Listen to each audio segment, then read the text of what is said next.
Good evening, everyone.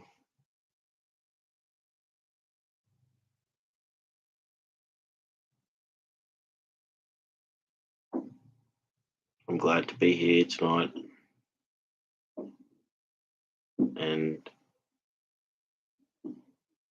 I thought to start with some breathing because I had an anxiety attack earlier, and I've managed to calm myself down.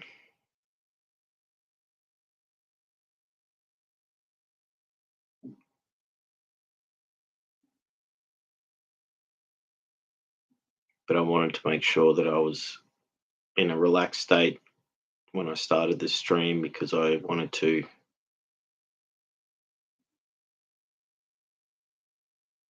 be able to think properly. Because half an hour ago, I was not in that position where I was able to um,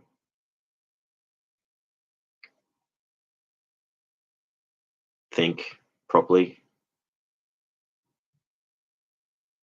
and I was worried I was not going to be able to do the stream tonight. So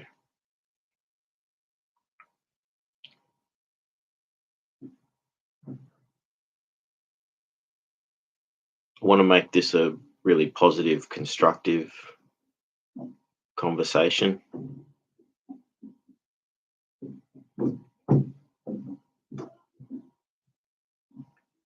I've got I've got a list of things to talk about.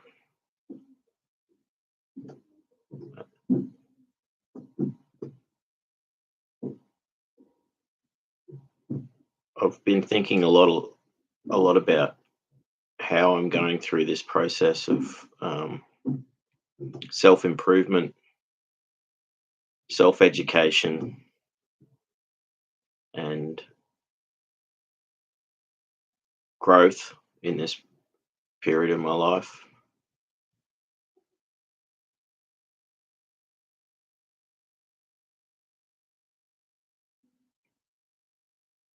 I don't want to be overwhelmed by thinking too much, and I don't want to give myself um, too many tasks to try and achieve. What I'm finding is, because I am actively working on giving myself goals and daily goals, as well as weekly goals, as well as monthly and future goals. I am I'm doing the work. So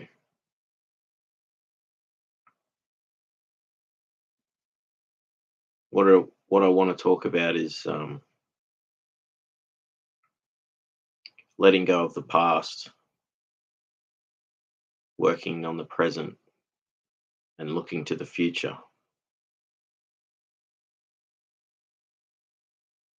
So I'm learning more and more about what I can do to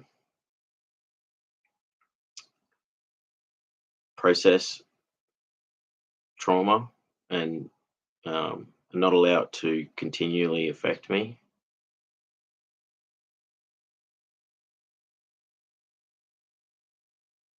I understand that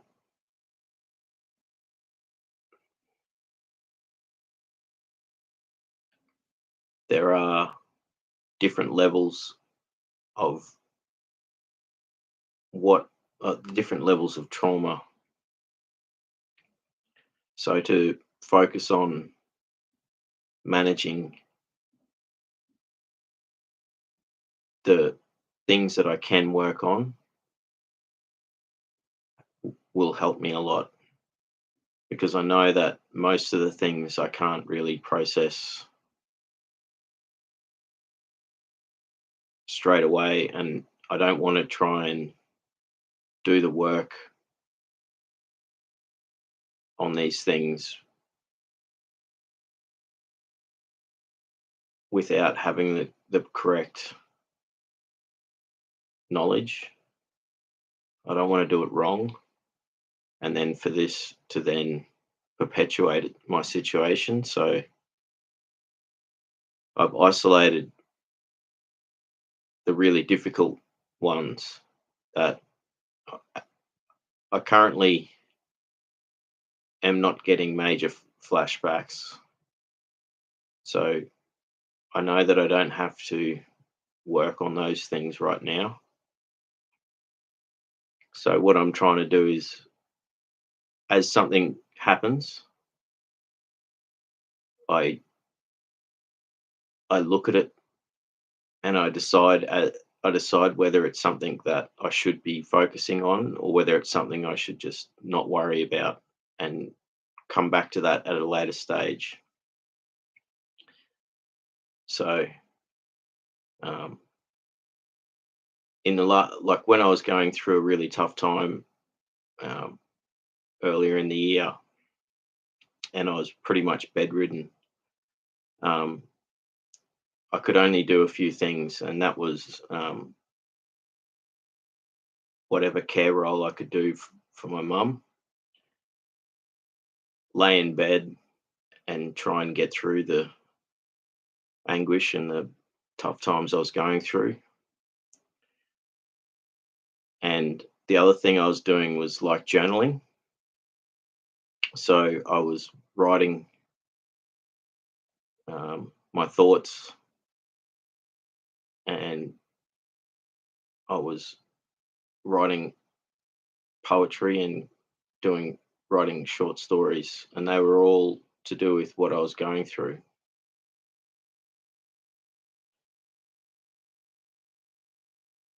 I've got one. I've got one here that I wrote, and this is a journal book that I had where I would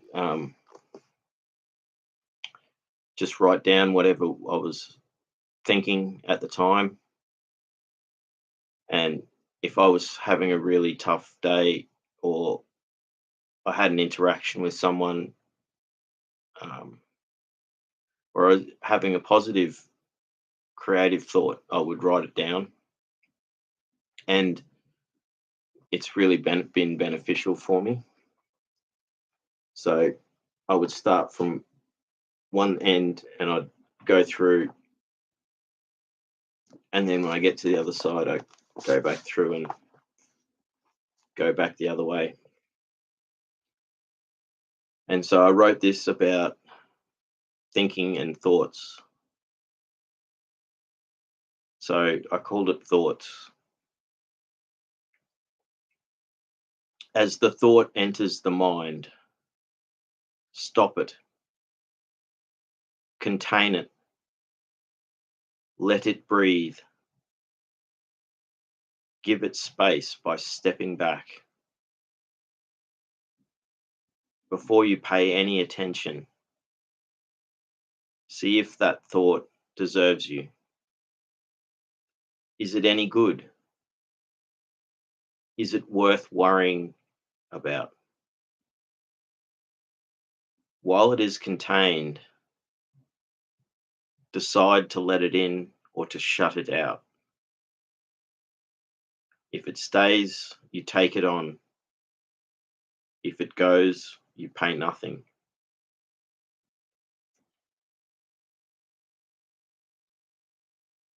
And that bit of writing came from a conversation I had with my father talking about anxiety and talking about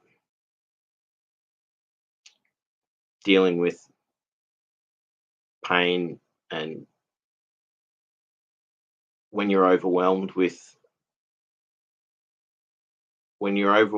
things in the moment, how can you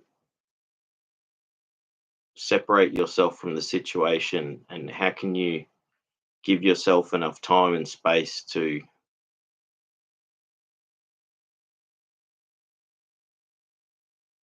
without allowing the thoughts to affect you, because often when you're in the moment, um, you might be triggered, or you might have something happen, and it then creates a cascade of thoughts. And especially with triggers, if something comes in and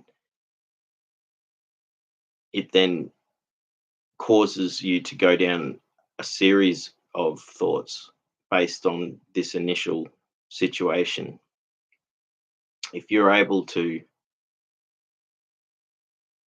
distance yourself what's happening, you can, in a safe way, by pausing and stepping back from the situation. And it's like taking a breath. You can give yourself the time to really decide whether this thing is really going to trigger you or not, or whether it's going to cause you to get upset or become afraid, or um, any number of emotions that arise from thoughts that emerge from situations that occur during the day. And this also applies to when you're thinking, just deep thinking. If you're just allowing your mind to wander, it's a way of protecting yourself from being vulnerable to an automatic tendency to go towards a negative train of thought. And it's something that I suffer from, is to I catastrophize, and I think the worst, and I think I have low self worth, and I put myself down when I shouldn't. So if I can give myself space and contain what it is I'm thinking about, and then I can then decide whether it's something worth thinking about. So I've found this valuable for myself. It's something that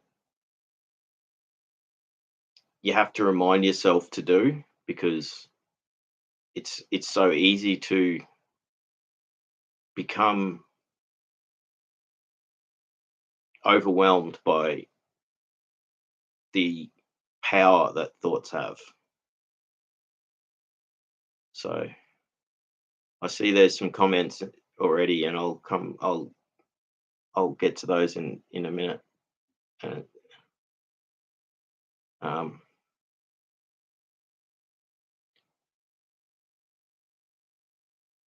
with distancing yourself from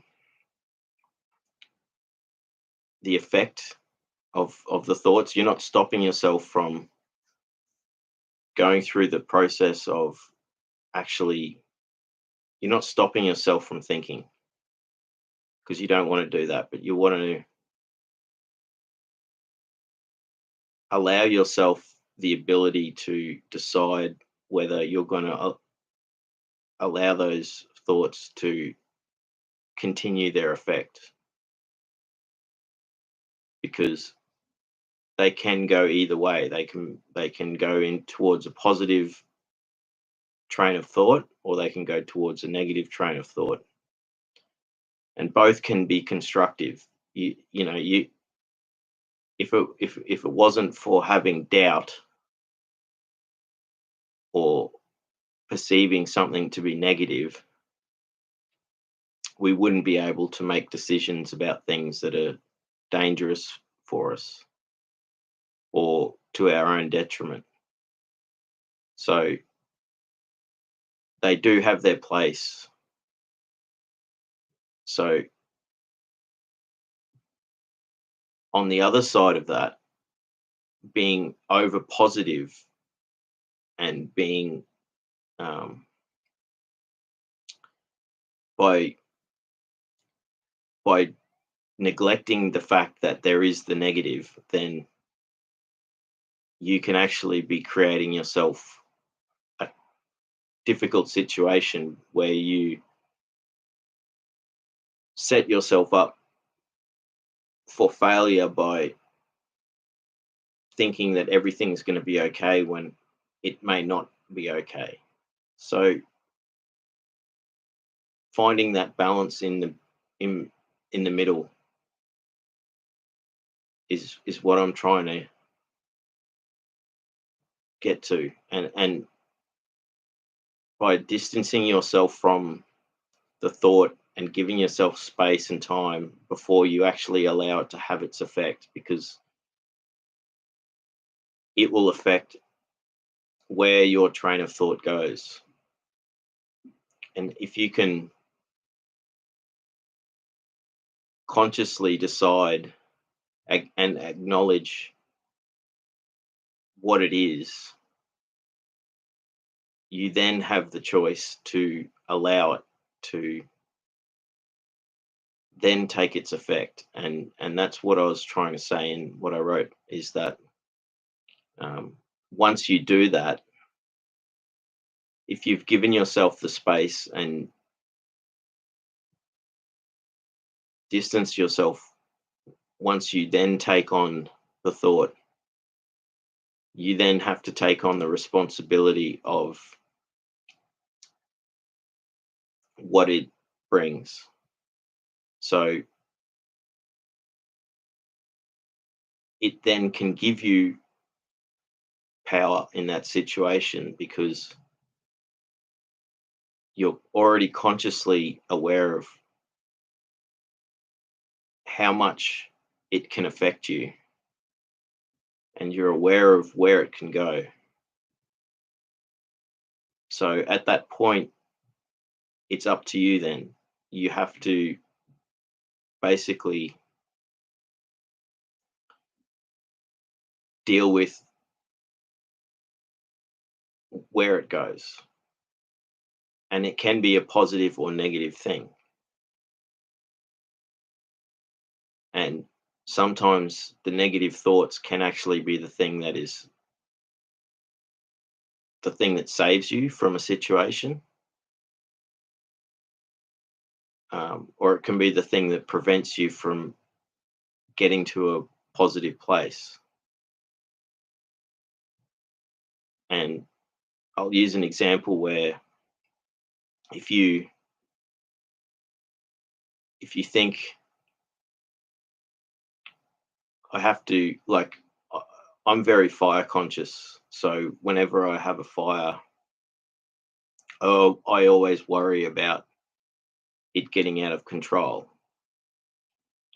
And so before I have a fire, I get the hose out and I wet everything down around, and I make sure that um, I've got the hose on, ready to go, even though I've set this fireplace up in a safe way. But once I light the fire, I know that once I've started the fire, it's my responsibility to make sure that it's safe. And for me, I think it's how I can go through that process without actually,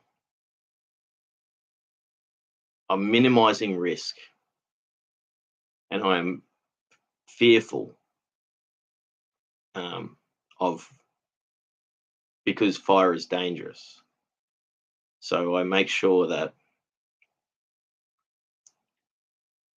I've minimized the risk of a negative outcome, and I've made preparations so that in the event of something happening, I'm already there ready to put the fire out if I have to.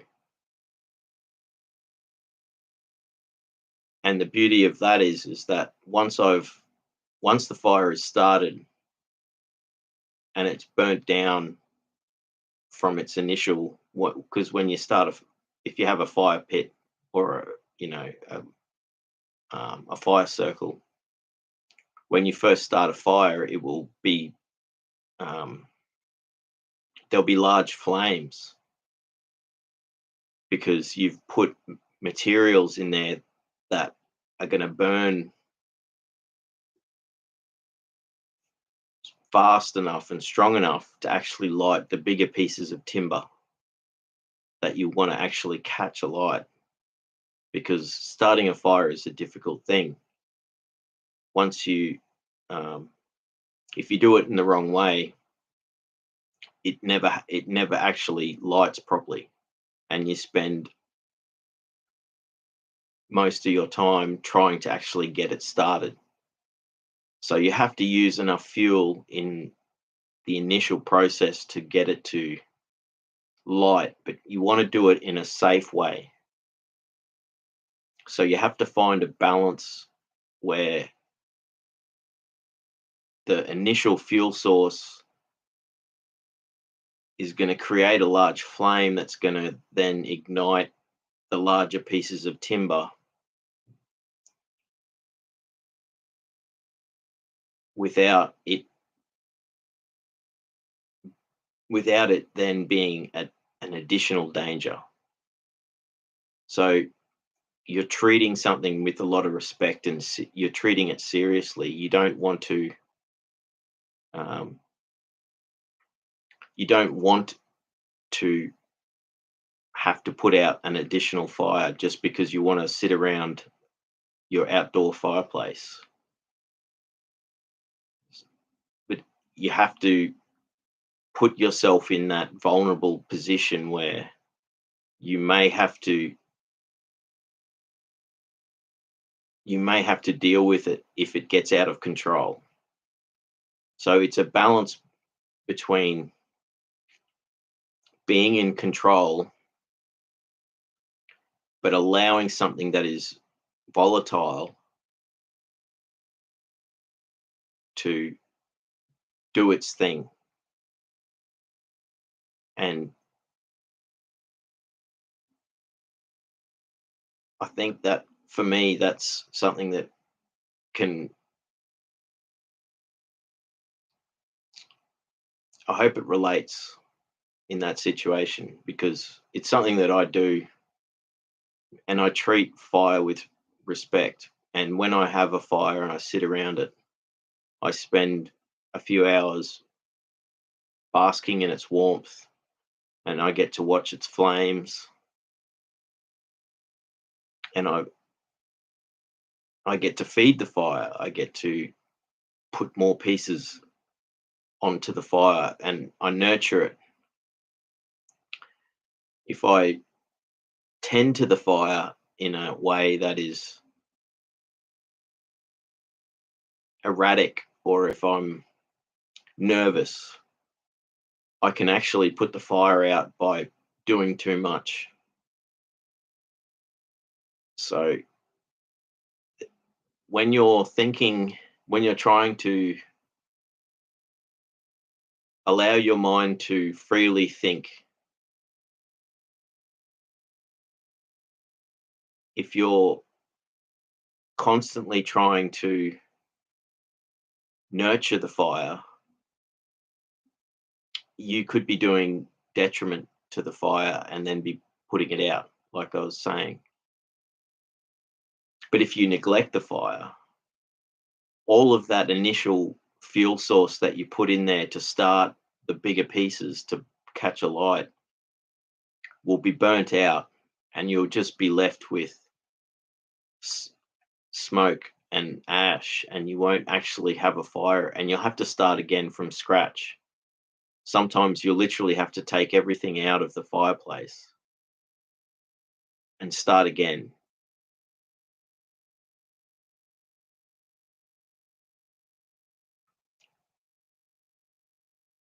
So, I'd like to say hello to everyone tonight. I'm glad I've got people here. Um, I I'm quite isolated, and I am really fortunate to be doing this and being able to communicate with people. So I'll go through the comments because they're responding to what I've just been saying.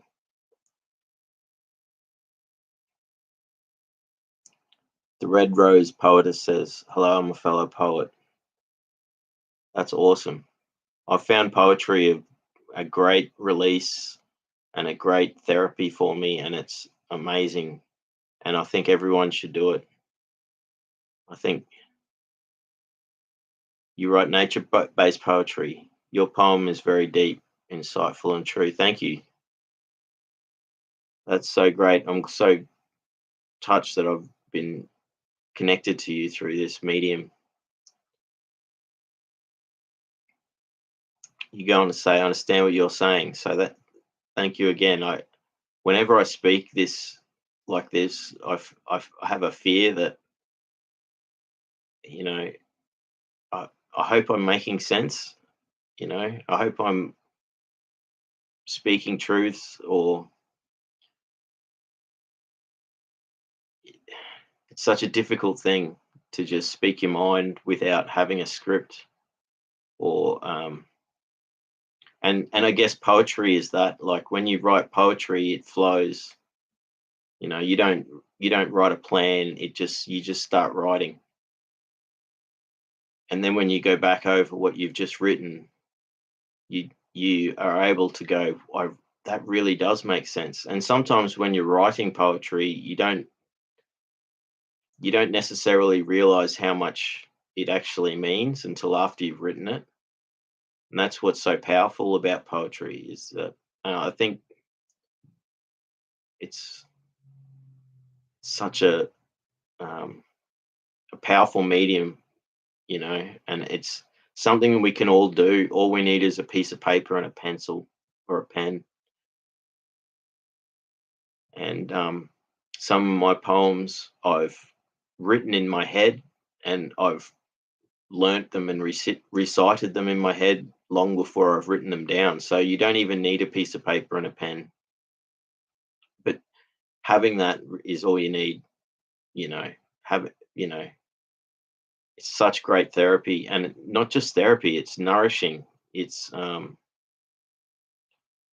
expression, and it connects all the art medium, or the art forms, and you can get you can get so much out of it for yourself, and it can help you get through difficult times, and it allows you to relate to others.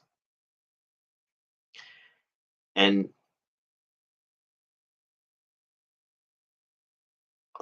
I just I'm I'm glad I started writing a few years ago, and it started off bit by bit, but I go through times where I'll write a lot, and then I won't write much for a while. But yes, most definite rabbit hole. Red Rose Poetess says,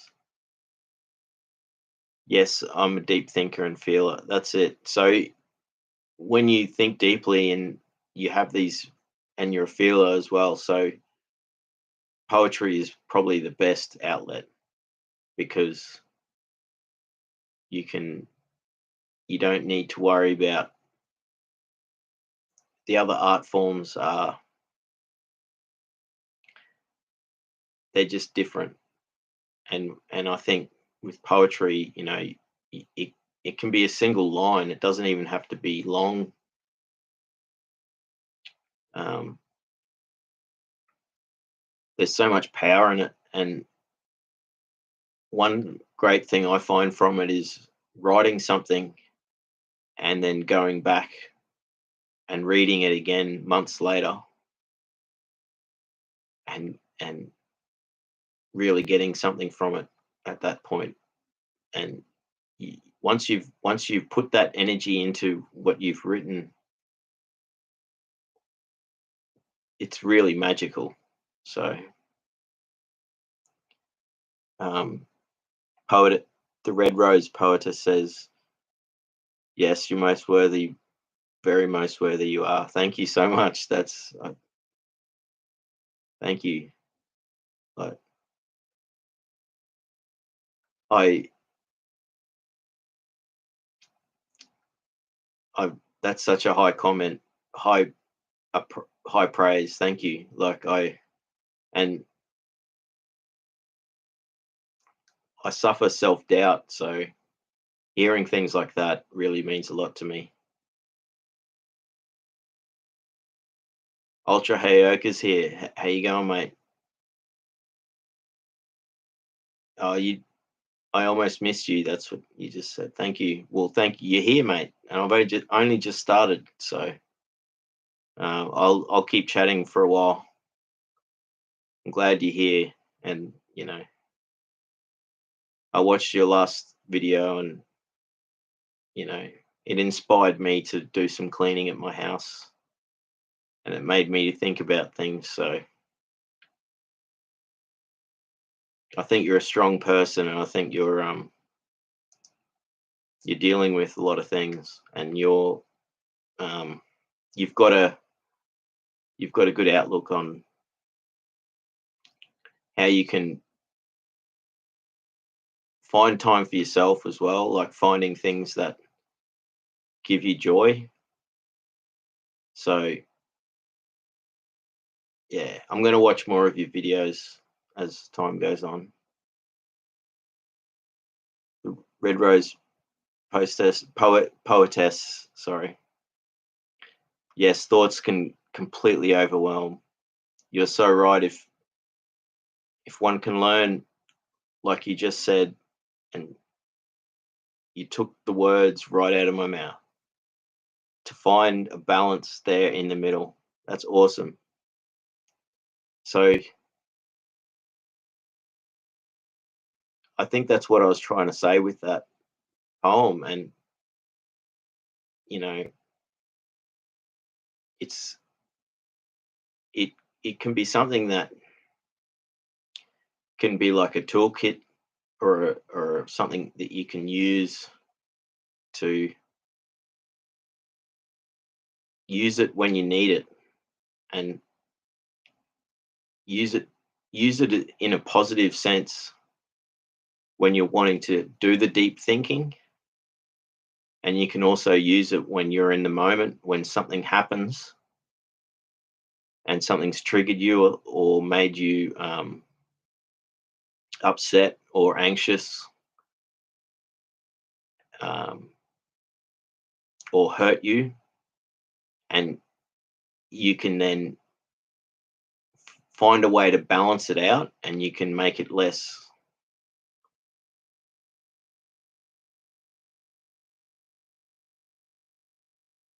That's awesome.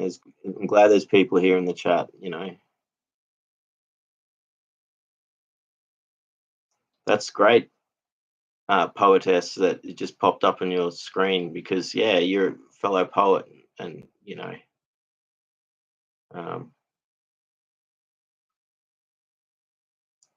I'm glad I found you. And I found writing such a powerful thing to do, especially I went through a really tough time earlier in the year, and all I could do was write.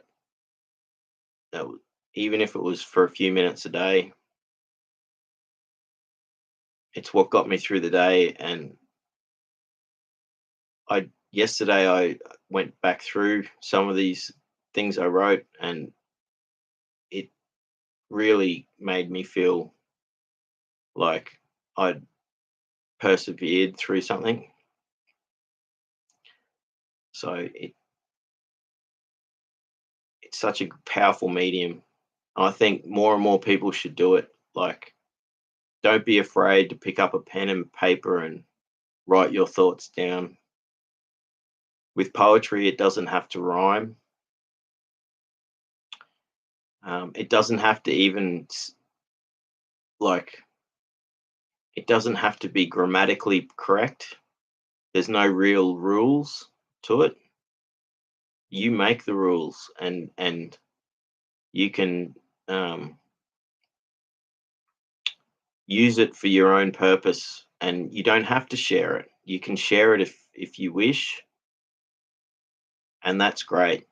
If if you can share it and people can benefit from it, but if it's for yourself, that's probably more important, you know. And if it is for yourself, maybe one day, and you don't think you're going to share it, maybe one day you'll get to that point where you decide to share it.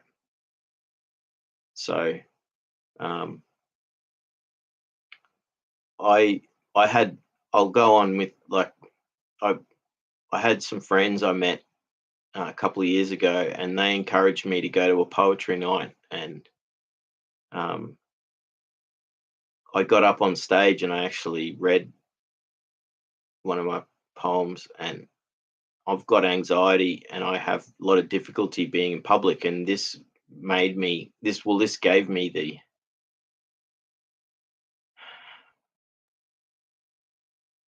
it's a very safe, friendly place to do so. And I'm so glad that they encouraged me to do that, because I go from like being not wanting to go out in public much to suddenly being on stage reading one of my poems. And if you have something like that in where you live, it don't be afraid to actually even read or recite your poetry in front of people, because it's a great way to share your experiences and your emotions. And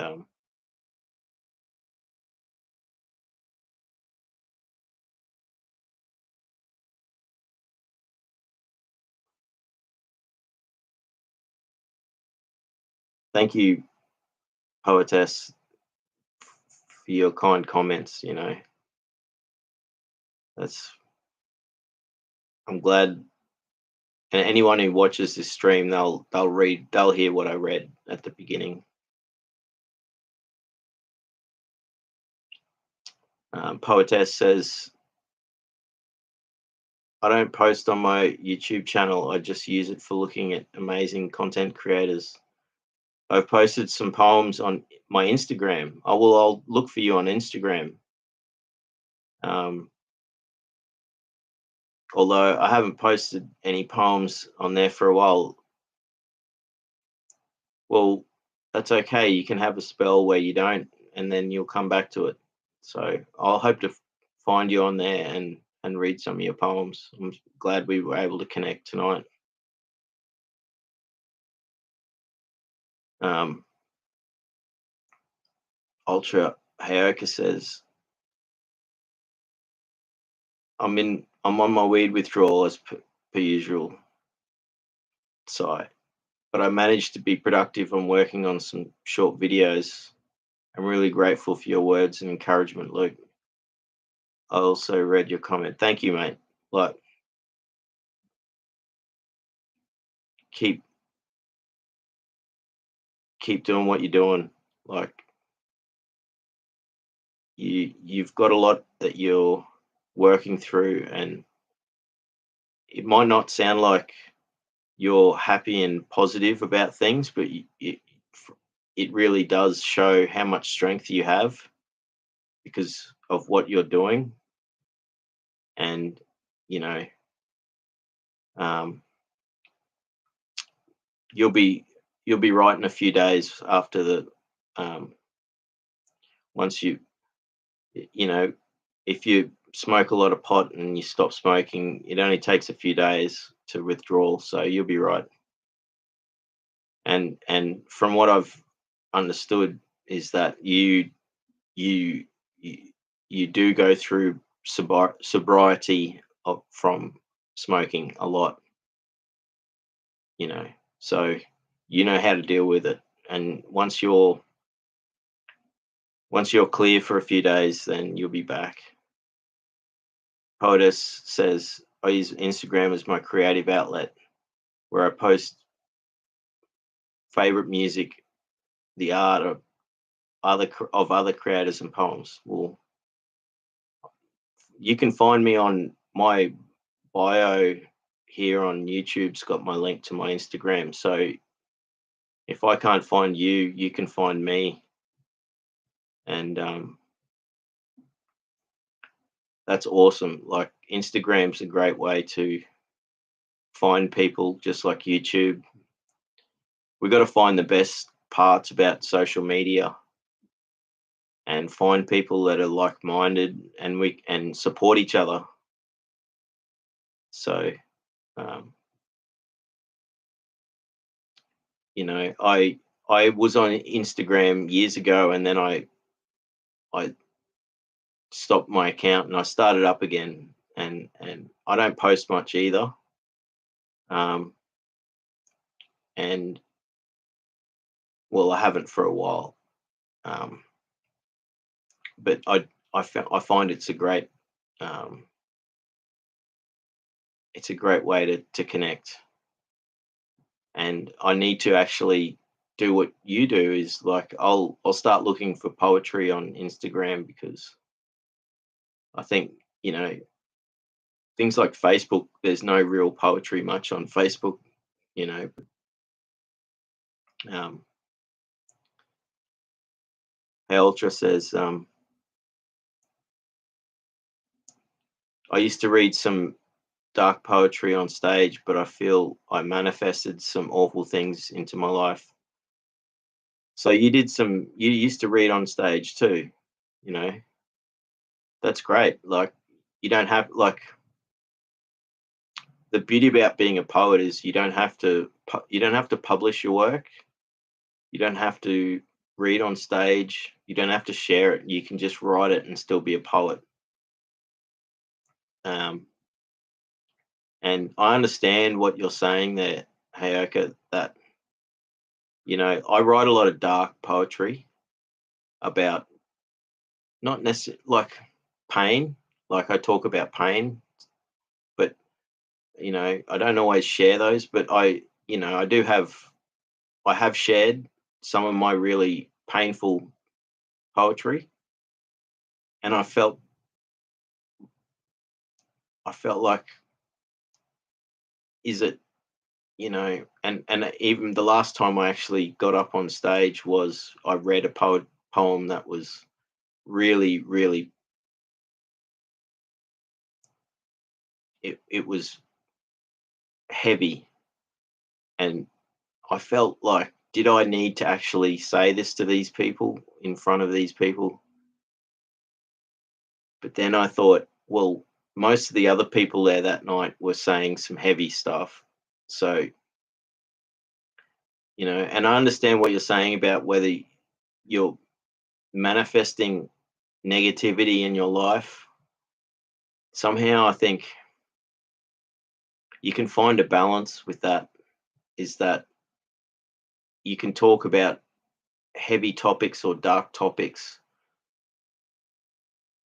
and it can be therapeutic, and it can be okay, as long as you're not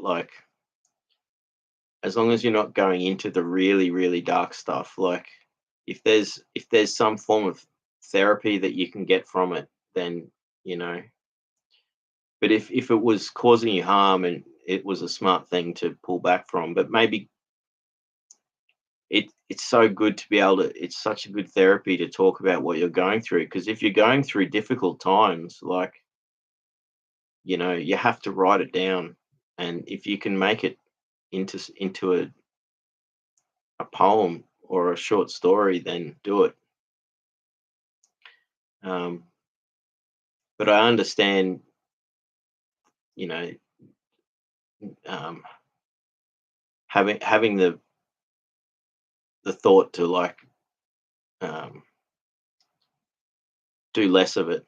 But keep writing poetry, Hayaka, as well. I'm glad we got, like, poets in the house tonight. this is awesome, you know. Like, um, I hope to keep reading more of my poetry, and I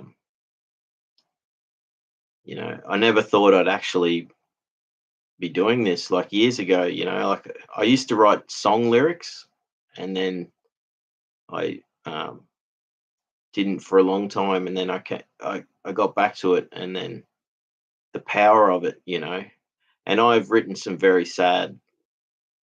um, very sad stuff. It can be therapeutic.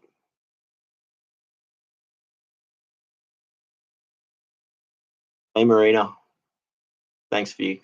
Thanks for saying hello. I'm glad you're here. We're having a chat about poetry at the moment. It's great, and we're talking about how good it can be. So everyone should do it.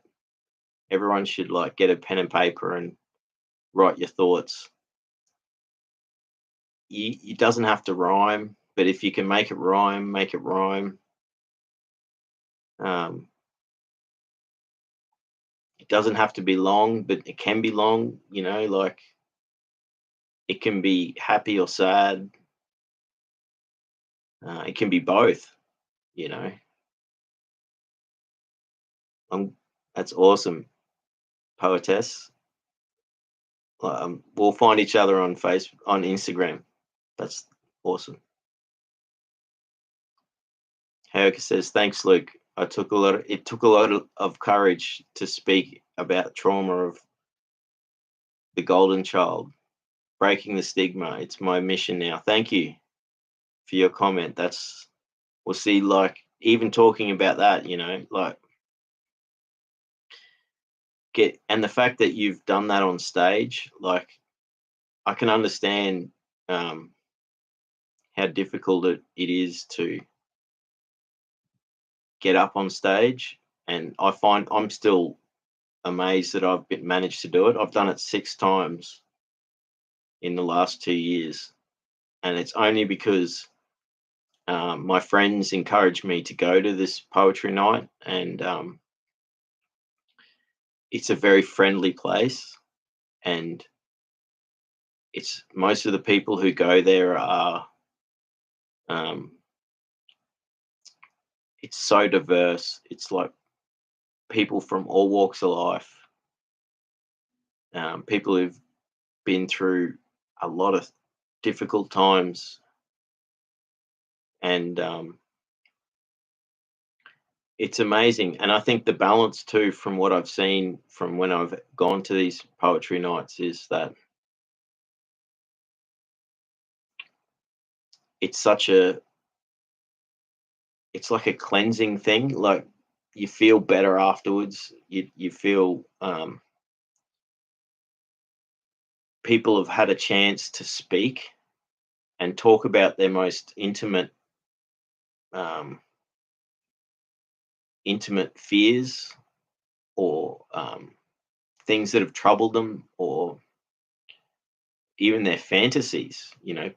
Um, Often people will talk about things that excite them as well. It means it gives people a chance to communicate in a special way. And the beauty about poetry is you don't need to spend money on equipment. All you need is a book and a pen. That's all you need, and you can write it in your head and then write it down later. So um, Kat, how you going, Kat? Good to see you here. Poetry is truth, and truth is beautiful. That's a beautiful comment. That's um, that's so true. Um, and like my sister is actually one of my sisters is a poet as well, and she's published stuff, and she writes some amazing stuff. And I've read all her stuff, and um, she's inspired me to do this stuff as well. So um,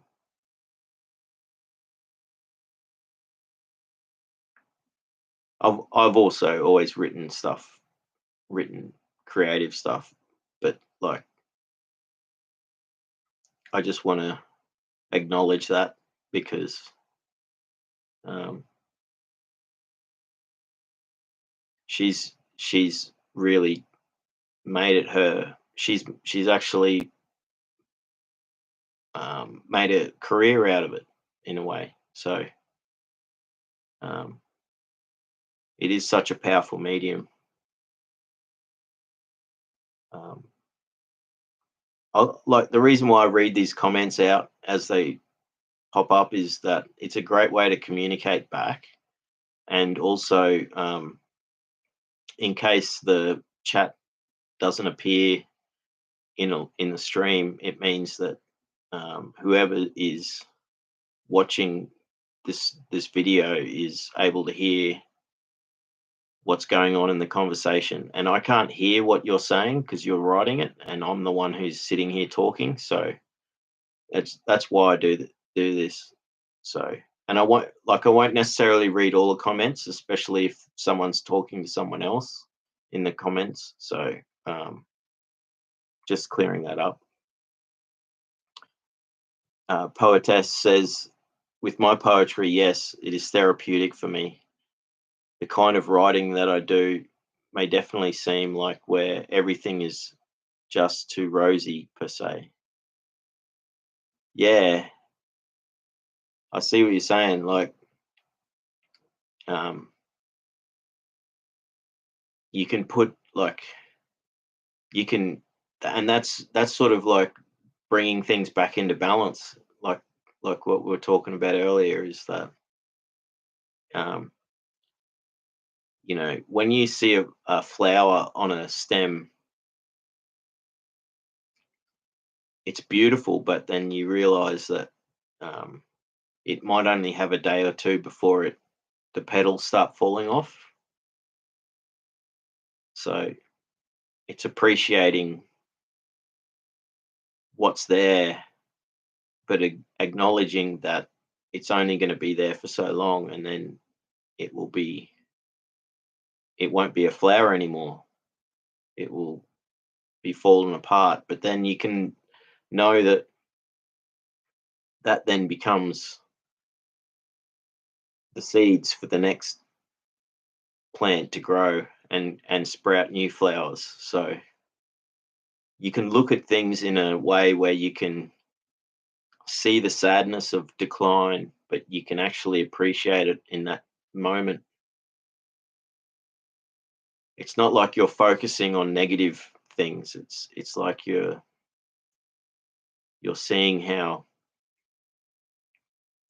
that's how life works. And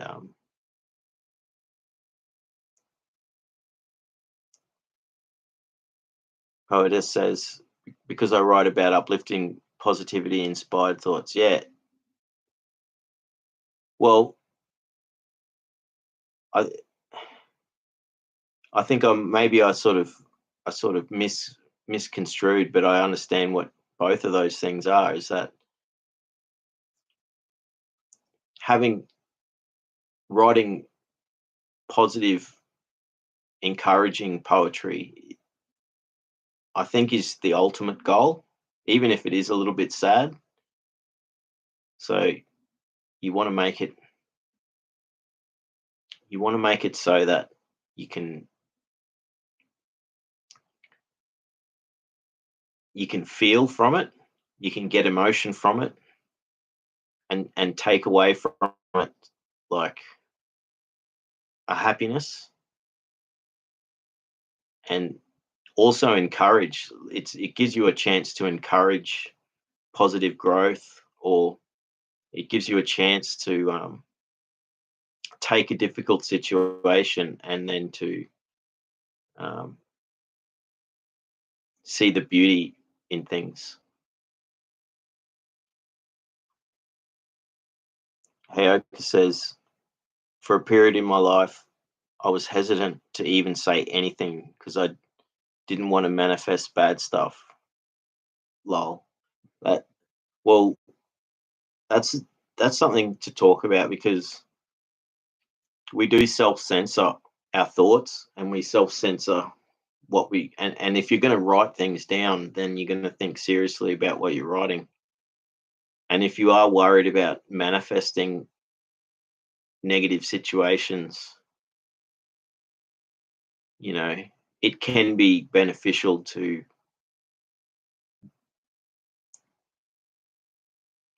do less of that, but don't stop. You should get back into writing poetry, you know. And look, in this book, this is like a journal book that's got happy poems and it's got some really sad stuff. When I've I take the anything that's I want to keep, what I do is I write this in, I type it up in the computer, and I don't know what I'll do with this. Maybe I'll put it, or maybe I'll when I have a fire in the backyard, I'll put this in the fireplace as the fire starter, and so I can then um, let it let it sort of have its place because there are in here there is I had some really bad days where I was really upset, you know, and I wrote some stuff where I was just really upset. So I don't want to keep all the things in here. I just want to keep the good ones. So the good ones and the uplifting ones, happy ones or constructive ones, I've already kept. I've already written down, and I'm going to retain them. And then if I do put this in in the fireplace and burn it, um, it means that I've let go of those things. So there is a process of letting go, and this is like a therapy thing that you can do with having difficult. Like if you've had a bad day, you can write down all the things that made you upset. Put it on a bit of paper, and you can tear up the bit of paper and throw it in the bin. Um, it's the same thing, you know, as doing that. Um, so I, if I because I've gotten a lot of these books for free that are empty, like blank books. I don't feel bad about burning it, you know, and it's I'm not precious, and because I've mixed happy stuff with the sad stuff. I don't want to keep this because there's painful days in here, so it will be better for me to have processed it. Um, Other things I've done is I have taken journals and I've ripped them up and put them in the recycling bin. So at least the paper gets recycled. You know, it doesn't have to be burnt. You know, but they find a way of releasing it. Um, and I do have a couple of books where I've kept. I haven't used it for that dual purpose of journaling my channeling my pain. So they are books that I will keep and I'll never throw away. I'll never want to get rid of. So, you know, everyone can have their own way of doing these things. So I'm I'm really appreciating the chat tonight. Like the love and the communication is just awesome. Like this is, you know, um, it's really s- I can't describe it. It's I had an anxiety attack today going out in public, and I was just, how do I deal with this? I've got to work on this. And, I went from being like someone who was always in public, loud, and lots of friends to not many friends, and then never go out in public. And so this means a lot to me. This is life changing stuff for me. So, um, you know, thank you, everyone.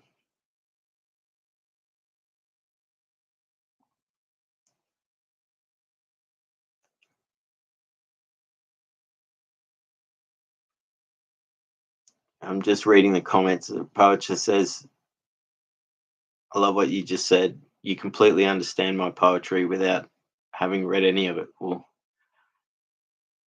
that's awesome. And I want to read it now. So you'll find me on Instagram and we'll become friends, and like I'll get to read some of your stuff. So, I started doing this because I wanted to find friends, and I've found friends, and I'm finding new friends every time I do this. So, um, the internet can be such a powerful thing. Use it for good. Find people that you want to connect with, and you'll find meaningful interactions. So,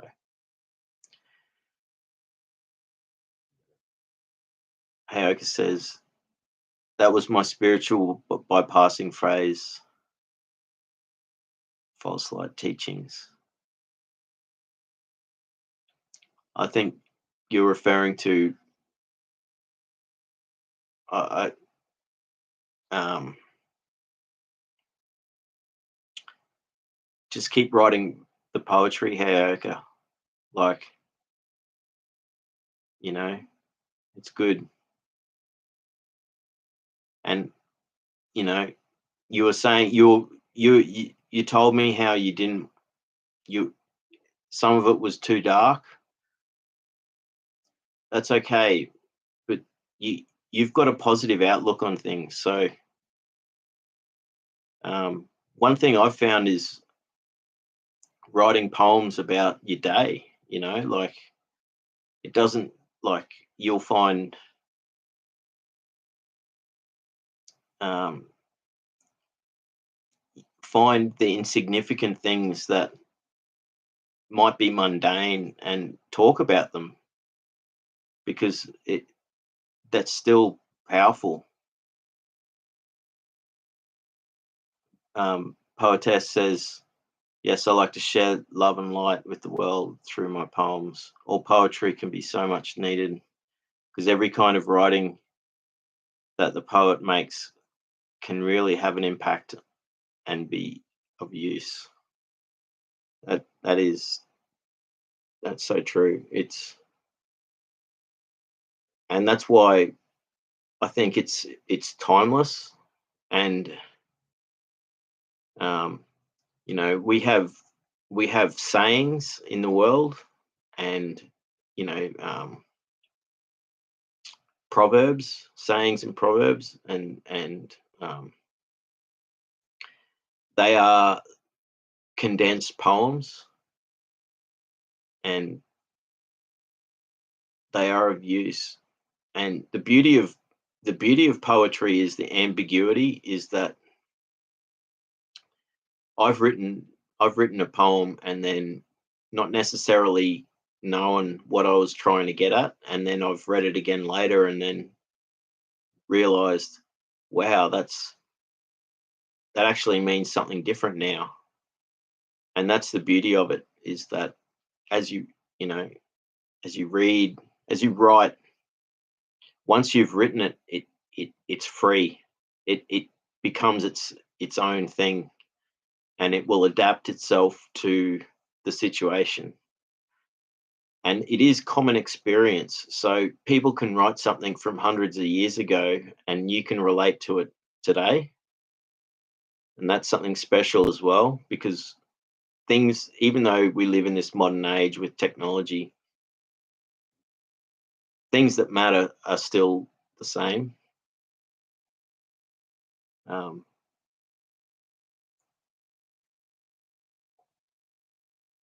Hayoka's saying, yeah, this chat's the highlight of my day. It's highlighted my day too, mate. So that's awesome. Thank you. Thanks for being here.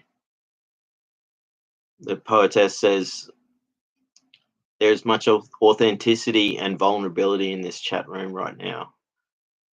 I love the energy from y'all. Well, that's awesome. I'm I'm glad I'm like part of it because even though I started this chat, it's my computer that's streaming it. We're all part of it. So yeah. So Kat says, I like the idea of the fire. It's ceremonious, acknowledging the moment, but letting it pass while feeding the fire, symbolic of rebirth. That is awesome. Yes, it is. That's true. It's it's a very ancient practice, or um, it's a very ancient thing that it connects us back to um, people living in the wild without houses, and the whole time, and it has it also has, such a powerful thing, people, there's negative, um, there are sort of a fearful negative aspiration, or negative, hard to describe it. The burning of effigies in a positive thing can be such a therapeutic thing, and I don't think it should be seen as anything dark or um, nefarious. I think it's actually, when you think about it, the fire is the light, and ancient religions were based on the fire, and because it gave us warmth, and it also showed us impermanence, that you take something and you put it in the fire and it just becomes ash. So it reminds us that nothing lasts forever, but it also shows you that something that is also, like, if you're putting a branch that's fallen off a tree on a fire, it's no longer the branch, but you're actually still using it to warm you. There's so many things we can learn from the symbolic nature of it, and also, like, what you're saying, Kat, is that it is rebirth, it is letting go and freeing yourself up. Um, Marina says, yes, that's PTSD for real. That's, yeah. I I think you're referring probably to a lot of these comments, because it is, we're all people who've gone through stuff, and we're using taking trauma and taking difficult situations and making it something from it, and trying to not let it affect us more than it has. Thanks, hey, okay. If I'm inspiring you to stay positive, then I'm going to keep doing it. And I'm glad to have met you. I'm trying to not dwell on the past myself. I've got a lot of work to do, and we're here together. I get you 100%, says poetess. I understand about the anxiety attacks. I used to be out and about with everyone, but as an empath, I do not go around people much anymore. It has gotten to be too much. That's I I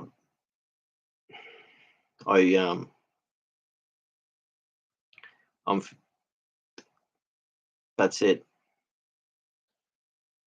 Like, I understand you understanding me, so thank you. It's difficult when you've lost something like that, you know? I used to go out and see, live music all the time, and I there's all these awesome concerts going on, and I used to go to them alone, on my own, and not worry about being there with people, and I can't even be there now, you know? Um, and it's really sad. I wish I could. I will hopefully break out of that, and I hope that you do too. You know, it's not easy though. Once you shut yourself off, and you're not shutting yourself off, you've been shut off by other. There's clearly, like, people have put you in that state, and it's pushed you away. You didn't push yourself away, you know. So as long as you're working on, finding joy in your life, and finding meaning, and keep writing poetry, and doing those things,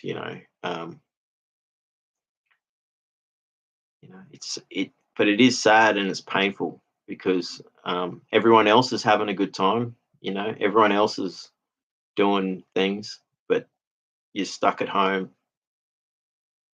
And but it, there's ways out of that, and I think what we're doing right here, right now, like right now, right, like, we're on the internet, we're chatting, there's a chat, like, I'm reading this stuff here, and we're having a conversation. Like, it's like we're a bunch of people who are in our own, um we're we're in our own club, and we're enjoying each other's company, and we're having a conversation. So, you know, we don't have to be out there in the world. We're doing it right now. So the wound, Cat says, the wound is the place where the light enters you. Rumi, that's a great quote. That is a great quote. And pain is a reminder that, um, if you're feeling pain, then you're feeling. So it's better to feel than not to feel. So, and that's a really great quote. The poetess says, I still, I do still get out once in the blue moon and get out in public, but mostly just stay at home and spending time creatively as an artist, in an artistic manner. That's awesome. So you're still doing the work, and that's sort of, I was doing that for a while, and I sort of dropped off the creative stuff, and I haven't written any poetry for, I think 4 months, 3 or 4 months, but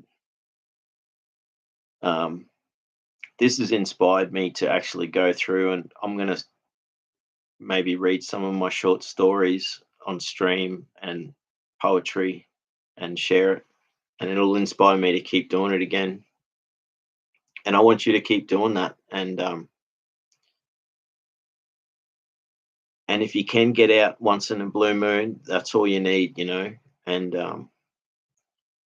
you know, finding, I can't express more how much, um,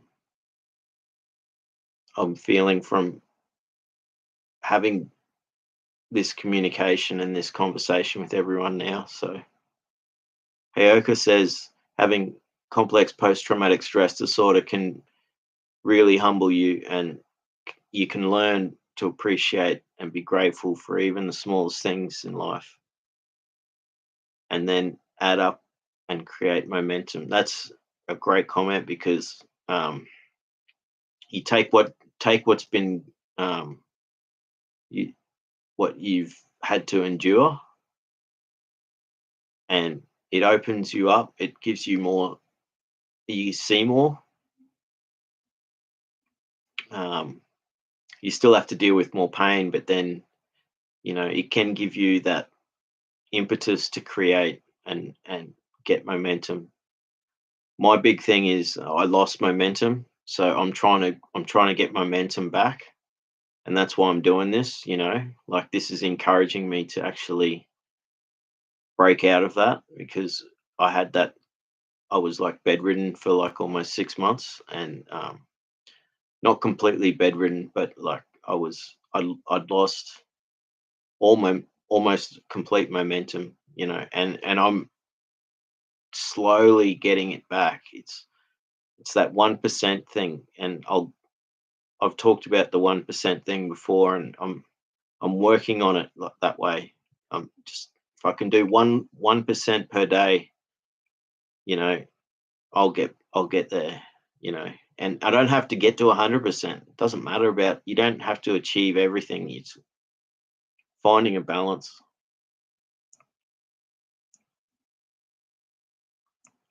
The poetess says, um, I have a hard time being around negative people for too long at a time, as it takes such a toll on me as I absorb everyone's emotions. I I completely agree with what you're saying. I can feel that. Um, like when you're empathic, especially in a group situation, um, the more people and the more that they're dealing with, you're you're suddenly dealing with everyone's stuff, you know, um, and you're feeling it as well. So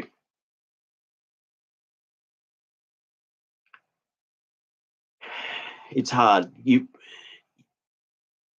In some ways, you want to learn to be less empathic so that you can then endure more, but that you don't want to let go of that because you don't want to stop feeling. So it's such a difficult thing to do. So um, because even being around people that are positive, you're going to be feeling their pain. And then, so if you're around people that are negative, you're going to feel their negativity. So it's such a difficult thing to grasp. And um, you don't want to give it up. You want to keep being a loving person. Um, how do you grapple with that? You know, people say you have to toughen up and be less nice, and in some ways, I think I have to be a little bit less because I go too far. But that's not being empathic. I think I've gone. I think that's my people pleasing aspect or fawning. So I need to control that aspect, but I don't want to give up my ability to feel other people's situations. Um, they get the thing is if when you're empathic and um, you're able to feel people's situ- this doesn't necessarily apply to negative people, but it's more for people who are good people who are going through tough stuff. By being empathic, you can then um, say the right things to them, and you can make a meaningful change for them. It gives them a chance.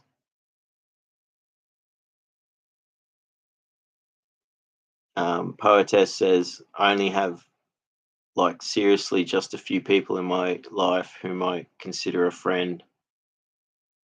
I do not let many people in at all into my inner circle. I have to be this way. Well, I hope I've found you as a friend. We found each other through YouTube. So hope I'm in that circle now. And you've made me smile. So like that's awesome. Sam's here. How you going, Sam?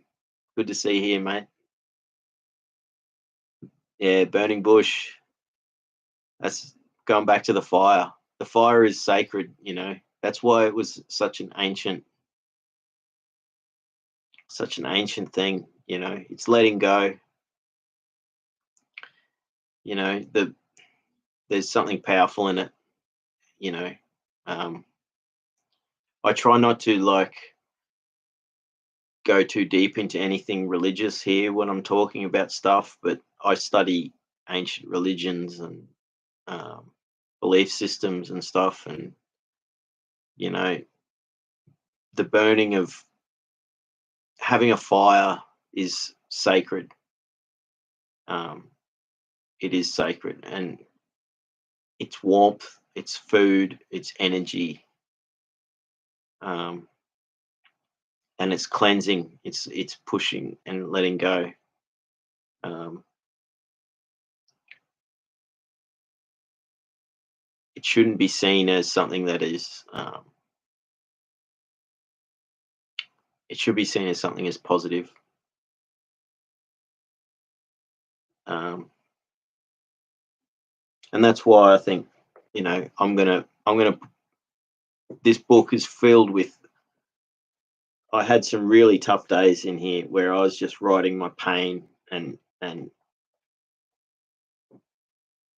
it's time to actually use it to start the fire pit next time I have a fire. It's winter, so it's time of the year where we can have a fire. So I should do that. Poetess says, "I do love people so much. I feel like love is the most important thing in the world. That is all I care about in the world. Giving love to others, even though I may not be around people so much." That's so. That's such a great comment, and that's a good thing to have. So Marina says, "Yes, excellent." And this is continuing. Poetess says, "When I'm around them, I can give them the love through my heart and soul, also my prayers." That's it. So even if you're not around people a lot, when you are around them, you can actually give them your time and your emotions and your energy, you know, and you're not draining yourself, because you're you've got an overflow of this love, and so and you are wary of who, when, where you're going to be doing this. So you're not going to, like, I still give nasty people um, compassion and happiness and the time of day. And, I don't give them the love that I give to people who are worthy and deserving, but I still give them love in a form, So everyone deserves love, you know. Um, you're most welcome. Yes, you will. I will. It's hard when you're a highly sensitive person, as we are.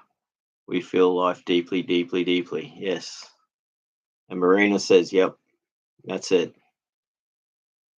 Um, Perfectly said. And I love Rumi. I was reading Rumi tonight. See how good is the chat tonight? Like, everyone's chatting to each other.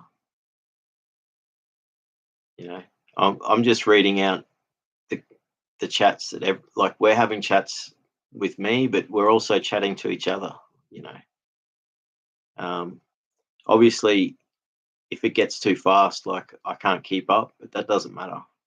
And I still have stuff to talk about. Like, I've got a list. This is my diary here, and I've got a list of things to talk about. But um, you know,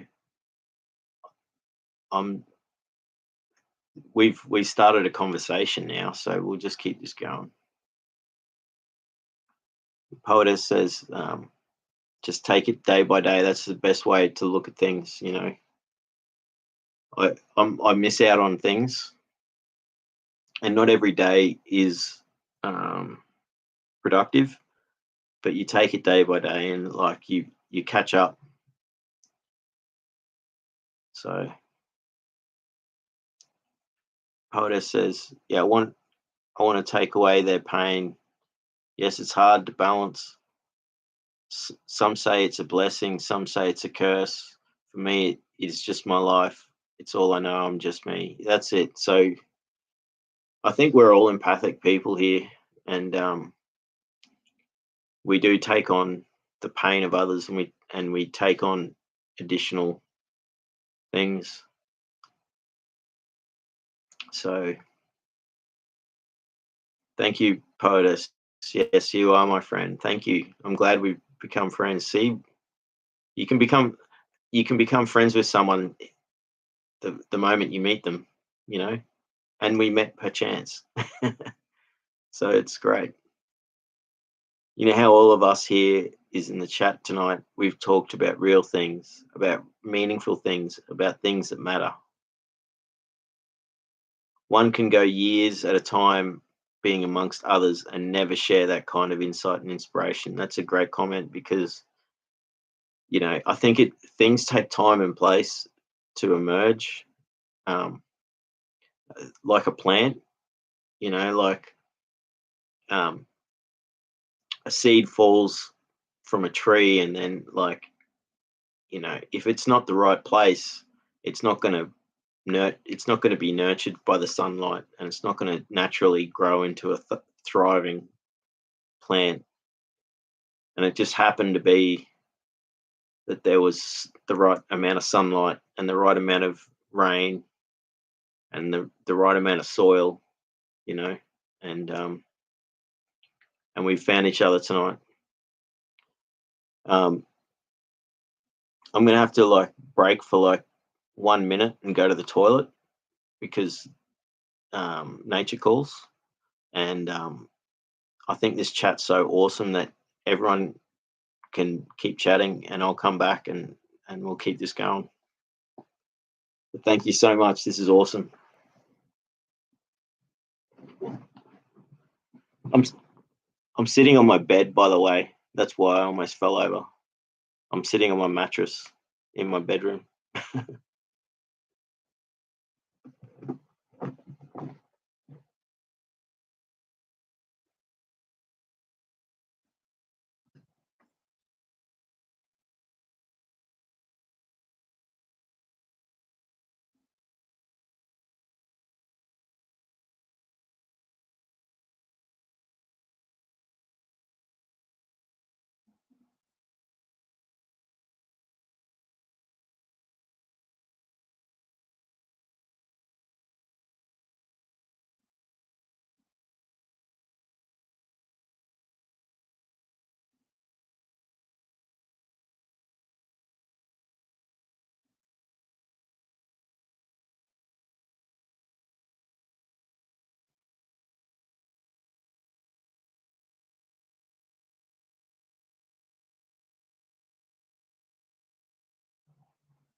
Yeah, so I prefer I've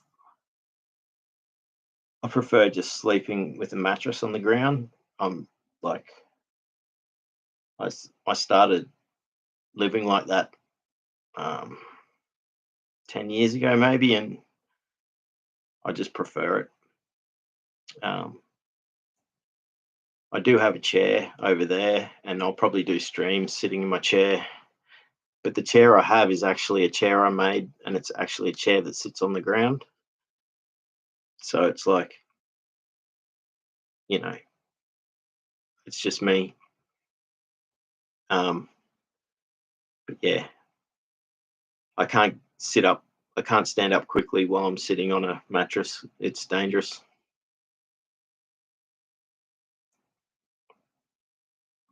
Um, I'm just wondering.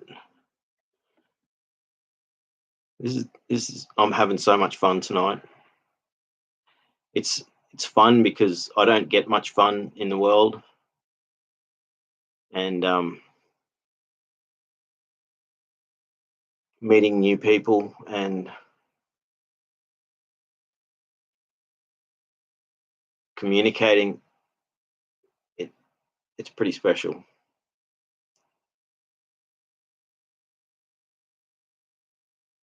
Um, Hayek says, I'm still puzzled as to how much of our empathy is actual hypervigilance. Maybe we don't really feel other people's emotions, just hyper aware to even the slightest changes in others' cause because we don't want to hurt. Um, I think that's a difficult.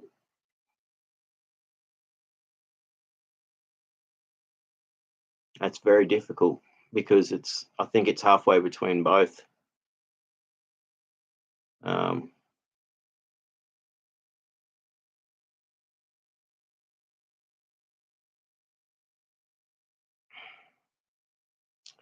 I think we are hyper aware, but there is also like a constraint where we can't actually um, express everything. So,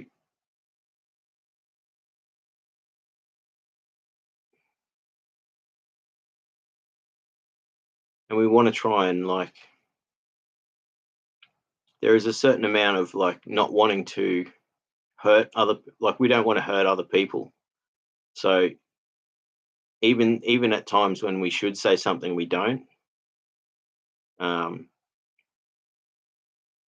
so I think you can be empathic, but also help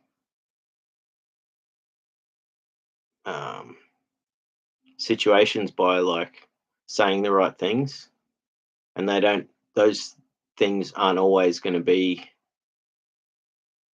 um, the nicest things. Like sometimes it might be that you're speaking the truth to someone, and it's you're not trying to hurt them, but they will be confronted by it. But you're actually, that it's for their benefit that they're hearing that. Um, but I think in my like, I usually shut down and won't say much. I'll be quiet. So I miss out on those opportunities to actually speak. Um, so I think I fail. I feel like I'm a failure at times because um, when I'm meant to say the right thing, I don't, and then afterwards I wish I did. And it's usually encouragement anyway, you know. So um,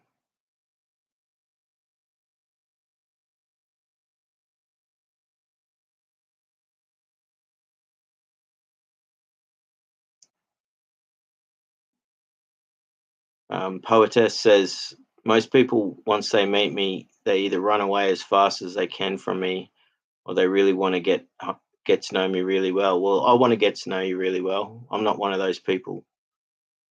Um, so and I understand what you're saying. Um, when you're different, and you're different in a good way. So most people are. It's um, they're just confronted. People are confronted. We are confronted. We all are. Like um,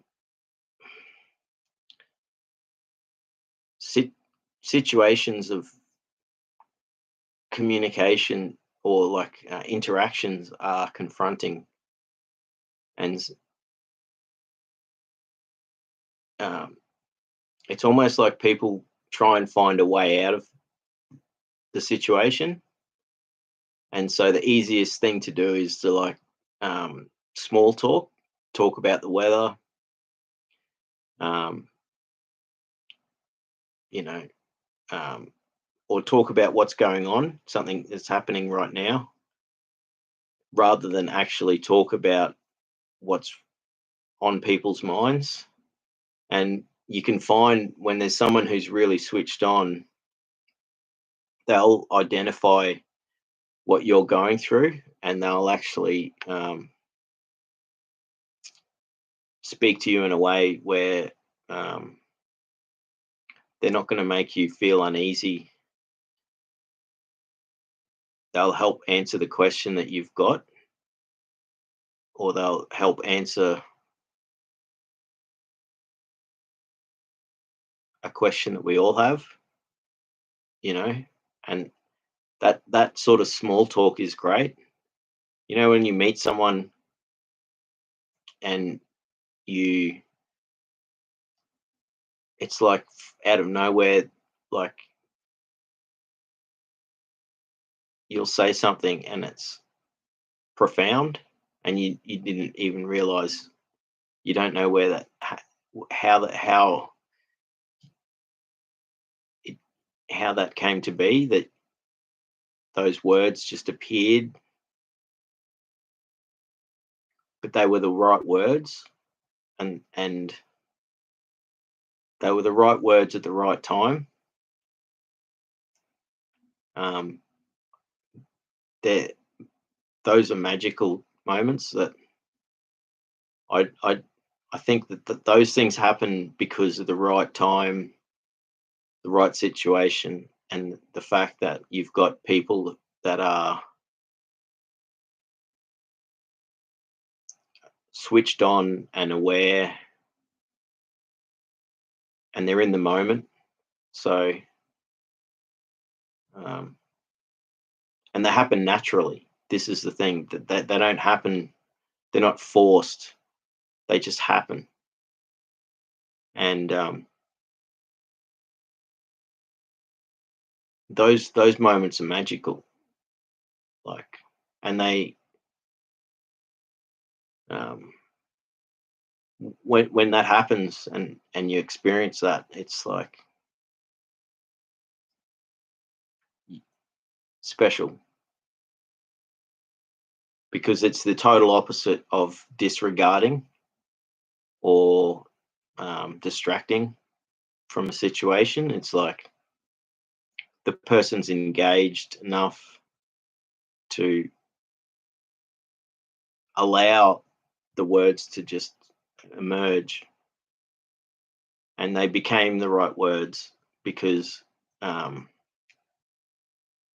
there was effortless. It was effortless to actually say the words, but when you hear them, it it's not necessarily shocking, but it's like, how did this happen? This is like the perfect thing to be said right now, and the person who said it might be like, I don't know, I'm just responding, like, but they don't realize how much it means to you. Um, I think it's because of, there was enough of the right things lined up. Like, you had the right person at the right time. You were both in the right frame of mind. And the sort of situation I'm referring to is um, when something unfortunate happens, like a disaster, a small disaster, not something that's catastrophic, but something small, and you're able to, like, look at it and not, um, you're able to understand the situation without getting upset. And it can be actually something reasonably catastrophic, like um, someone's house gets flooded, and they manage to not get upset because they find a way of looking at it from a different perspective, even though they know that they've got to deal with it. Um, those sorts of being able to not make light of a situation because it's clearly going to be difficult, but to somehow rationalize the seriousness of the situation, but to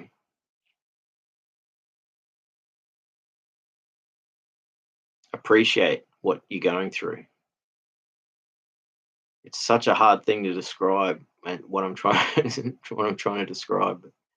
I hope you understand, like, because we've all gone through these situations, and it's a way to since I went to the toilet, there's been so many things in the chat. Like, I might have to skip through a few.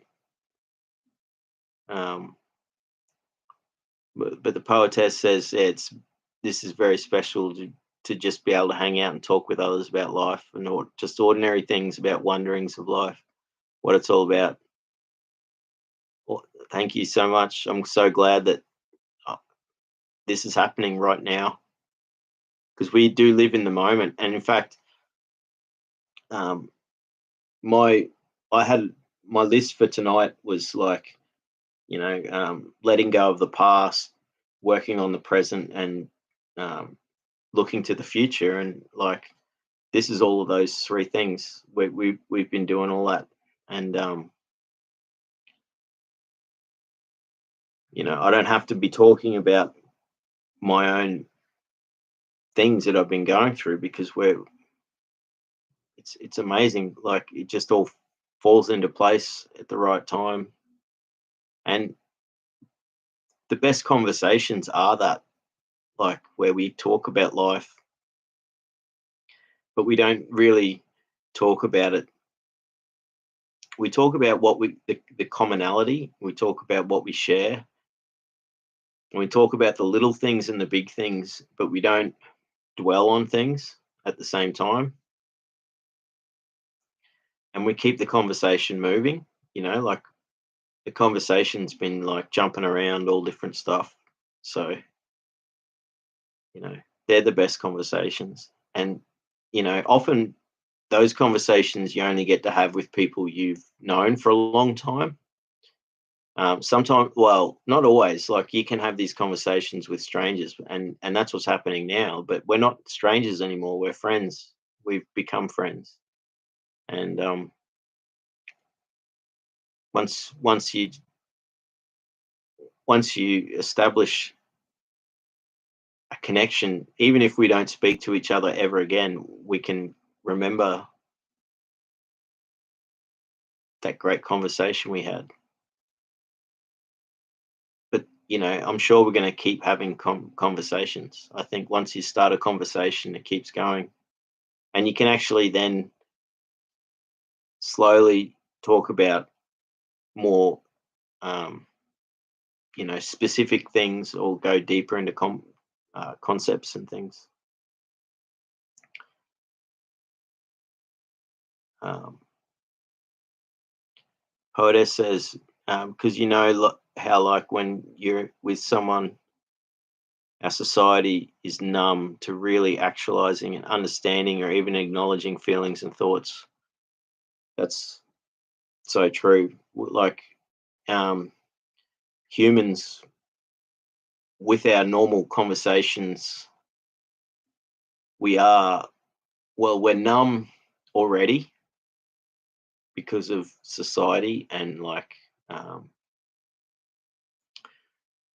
um, the sort of, don't want to say oppressive, but like, there is a denialism to talk about emotions, and to be open. And there's a lot of reasons behind that. And it's so, we've been socialized to do that. At work, it's not right to do those things. And some workplaces you can, but generally not.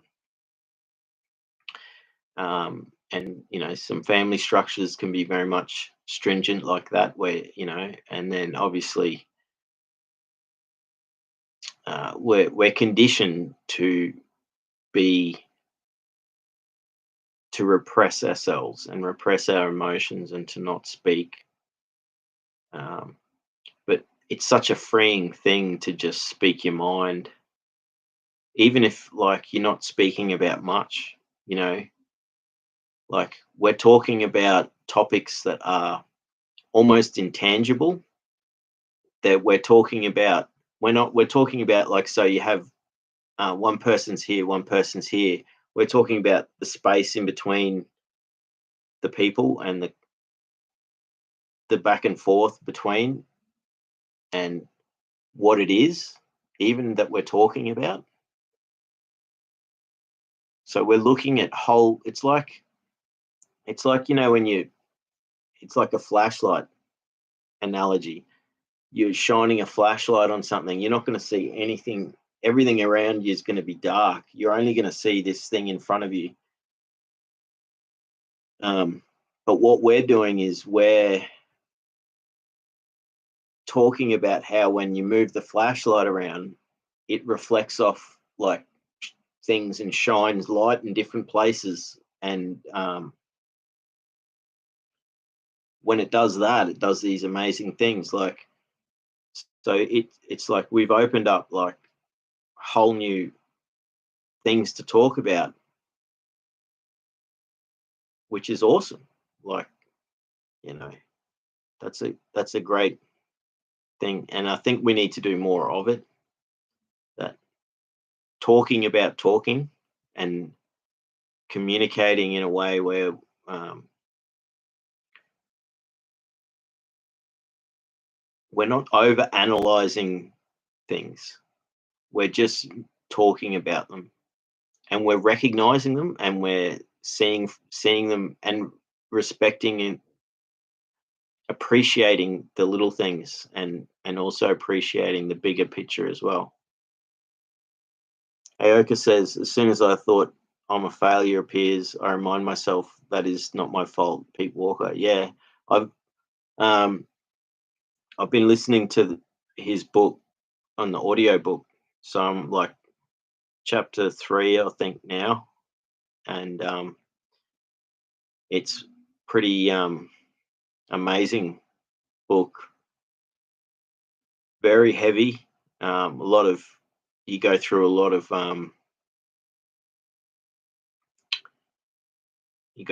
of pain, uh, but it's very healing and very optimistic. And obviously, I think his I've actually seen a few interviews with him, and um, heard, not just through his book, but heard him talk about his life. And because the thing about complex trauma is we all have different experiences, um, and he went through hell, and he's gone through that, and he's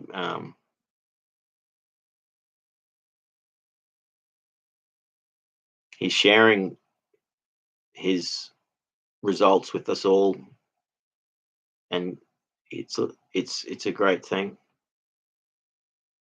Um,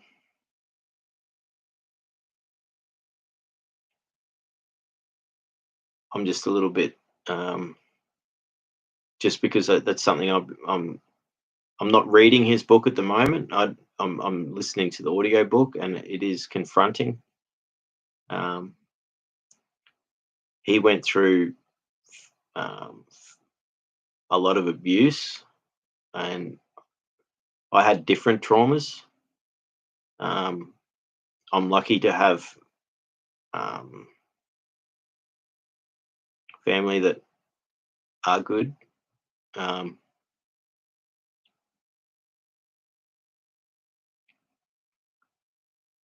but that my traumas,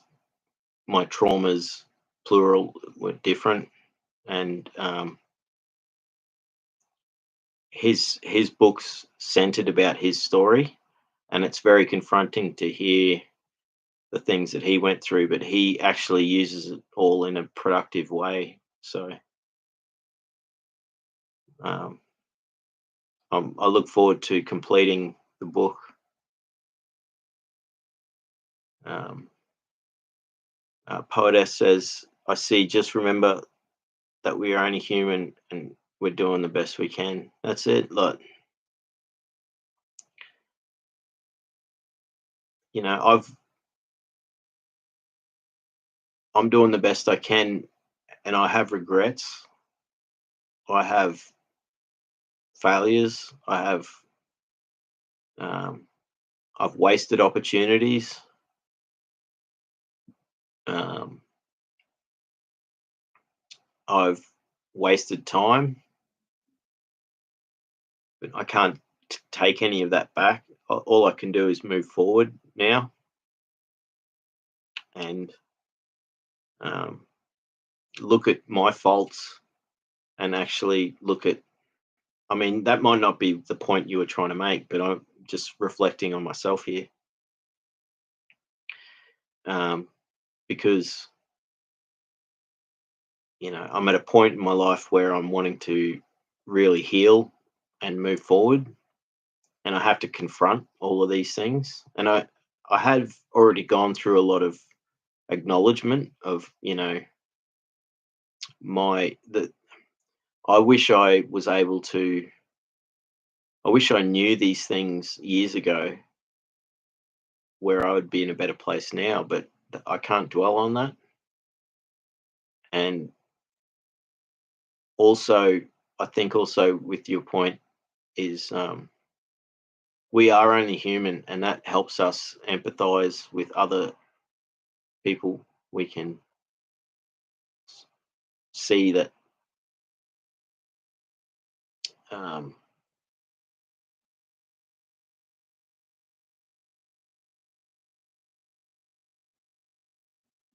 we can be more forgiving of others just by giving them the space to see that whatever faults they have, it's not necessarily their fault. Um, we do have to be protective of ourselves, and we do have to um, call things out, and um, we need to, when things are severe, we need to um,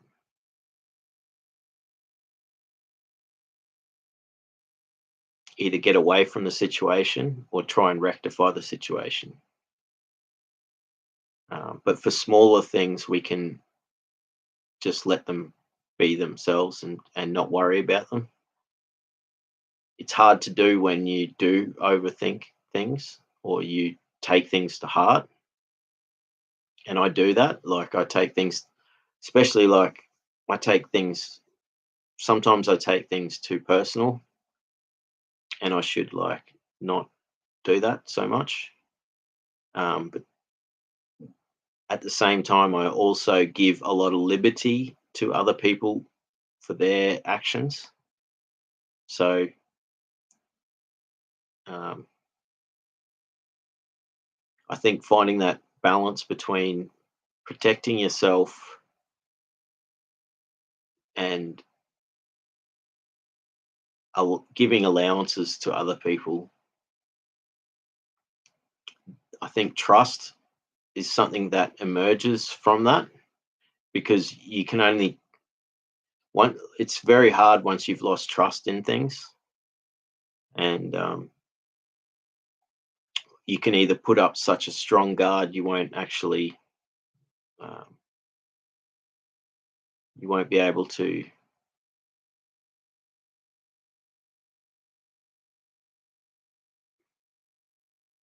You'll prevent yourself from opening yourself up because you feel like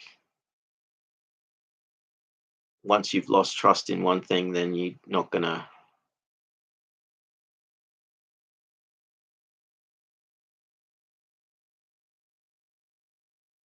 It's difficult because you want to trust in things, you want to trust in people, but if you've lost trust in people, then it's very hard to actually give that again. I grapple with that. So Poetess says, I see, just remember that we're only human, just doing the best. I've just read that one. Hayaka says having complex post-traumatic stress disorder and facing the struggle that come with this is never your fault. Triggered. Yeah, that's it. Like, it's easy to um, get stuck in that blaming yourself. So I blame myself for things that got nothing to do with me. And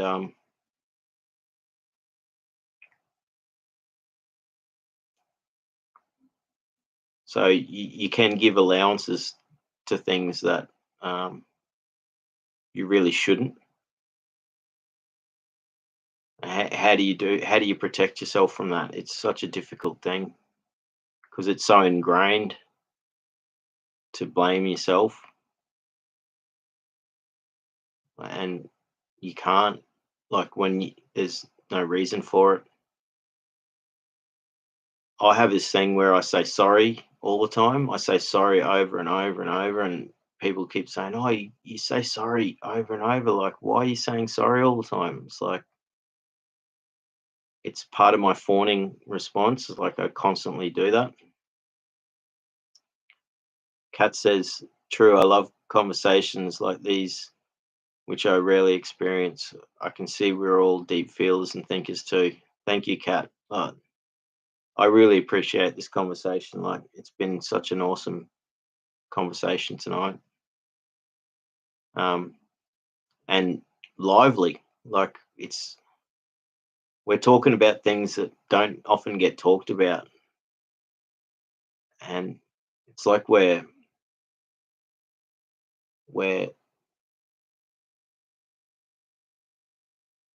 deconstructing the conversation and having fun doing it.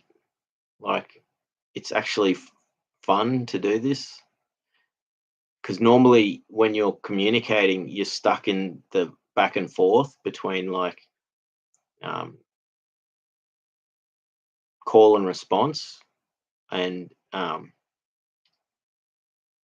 so you're not actually really engaging in the conversation. But what we're doing is we're talking about what it is that we're talking about, and it sounds funny. It sounds like it doesn't make sense. Um,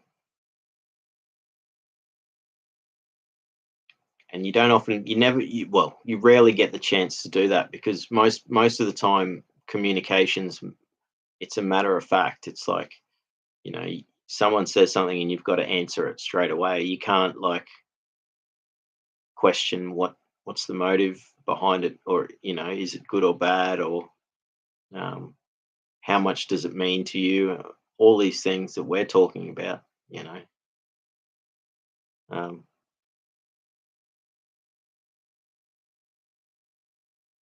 Eric says it's your responsibility to get better, though. Yeah, it is. Like, that's my goal, is to actually take my responsibility to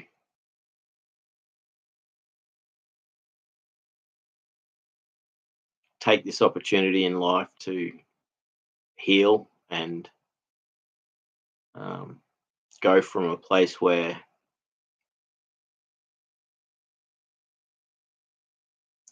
my outlook on life was pretty grim and I'd lost my motivation, and I I'm getting my motivation back by doing this, like, because we're having this conversation right now. I've gone from um,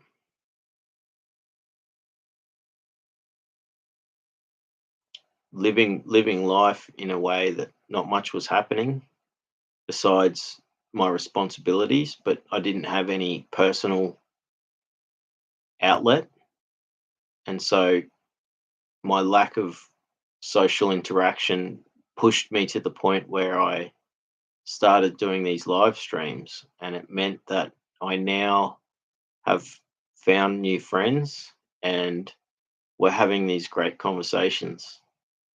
So,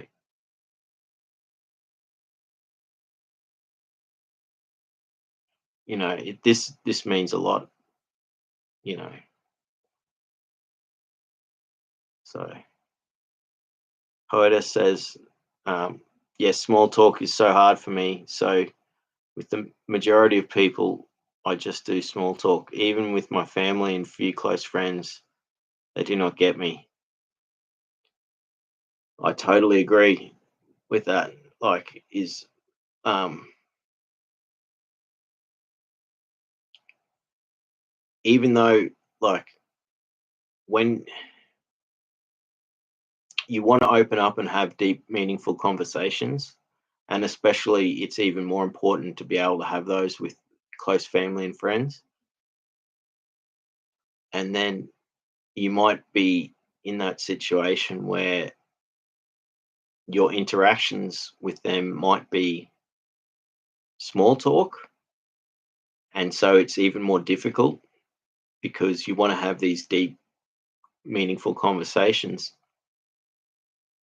but you're forced to have small talk. And if you're someone who doesn't want to have these small talk conversations, it becomes, you get anxiety over it. Um, and I don't know how that can be fixed. Like, sometimes it takes time to open up, and you can start off with small talk, but if small talk actually makes you um, anxious, or it doesn't sit well with you, it's going to be harder for you to then direct the conversation into something more meaningful. So that's a really difficult thing. You can't just jump into a conversation and say, like, let's talk about some serious topics here, because when you're in that moment, like, you'll sound out of character. It's already been directed, like the conversation's already been based on small talk. And if small talk is what makes you feel uneasy, you're going to be showing that. You're going to be getting upset about it. Uh, it's it's almost like conversations need to naturally happen, and they can start off as small talk and then just naturally emerge into like these great conversations. I don't know how to actually speed that process up. But I tell you what, like tonight, it happened um, pretty quickly. Like, I think it just happened. I think it might have been. Um, I was talking about some vulnerable things, and you all joined, and we all started talking about. Um, it it opened up the opportunity to really talk deeper into topics. Um, so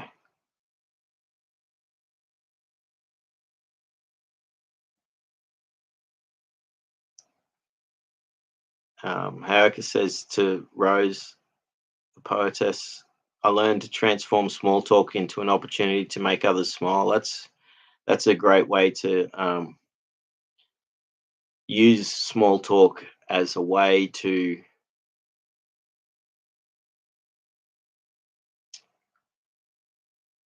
convey emotion, and then like you get to actually have a great experience in that situation, and that happens with strangers as well as with people close to you. So I think it comes back to commonality. Like you might start talking about the weather, but then it might open up the conversation about something that happened to you because of the weather, and then it goes on to how you dealt with it. So, like, they're all small talk sort of things, but you're able to like talk about experiences and being able to share like feelings and emotions in a safe way. And if it's authentic, then it means a lot more. So I missed a few comments here.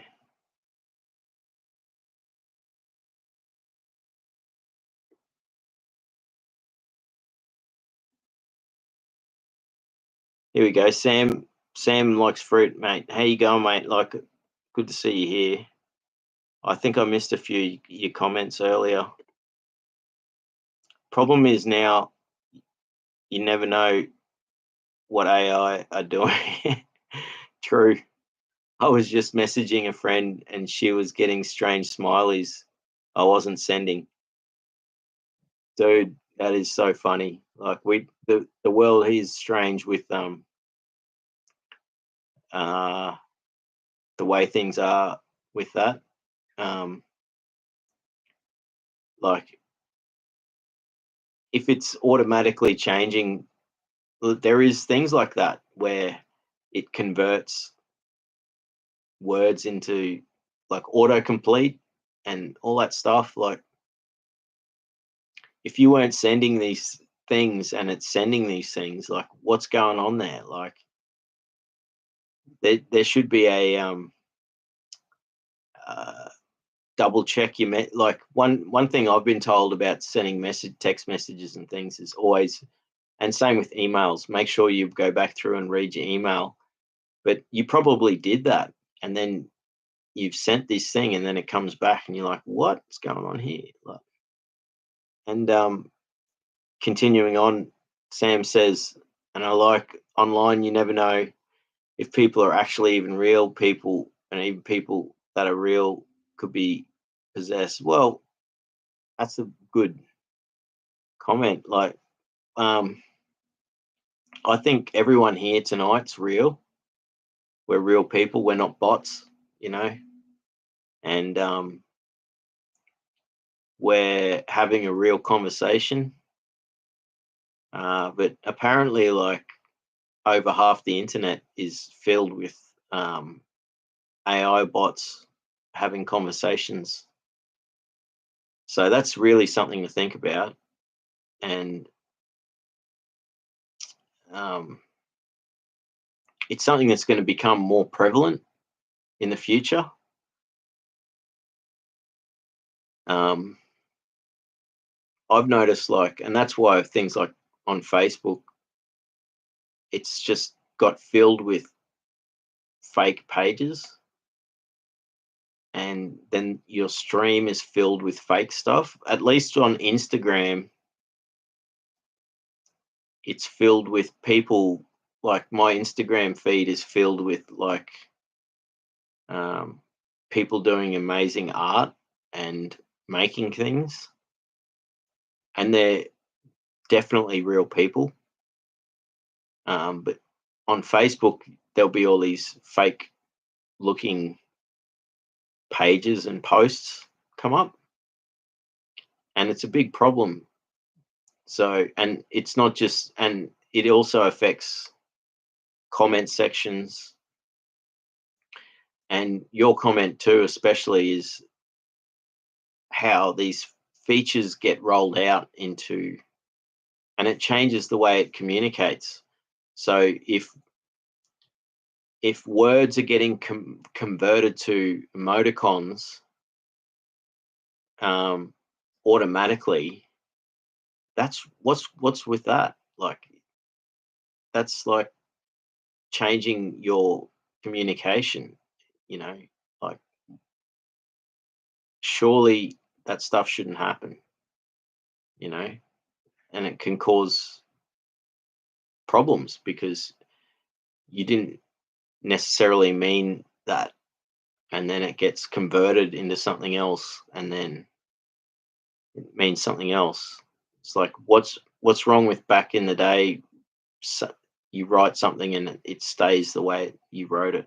You know, Kat says synesthesia is when you feel music at a heightened level, spiritually, perhaps. Yeah, I have similar to synesthesia. I have like I really feel music and I feel it emotionally deep. Like I, especially certain notes and the way they're played. So, um,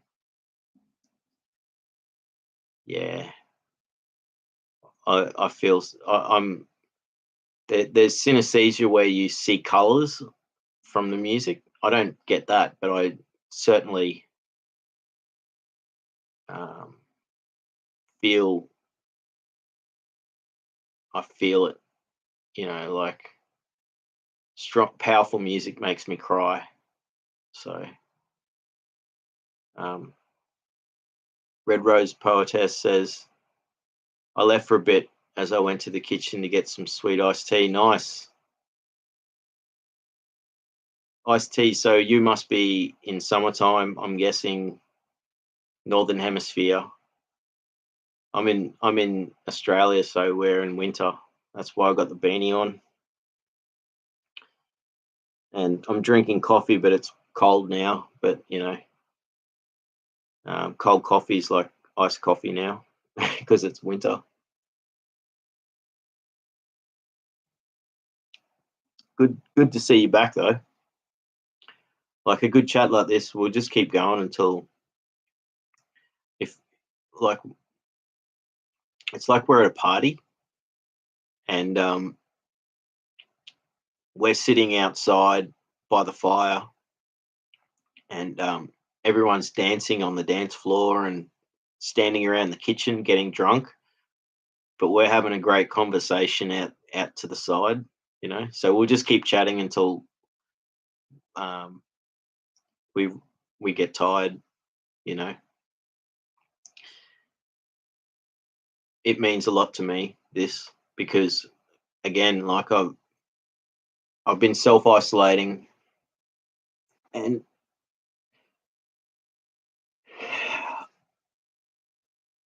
I have social anxiety and I lost I pushed away a lot of my friends. So um, I'm a very talkative person. I like to talk. So when I get that chance to do that and having conversations like this, because we're not just talking about basic stuff, we're really going deep into stuff and things that matter. So I'm really enjoying this. Um,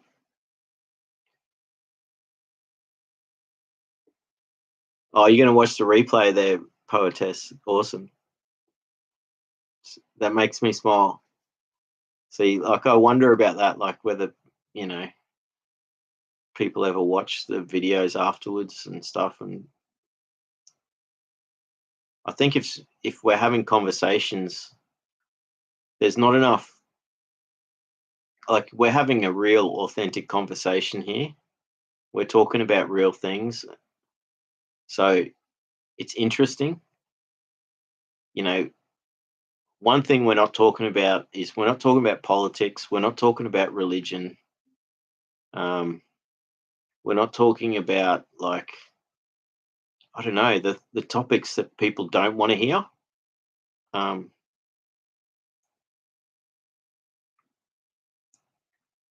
and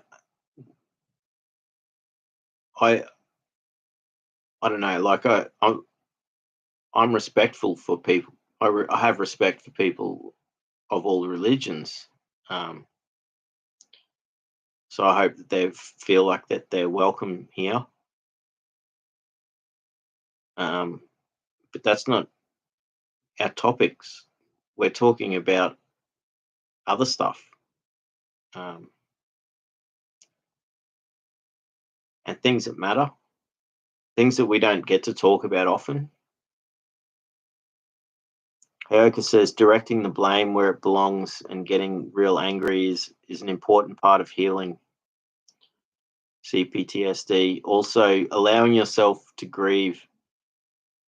These phrases shall pass, but you shouldn't bypass them.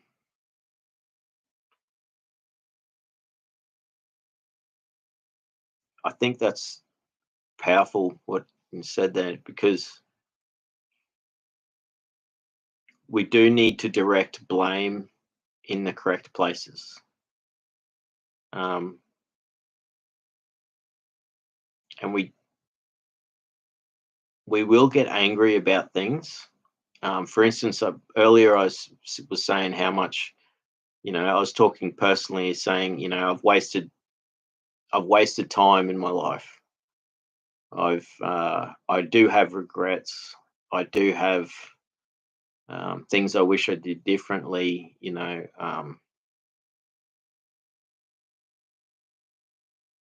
I can blame myself for things, but I really need to blame other things rather than blame myself for everything. Um, and I think that is a big part of healing, is acknowledging the role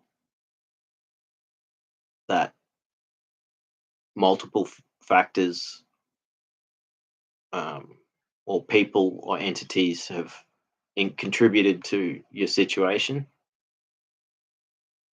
um, and directing the blame away from yourself, especially if you are doing the work to try and improve your life and heal. Um,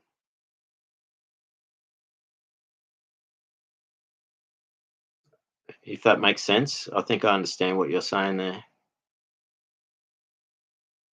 The poetess says, "Yes, it's been a great time. Just authenticity at its finest." That's awesome. Like, I'm smiling, right? Like, making me smile is a pretty powerful thing. Like, it's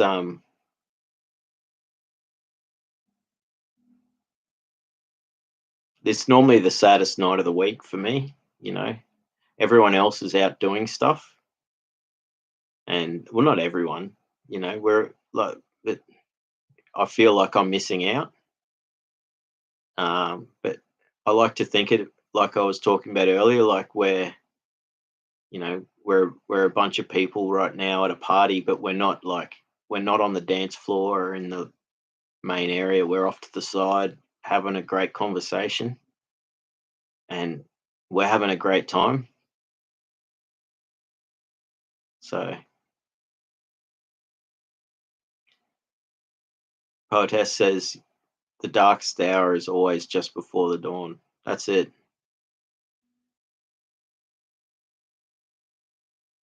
And you get through that, and then you like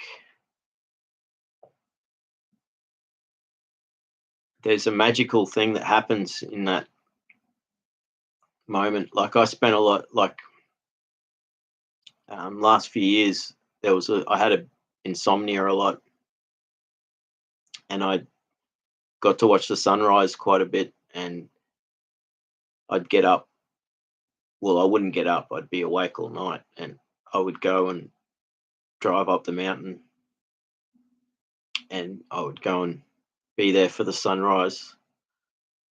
And it really is the darkest, physically, not just metaphorically. And what happens is it gets cold too. It's not just dark; it's cold. And before, like in that hour, like there's a stirring, like you have all the animals that are going back to sleep, the nocturnal animals, and they're all coming home to roost or to find their home, and they're making noise. And you have the other animals that are waking up.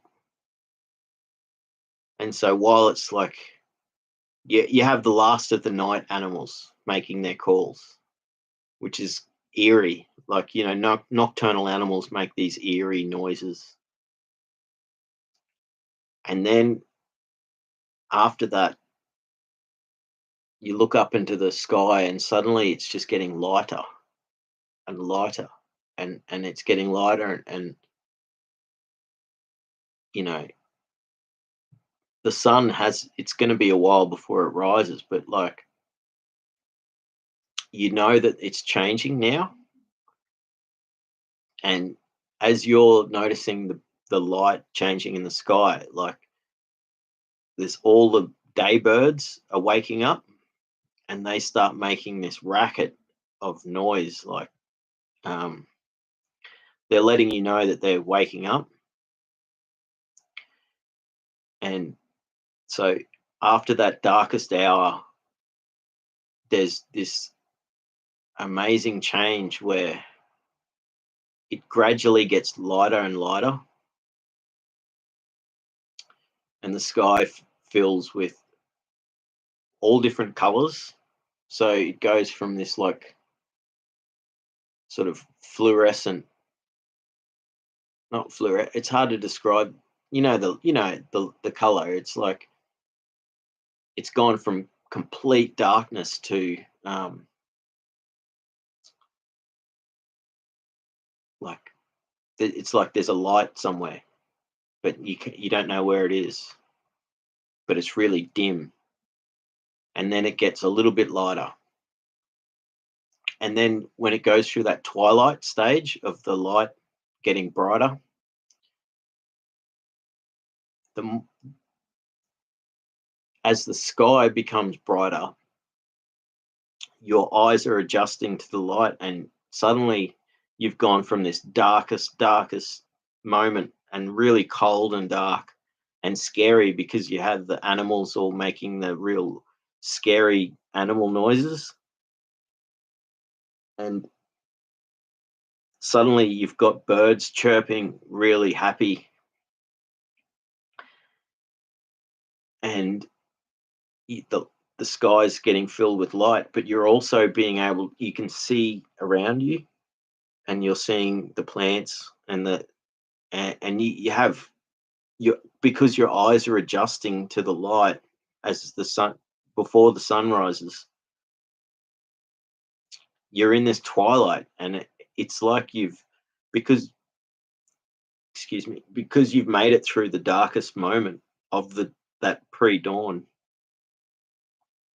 You're being rewarded by this. It's like an orchestra of life.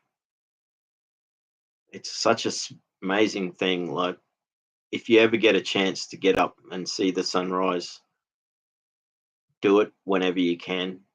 Um, and it's something that I want to get back to doing, because um, it's you feel so connected to the world, and it reminds you that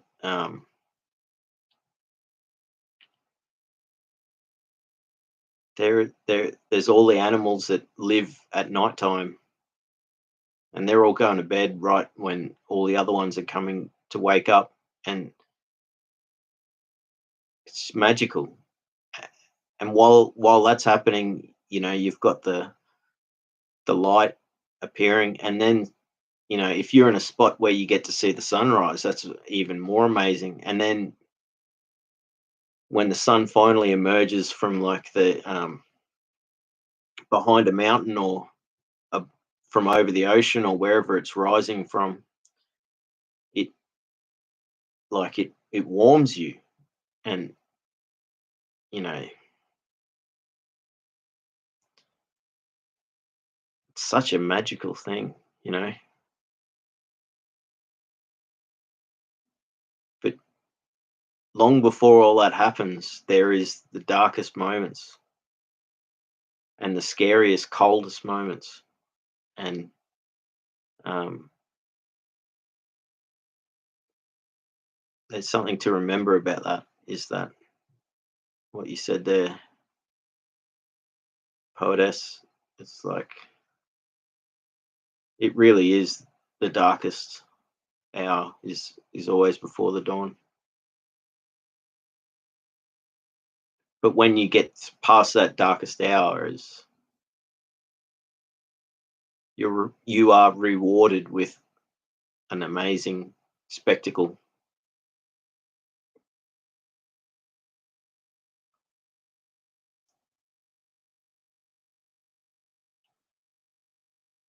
I hope I'm not missing comments here. Like I think I must be, or it's taking me ages to get.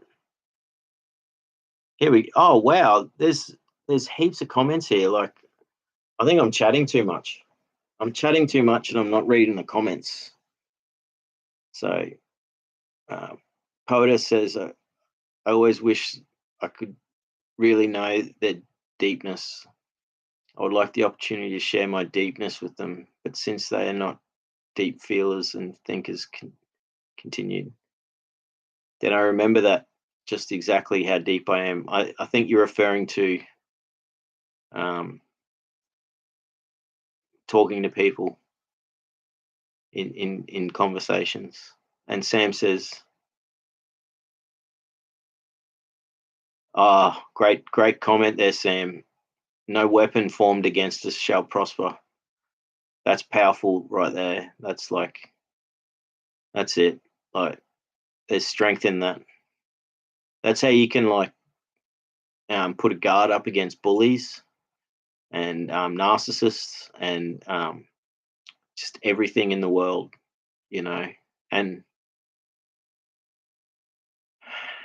Kat says the Matrix is real. Yes, it is real in a way. The Matrix, like even if you think of it as a metaphor or 100% physical real, it is real. Like because we live in an artificial world, so it it's real in that sense. So it doesn't matter how you think of it, it is real in that sense. Um, Hoka says AI is still in its infancy, guys. It's gonna save humanity in the long run. Trust me, bro. There's well, I'm optimistic, but I think that it's very dangerous. But I don't know. Um, I think this is going back. Poetess says talking back to synesthesia. Yes, same with music. I feel it very strongly, physically and emotionally and spiritually. Spiritually, that is the power of music. You know, music goes straight to your soul. It goes straight to your heart. So, um, and the frequencies literally will vibrate and um, they will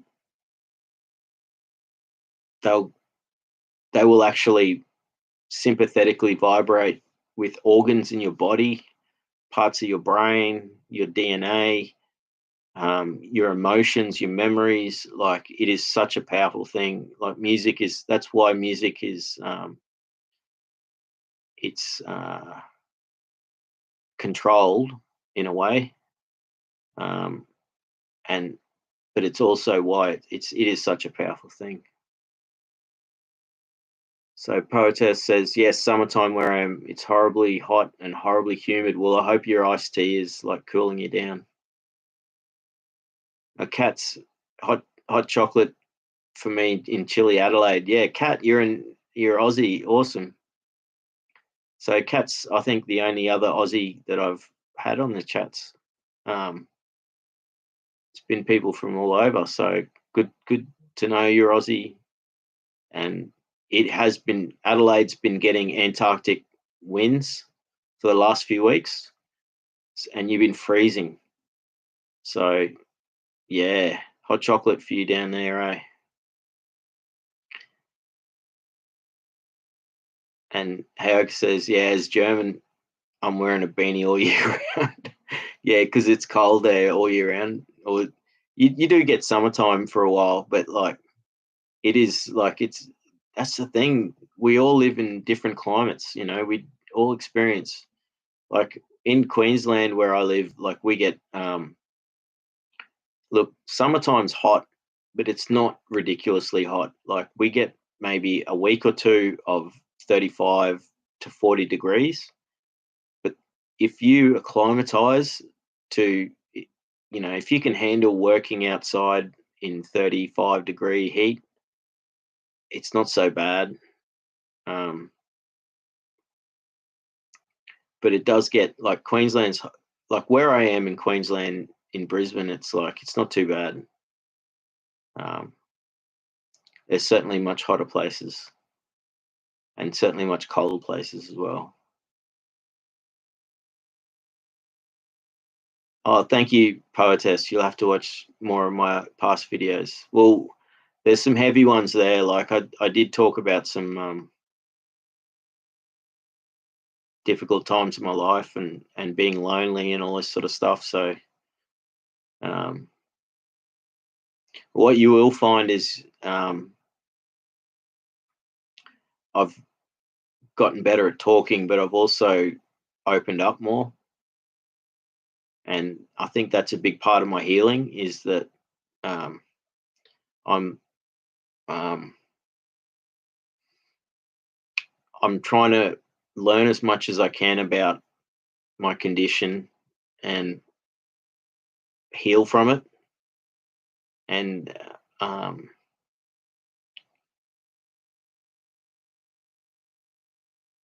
I want to make that a focus of my streams. Um, but I'm really enjoying these free flowing conversations. So um, it gives us all a chance to talk about things that are difficult, but we're also talking about happy, friendly things and things that we can share. I My intention was to try and break my social isolation, and I think I've already started that, and I've found new friends, and I'm I'm still getting, like today I had social anxiety when I was out in public, and I had an anxiety attack, and when I came home, um, but I relaxed enough, and then when I started the stream, all you friendly, lovely people joined, and we've had this great conversation. So it's reinvigorated and reassured me of like there's good people out there, and um, I can't wait to read some of your poetry and find you on. Or if I can't find you on Instagram, you'll find me. And if people want to message me directly, that's how you do it. Like on Instagram, I've got my Instagram link, so um, I haven't put an email address or anything up on my page. But you know, if if um, yeah, that's how you can continue a conversation after the streams. Um, yes, the topics that most society talk about, I do not. That's it. I agree, poetess. Like, um, we're we're talking about most of society are talking about different stuff. I think we're talking about cool stuff here, like all different stuff, and we're mixing in the healing stuff, and we're mixing in how to deal with the negative aspects of of society, and that again is something that doesn't get talked about, um, especially openly. Like, because it's like this unsaid thing that it's not nice to talk about these things, or people just think it's not something that's worth talking about. But I think it's something that we should talk about. You know, it's not being critical for the sake of being critical. It's actually um, trying to understand it more. You know, it's make sense of it, and make something from it. You know, I'm gaining more insight into um, the complexity of stuff by having these conversations. You know, and um, so certainly enjoy doing more. I got to keep reading these comments. Like, they're just so good. Um,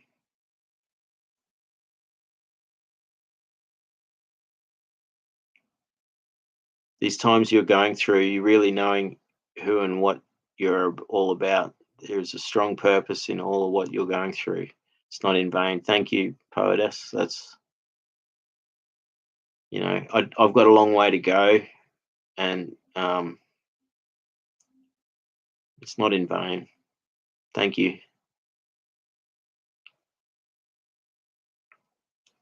Hoka says, as codependents and or survivors of narcissistic abuse, we've been programmed not to trust our emotions and perception. That's why we don't allow ourselves to grieve or get angry. Yeah, it's true. Grieving is such a difficult thing to do, and I rarely get angry. Like, something takes me a lot to get angry, and even when I do, it's I'm not necessarily angry. I'm more upset. I'm almost at the point of tears, and it's because I've been pushed to that point. But I rarely raise my voice. The most angry I get will be I speak a little bit louder or sternly, and even then, it's very mild. Like, I get angry at myself, but even then, I don't know. It's my emotions have been so messed up, so that, and um, I don't have troubles controlling them, um, because they've been blunted. It's more so I have troubles expressing them. So, um, poetess says these words you just said about the sunrise and the birds and the animals and planes and the light and the twilight and the pre-dawn continued. The orchestra of life, you just made up the most perfect poem. Oh, that's awesome. Or maybe, I don't know, maybe you could write the poem. It's just inspired the poem. Or maybe I could write it. I don't know. Maybe we could write it together. Maybe it's a poem. Maybe that's the poem itself. It's the eternal. It's the story of the dawn and the pre-dawn, the twilight. That's awesome.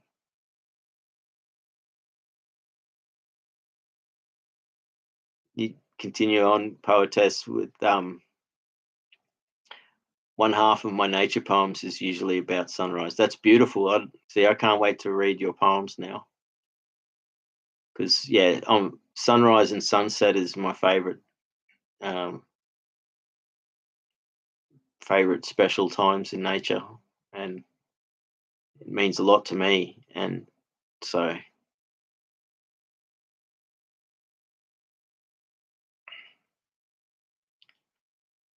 I've got to keep skipping some of these comments just so I can catch up.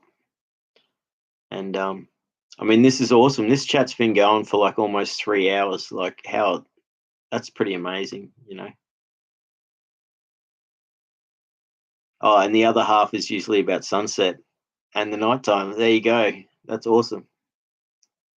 That's like, they are special, and it's something. This is the thing. We live in this artificial world uh, where sort of we don't get exposed to it, you know, and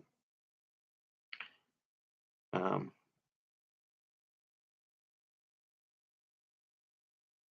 if you get a chance to spend, anytime you get a chance to go and spend and watch the sunset or the sunrise or that twilight time, do it as much as you can. It's hard to do if you're in a city and there's big buildings that block it all.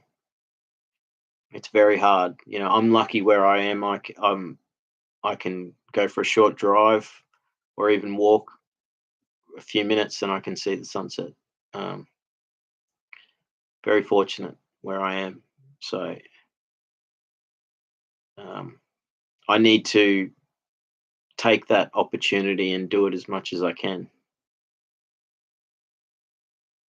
Hoka says sometimes it stays cold. Are you referring to like freezing cold in Germany? Yeah, that's it. Some parts of Germany is like icy cold. Um, Poetess says, "Yeah, my poems. I don't have many of them on my Instagram, but I will send you more of my poems through direct messaging there. I've written a ton of poems. That's awesome. I can't wait for that. I really look forward to doing that. And I'll do the same. I'll share with you poems that, you know, 'cause, I've got a few that I've made into YouTube videos. There's like two or three, but um, I made. Oh, I did this. Oh, a bit dusty. I made this. These are poems that I wrote in the last little while, and so I made this at like a office, you know, like a printing place where they printed it out, and it was such a great thing to do. And I just made 20 of them and like gave them to people.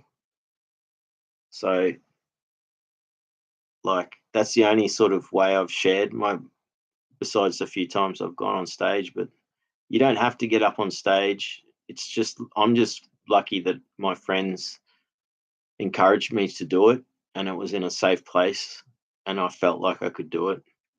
But I tell you what, it was scary. Like um, your name gets called out because it's like an open mic thing. Your name gets called out and you have to get up on stage. And then um, luckily I'd, you know, memorize the poems that I'd done. And so I'd say them, try and say them as slow as possible, but you'd end up talking way too fast. So, but then literally as soon as I say my poem, I'd like run off stage, quickly disappear, you know, like, but it's a friendly atmosphere. So like no one judges you or anything like that.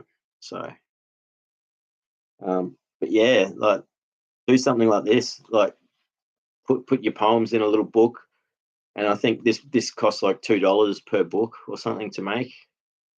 But you don't even have to do that. Like I'm, you know, like this was I did this like to say thank you to people that helped me get through the last year, and so it meant a lot to me to actually get to that point where I um, did, you know, like took these things that I'd written and um, got them printed through like these local print shop place, you know. So I really look forward to reading some of your poems, poetess.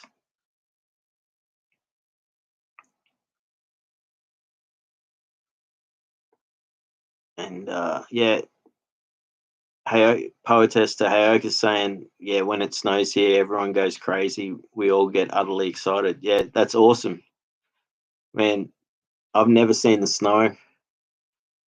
Um, I just can't imagine what it'd be like. I reckon I'd have to be rugged up. I'd have to have like 3 pairs of socks and 2 jackets and 5 beanies, and I'd still be cold. Kat, I don't know if Kat's still here, but I've been down to Adelaide, and that was one of the coldest places I've been to. Um, and that was in autumn. So I couldn't imagine, like, yeah, I've never been to the snow. One day I'll get there. Um, it's life, you know. It's one of those things. I don't know why I've never got to that point where like, because we do have snow in Australia. You know, we have snowfields, and like it's snowing heavy at the moment in the snowfields. They got lots of snow, but I guess it's money, you know, and distance and things like that. But you know, something I've missed out on.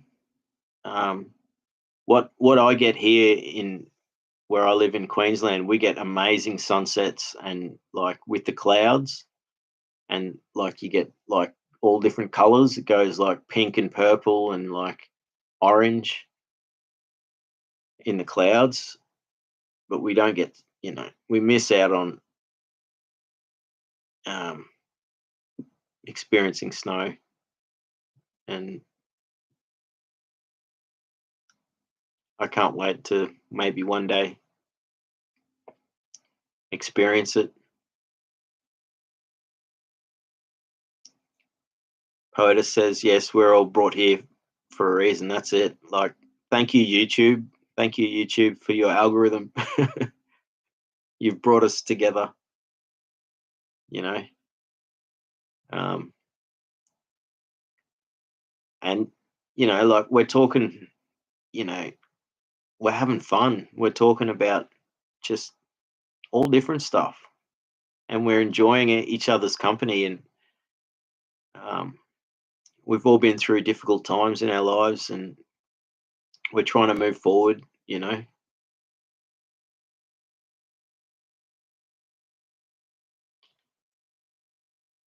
So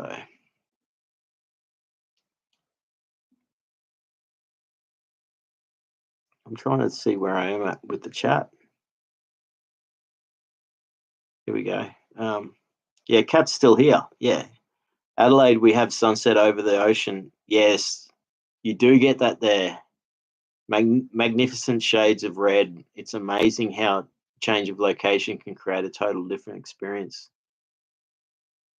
So, oh yeah, no, you also have another comment before that. Brisbane, there's some beautiful sunsets. I lived there.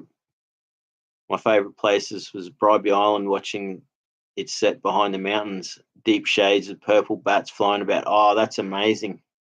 We get bats where I live too at night time, but having the bats with the sunset, oh, Bribie's cool, you know.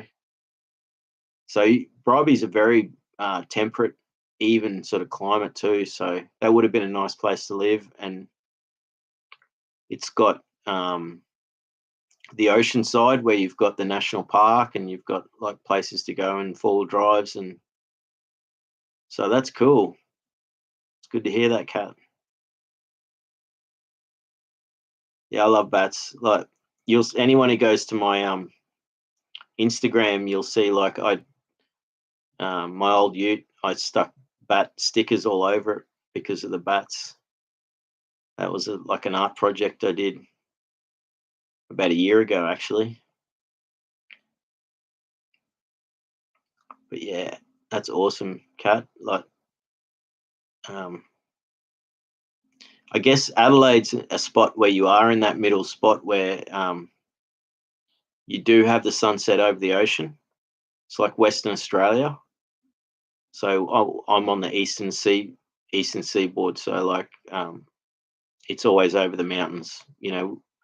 Whereas my sunrise is always over the ocean, which is pretty special because it sort of like rises. There's usually clouds, and it emerges through the clouds, you know. So I'm supposed to make some sunrise videos coming up. So you'll see on my YouTube channel in a month or so some sunrise videos. Oh, you have some of your poems um, published, poetess. I have one that's in an ebook, strictly my poems, and I have my poems in some print books, both mine and my publisher's. That's awesome. You've written haiku as well. Yeah, I've written some haiku. I can't wait to. I love haiku. It's the best. This is awesome. I can't wait to see him. So you have shared, you know, because I didn't know whether you'd shared like your stuff or not. And you don't have to share your poetry, you know, you can write poetry and not share, but having it shared and published, that's awesome. Yeah, I see what you're saying. So your regular poems, you haven't got, well, you sort of decide what you publish and not what you don't, hey? Like,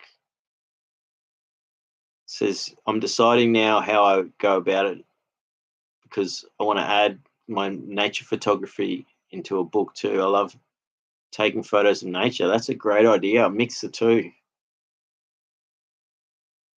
That'd be great. I hope you get to do that. You know, make a book that's got like the nature photography and the poetry, you know, on however you lay it out. You could have it on separate pages or you could put them together or um, that's such a great thing. Like I really hope that you get to do that, you know. It's a something to really work towards.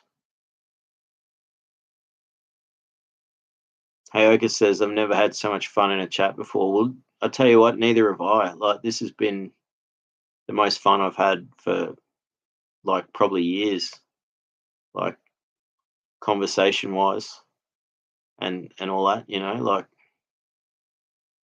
I really do feel like we're at a party and we're sitting by the fire and everyone else is like busy getting drunk and we're just having a really great chat. You know, we're having good, you know, good conversation.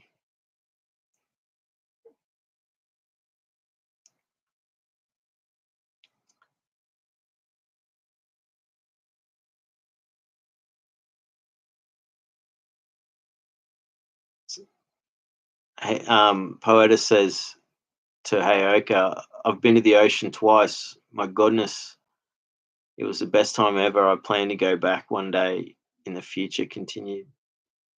Yeah, so you must um you must live in like inland, I'm guessing, and you're far away from the ocean. Because that's the thing, you know, I don't get to see the snow and I'm close to the ocean. I'm close to the coastline. Like we're all in different places. So we all miss out on something where we are. I don't get snow, but I get like I'm close to the ocean.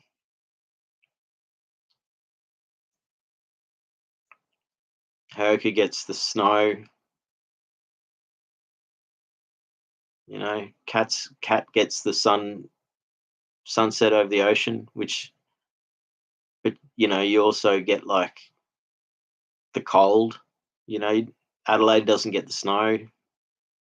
So it's all we're all in different places. POTUS says, I have access to many beautiful lakes and rivers, streams as I live in the country in the southern part of the US. I live in Louisiana. Oh, that's a beautiful spot. So that's sort of like Louisiana's like a tropical, subtropical sort of place, isn't it? I sort of know most of the states of America, but I, I didn't realize Louisiana was like mountainous. So I thought it was flat. But yeah, I'm thanking you all for this too. Thanks, Poetess. This is yes, I'm a Louisianan. That's it. That's awesome. Yeah, no mountains. That's it. So it is flat. That's right. So you've got a lot of lakes, and you got a lot of streams. So you'd have a lot of bird life there. That'd be awesome.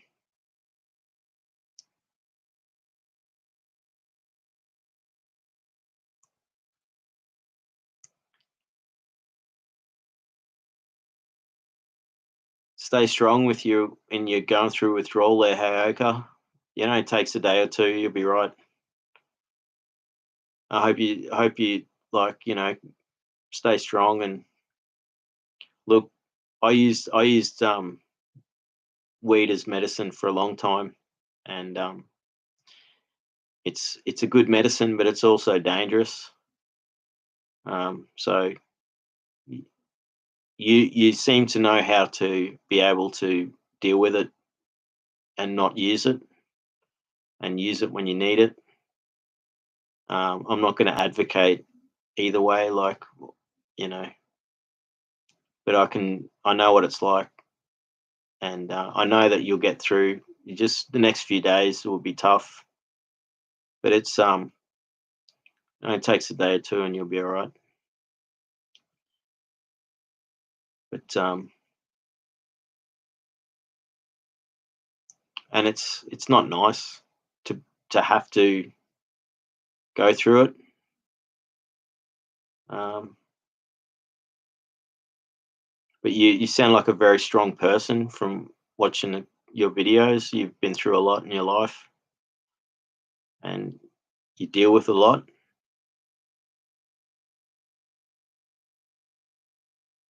Yeah, 30 days. That's good, man. Yeah. Longest I went was like a year and a bit, but usually it'd be that. At the moment, I think it's over that now. I think it's 2 months since I've had any. But there's nothing, um, it's hard for me to comment on it, because it's a personal thing. It's however you use it and get benefit from it. And the main thing is that you're used to being able to go through the process of not having any. So that means you're a strong person. It's not you've got it on under control, even if you do relapse. But Poetess says, yeah, no mountains. Yeah, that's it. Very hot in the summer and very cold in the winter. You'll be able to sense about the bird life in the poems. Yeah, well, that's it. I can't wait to read them now. That's awesome. Look, we've made it 3 hours chatting, eh? We've been here for 3 hours chatting. That's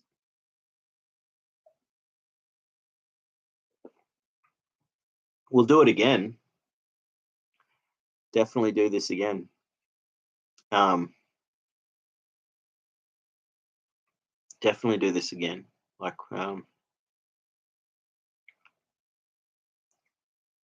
I had like I had like a plan to talk about stuff, and who cares about the stuff I was going to talk about? I'm so glad we had this conversation tonight. Does it? POTUS, it only feels like 30 minutes. That's it. Thank you, YouTube. You've made us friends, and we've had a great night. And we're not talking about like we're talking about stuff that matters to us. We're not feeding into. Um, we're not talking about the negative things in the world. Like we have talked about things that are negative, but you know,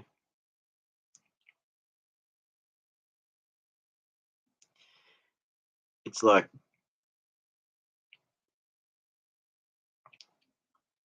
so much. What my point is, like so much of the internet's, especially at the moment, is talking about uh, just you know politics, or I mean, there are big problems in the world. Like the world's got like and that's something that I've noticed. Like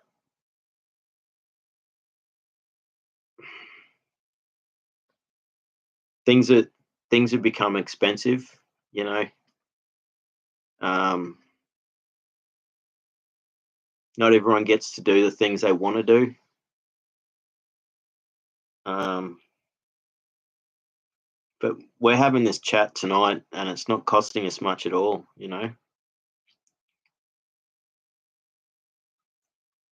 So, Kat says, "Great chat tonight." Thanks, Kat. I'm glad to see you again. You were there at the last chat. I had a great time when I was down in Adelaide. That was 10 years ago now. I've only been there once, and it's a beautiful city.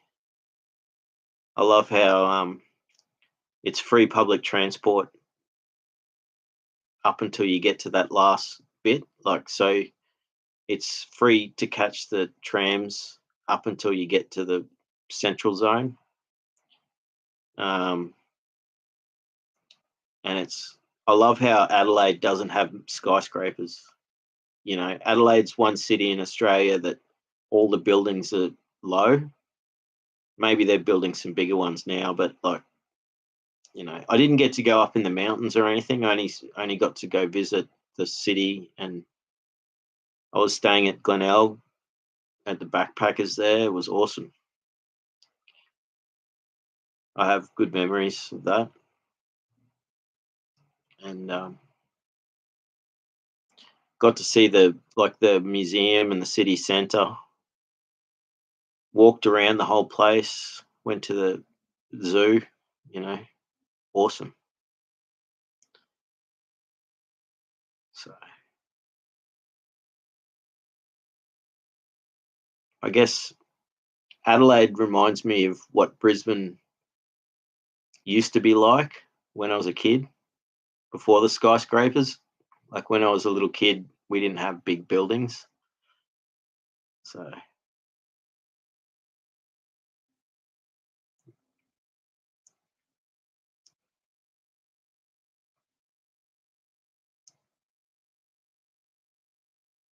that's an awesome comment there, poetess. Like, my happiest moments and memories in life do not even involve money. That's so awesome, and that's powerful, because it's like money, you don't need money. I mean, we do need money in a sense to live comfortably, and I understand how difficult it is. Like I'm currently like, I wanted to start a course to study to get some qualifications to start a new sort of job, maybe in a year or two. And because what I went through last year, um, and if poetess, if you go back through one of my live streams, I explain what I went through. But I crashed my car when I had a very difficult time in my life. Like wanted to hurt myself, which is I don't like talking about, but basically I did that, and I've got to pay for I've got to pay some money back now, and it means I can't do the course. So I just had this money. I just had just enough money to do this course, and like now I'm like, oh, I've got to pay this because I did this. So it's my own karma, you know. I've got to learn from that. But the fact is, I don't need I don't need the money. Like, well, I can still get by without it because the money that I had set aside for one thing, I've actually got to use now to pay back from doing something stupid when I was unwell. So I don't know. 1969's here. How you going? Yeah, that's all right. You better late than never. We'll keep chatting for a while. I don't know how long we're gonna go. We've been 3 hours now. We've been having an awesome chat tonight. 1969. She's been with my live stream since the beginning. So she's awesome. And I'm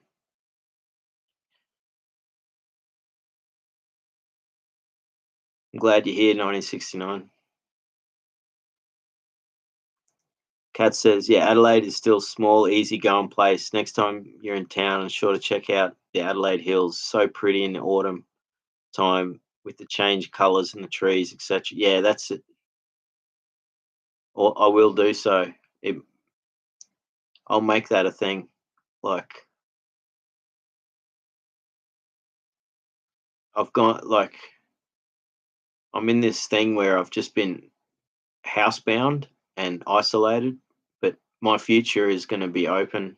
Like I will start traveling and seeing the country, and maybe I'll do it. Maybe I'll drive down there so I can do that in my own vehicle sometime in a year or two, and I'll make it something to look forward to, something to aspire to. Um, that's a great thing. Like I really wanted to get to the Adelaide Hills, and I looked into catching a bus up there because there's the buses that take you up there. Um, but I was just glad to see as much of the city while I was there. But yeah, Adelaide's a beautiful place. You know, very laid back, friendly people. The markets, the Adelaide markets. I don't know. Hopefully they're still there. Awesome markets where you go in. It's like in this big building, and like you get all different food and fresh food, and um, that was one of my favorite experiences when I first got there. I was like, I want to go to the markets, and I bought lots of food. Like I bought enough food to last me for the week while I was there. So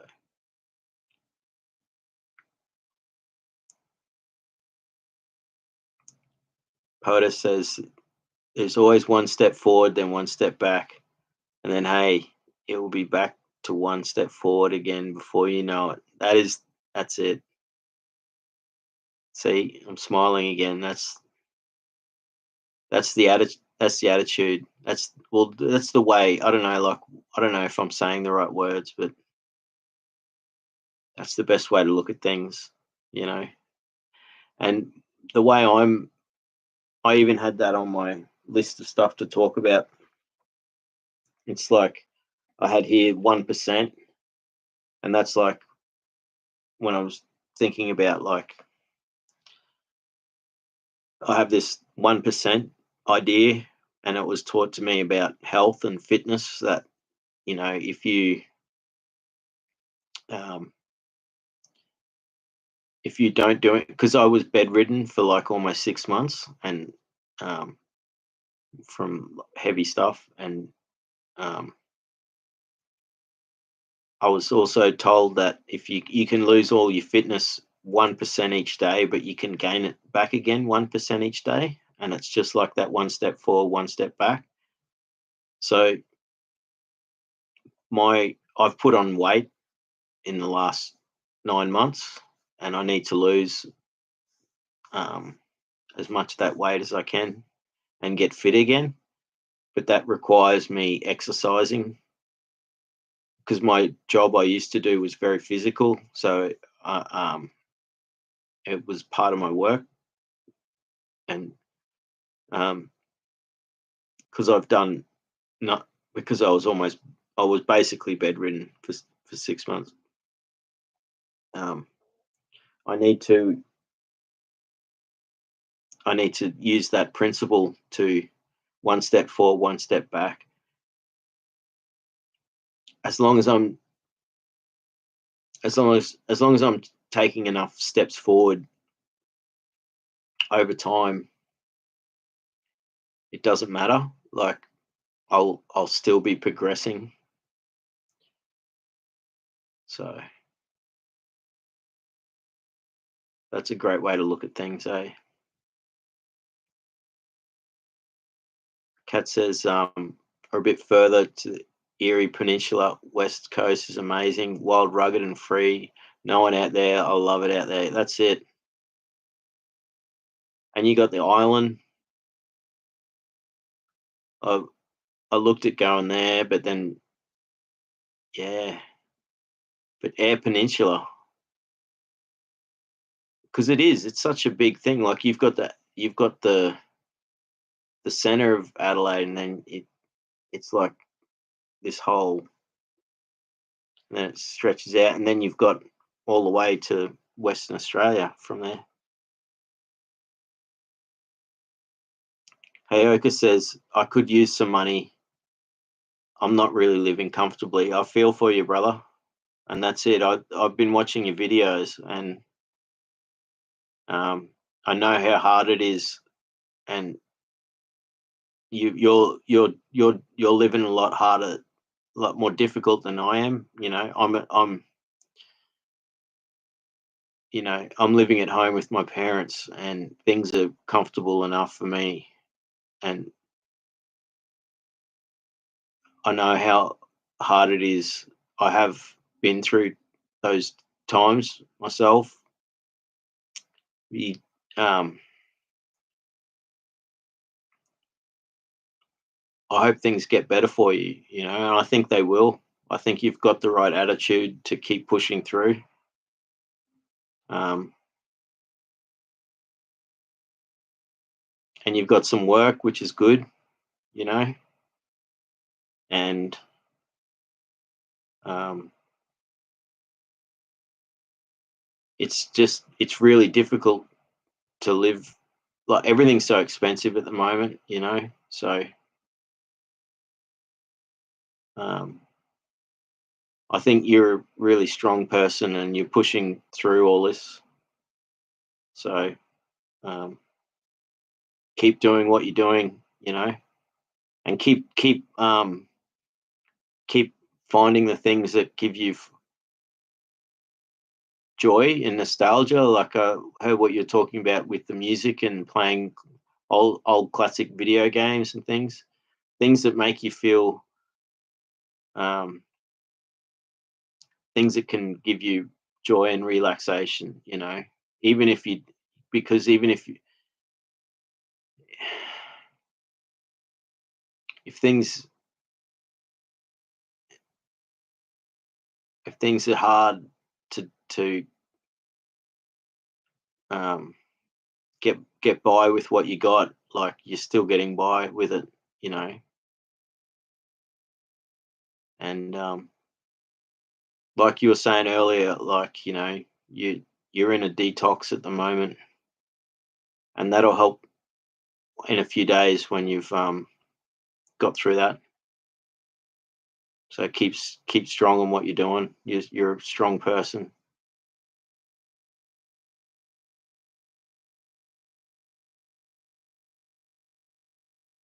Yeah, awesome. 1969. That's 3 hours you got to go back and watch. But it's been an awesome chat, and unfortunately, you can't Like, you can't keep chatting to us while you watch it, but you'll get to hear the chat because I was doing the same thing all night, is reading everyone's chat while we were talking. So you'll be part of it, and that's something why I read the chat comments while they're happening, is because YouTube won't always show the chat replay. So if the chat replay is not playing, at least you hear what everyone's talking about. Kat says, I love the markets. I went there yesterday for lunch. That's the markets in Adelaide. They are awesome. Beautiful old building, and all the marketeers, and they all like fresh food and like mini restaurants. Like you have all the it's like a classic world sort of class market. We used to have one in Brisbane, and it disappeared like 20 years ago. It was about a quarter of the size of the Adelaide markets, but it was the same style. Like you had all the different vendors. It's unique, and I hope it always stays there. It's a really awesome, fresh food. I had great food there, and cheap. Like really good food. And you can buy your whole groceries. You can get your whole week's groceries from there, as well as buying fresh like food. That's what markets should be.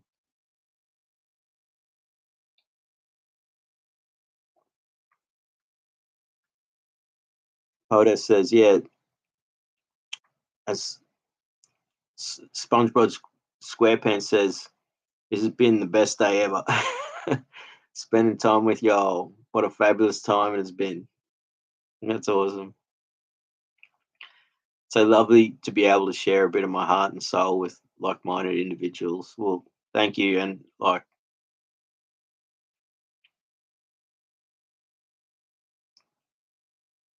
it has been, you know, it's really lifted my spirits. I've um, after I get stuck in my own head, being depressed or down on things and being isolated a bit. This has like been the best thing. I've found new friends, so I look forward to reading your poetry. You know, um, yes, one step forward, one step back. Remember that your bad days. Remember that on your bad days, and your trying days. Yeah, that's it. That's it. That's what helps you get through. You push through. Hey, like, you remember that you can. You really do. Gives you that strength to just keep going. It's like the anxiety attack I had this afternoon is long gone. Like when I came home from the shops, I was just like panicking, and I I was like, I hope this doesn't last. And then I was looking forward to, because I'd scheduled this stream, and then I was worried that I was going to start the stream and be all like um, in this bad place, but all these lovely people joined, and we had this great conversation. So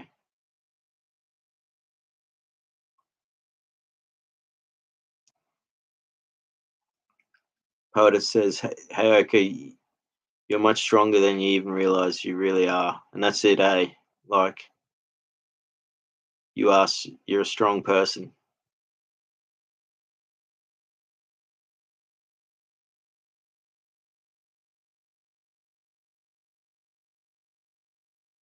So,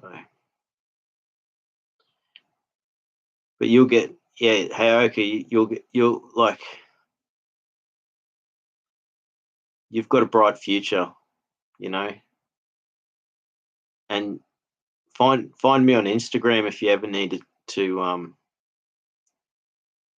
DM, like, private chat.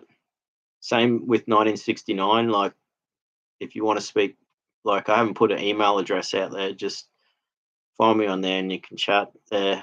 And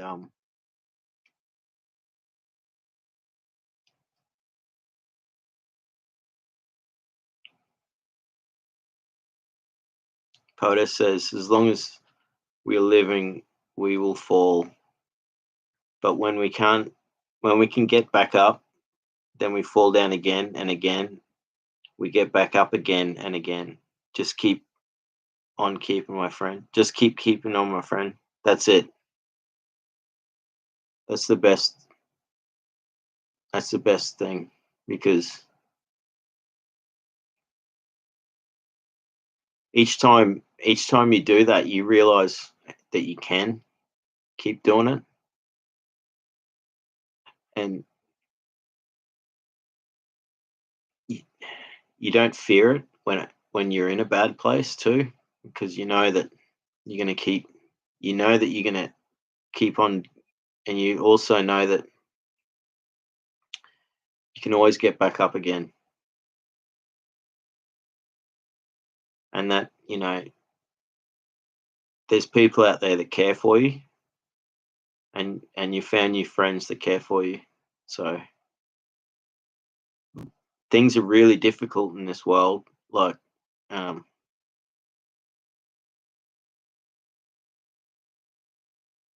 so it's hard to find it's hard to be happy and find meaning, but we find it in our own ways, and we also find each other like we have tonight. Like, I'm going to keep doing these streams like at least once a week, or as things get more difficult with my mum, like, um it might be a little bit longer than that, might be every 2 weeks or once a month. But I'm going to keep doing it, and I want to keep in contact with everyone here. So, you know, because we're all on this journey of healing, and not just healing, we're also on a journey of sharing our experiences, and um, having connection. It's like there's so much chaos out in the world, and there's so much hate, and we're happy, friendly people. So we naturally found each other. So I think that's a really good thing. And we may not have, like, we're here to support each other, but we're also here to support ourselves, and like we can encourage each other to support ourselves. That's what I was trying to say, is that you know we can remind each other that we can make our lives better and enjoy things. you know I went through a long period in my life where, and I still can't listen to music much. I can't appreciate certain things and be happy about them, but that doesn't matter, because I know that there's other things I can be appreciative of, and things like this tonight, as very appreciative of. Like, it's like, again, like we're at a party, and like everyone else is inside the house in the getting drunk. We're sitting around the fire having a good chat. You know, we're doing our own thing, and we're listening to each other. You know, so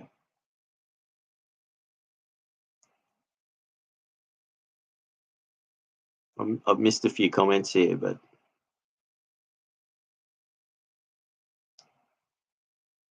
that's it. POTUS says, you know that you're on this earth for a reason. Your life matters. You matter. Y'all. That's it.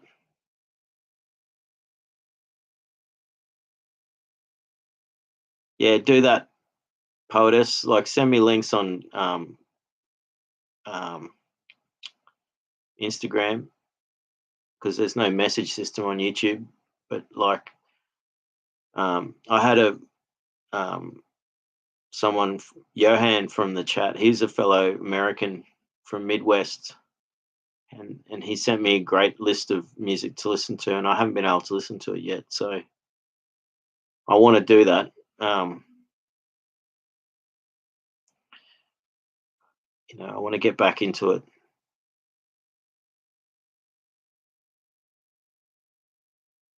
But, those panic attacks come out of the blue from POTUS. Yeah, they do. Like, yes, yeah. And you know what I did? It was maybe 20 minutes or half an hour before I could do anything about it. But like, I did sit. I went with it, and I allowed it to happen. I could feel my heart rate was way up, and I sat quietly and I did some breathing, and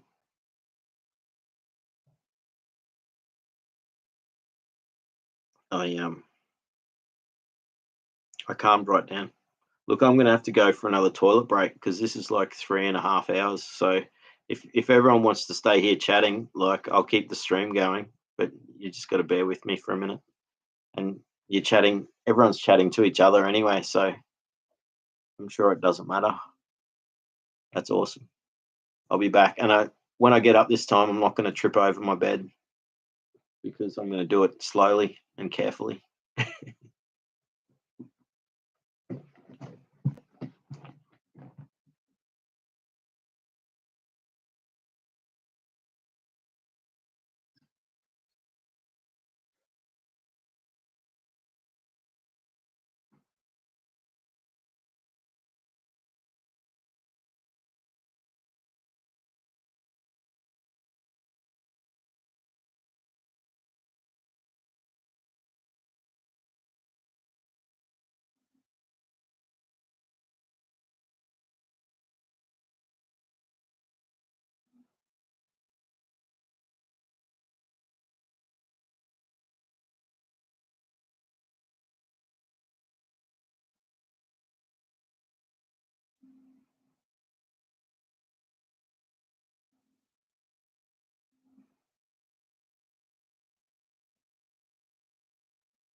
I'm back.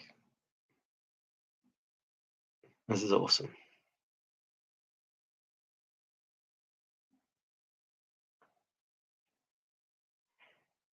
There you go, 1969. I'm already smiling right now reading your comment. So I can't express more how much I've gotten out of doing these live streams and connecting with you all. And I've got a real difficult time ahead in my life, um, with my mother not being very well, and that's going to be very painful moving forward. So having something to, like, group of people that are very caring, and it's really special for me, and I appreciate it a lot. And the encouragement that I've gotten from talking about my difficulties I've gone through in life and my journey in healing is, because I've got a long way to go. I really do. And I'm knowing that there's people out there, um, that are wanting me to achieve what I'm trying to achieve is really, it means a lot to me because it's it's giving me that extra bit of strength and courage to do it.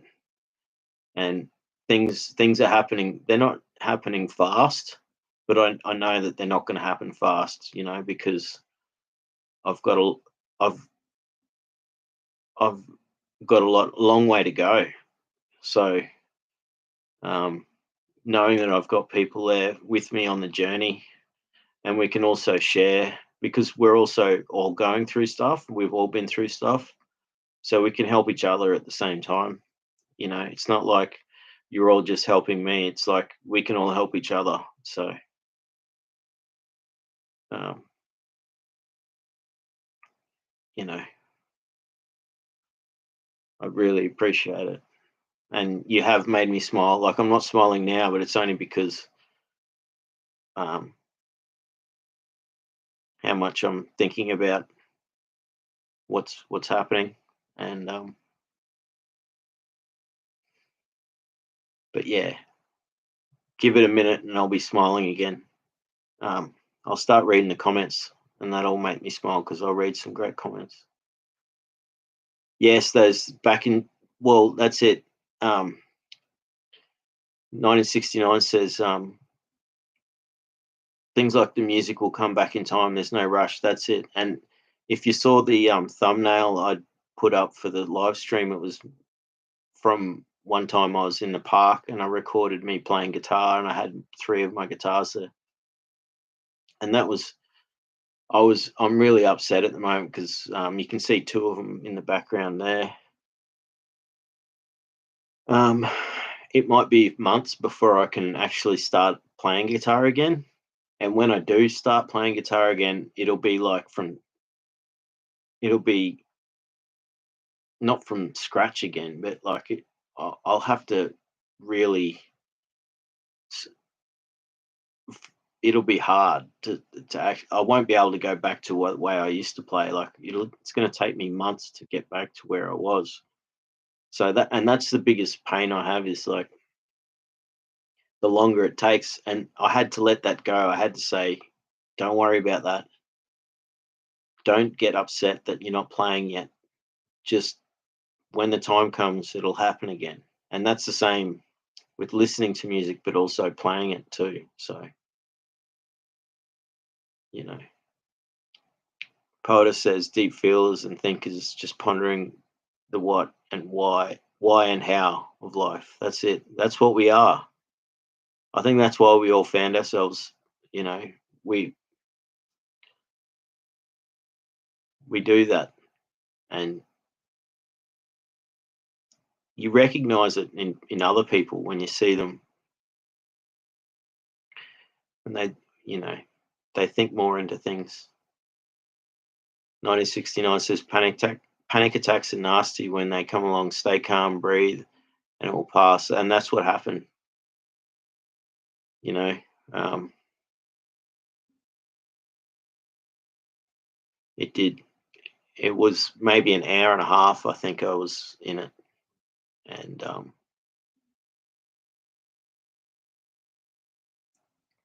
it was not nice. One thing I did think from it was I need to like I need to. I've got a few friends that want to catch up. I only got a few friends like in real life that I speak to.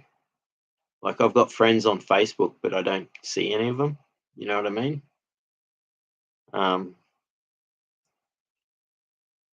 and I've only had these panic attacks when I've been on my own.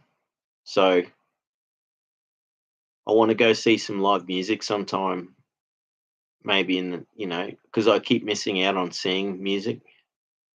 So what I might do is try and organise a friend to come along with me so that I can go see some music and know that I'm not going to have one of these panic attacks. So that might be a way I can get around that. Poetess says, when I have a panic attack, I realize what is happening. Then I just sit and don't try to control my emotions and let it come and let it pass through. That's a great way to deal with it. Like, let it go, like, let it do its job. Like, because it sort of surges. Like, I get it where I can feel my heart rate's going, and then I can feel it sort of, it's sort of surging down and then surging back up my body. It's like it's going in both directions. My whole nervous system's like just going. So if you can just like let it do its thing, and you just sit quietly somewhere, and you can be in public. Like if you're in public, like you're in a shopping center or something, just sit down on a chair somewhere and just sit. Or if c- near a park, go sit in under a tree or something. Um, but you do need somewhere to sit down. I think that's a crucial part, is sitting down. Like while you're standing and walking, I think you can maybe walk it out, but not in, I don't know, um, not if you're in a place where it's going to keep it going. You need like by stopping what you're doing, but it is going to last for half an hour, an hour. Like I haven't learnt the techniques to slow it yet, but I'm sure there's ways you can just like not snap your fingers, but like um, I'm sure there's ways you can stop a panic attack within minutes. And it's probably I think it might require pressure points, breathing, a few other things. So I think that's something I'm going to research into, how to do it quickly, because the quicker you can do it, the better. Because you end up in that state for too long.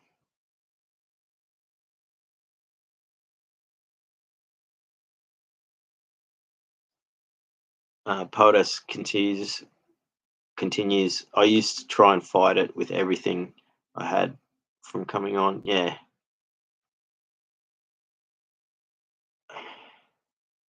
that's you do want to fight it.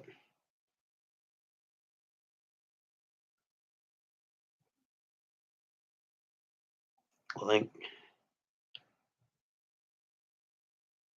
I, I sort of tried that, but I think when it first happened today, like I was confronted by it, like I didn't expect it, so I wasn't able to like really try and do anything about it. So I sort of went to ground. I like I just I came home, and one thing I did do was I told my dad that I was having a difficult time, and he had a quick chat to me, and that calmed me down as well. So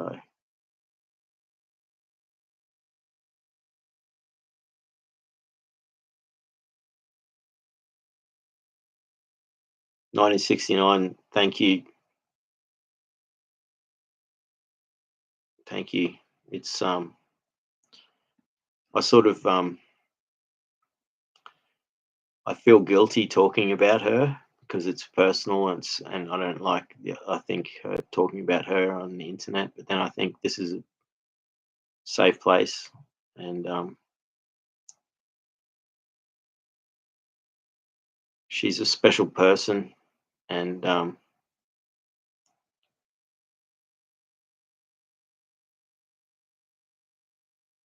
every day, every day there's something um,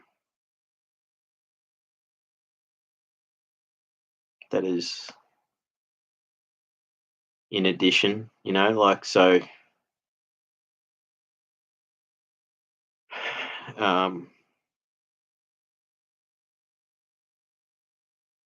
it's really it's I keep thinking of her, because what she's going through, like what she's going through is, um,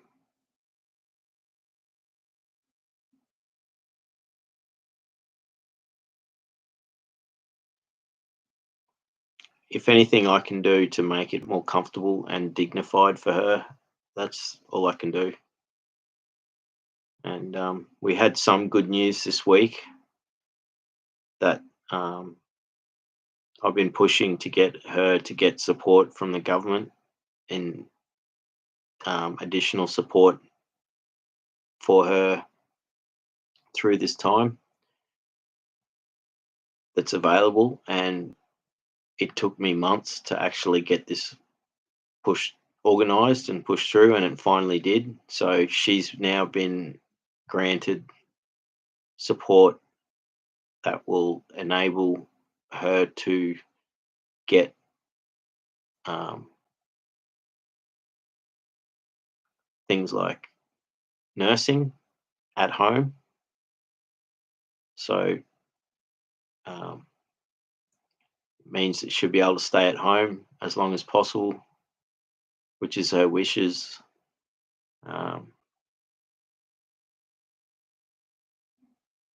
and that's really the best news that we've had all week.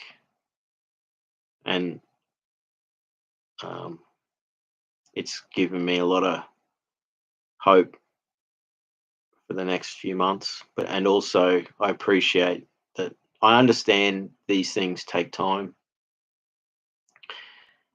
I just feel very fortunate that we have these services in Australia, that she is going to get additional support, and that they're going to do this. So um,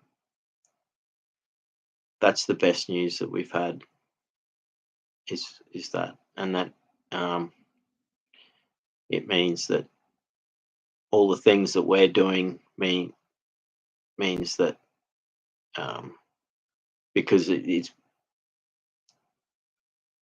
she's become more fragile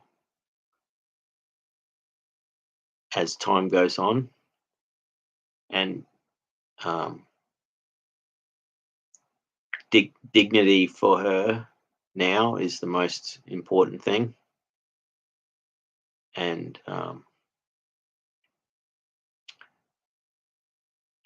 so that's a really great news that it's that this has come through from the government, that they're supporting her at this time. So we're very fortunate to have this, and still got a lot of work to try and organise it all. Um, but now it's in place. Um, it means that we can um,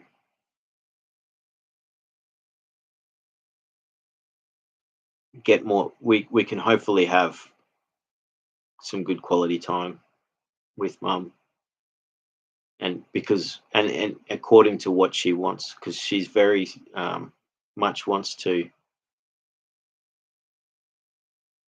be in her own home and stay in her own home. So we're able to somehow do that now. So thank you for thinking of mum. And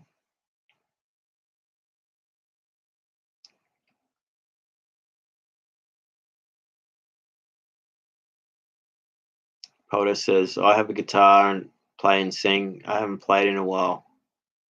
You'll get there when it's time, when it's the right, when the time is right. Thank you. That's it. Like, they can sit there for a while. Like, those guitars have sat there for a while, and what I'll do is I'll give them a clean, even if I'm not playing them, and I might like wrap them up in fabric or something so they don't get dust all over them.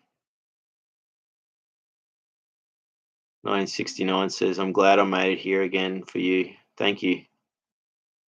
I was listening. Oh, you listen to some of my guitar. There you go. I've got if you look on my YouTube, I've got playlists, and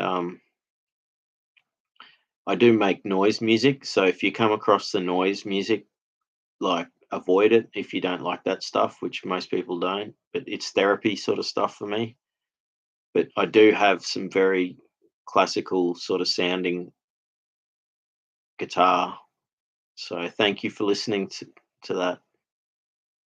It's the one song played over and over. So I've got a playlist and it's the same song, but it's different every time. And it means it's like I named it in French. It's like the joy of creation or the joy of creating. And the idea is that it's the same song improvised differently every time. So I think I've got 30 different versions of the same song. Um,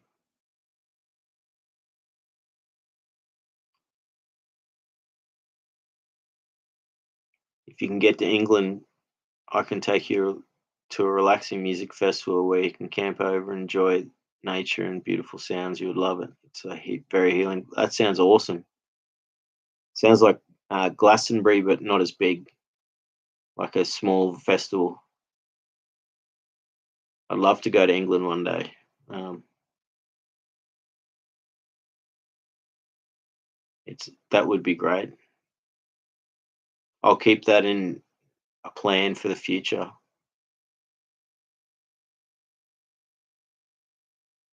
I'll even if I do have money problems. I don't have much money, but I can always save. I can put money aside and I can make that. I got my passport. I just need to. I need to. It's amazing how time flies. My passport's got to get renewed next year or 2 years. So but that doesn't take much. Um,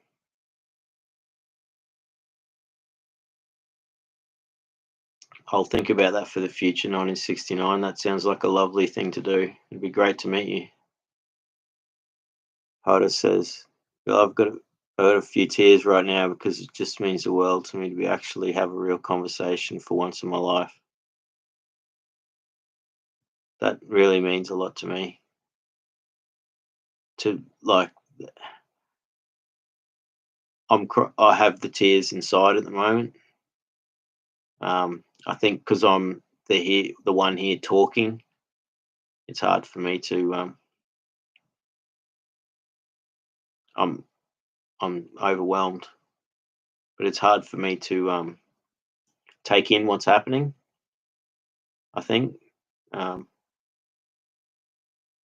because conversations like this don't happen very often, um, where people can just find each other and talk about the things that really mean a lot to them and real conversations.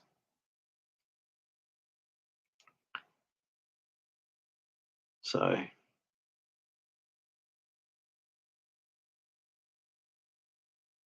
it's really it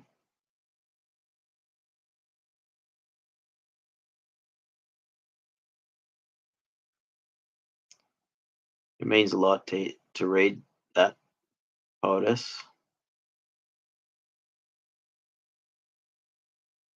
to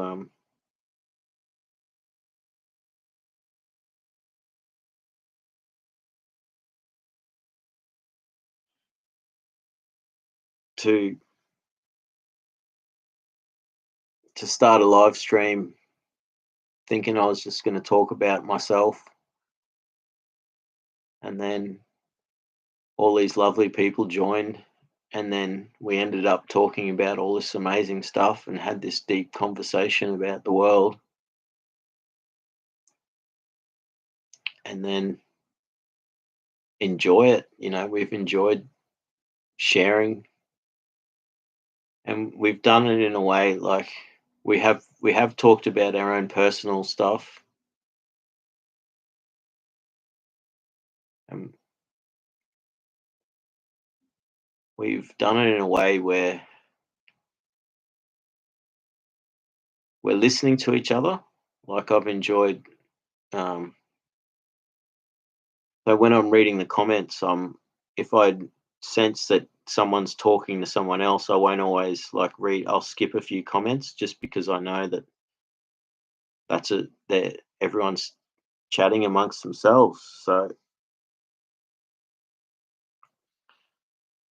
I I really appreciate that. And I've never had this kind of conversation with others before. Poeta says,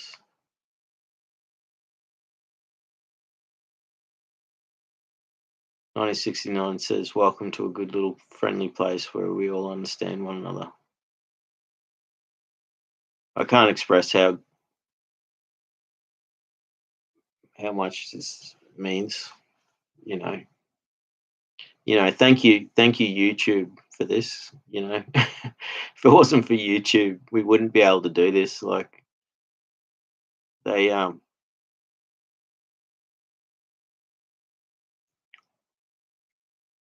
social media can do some great things. So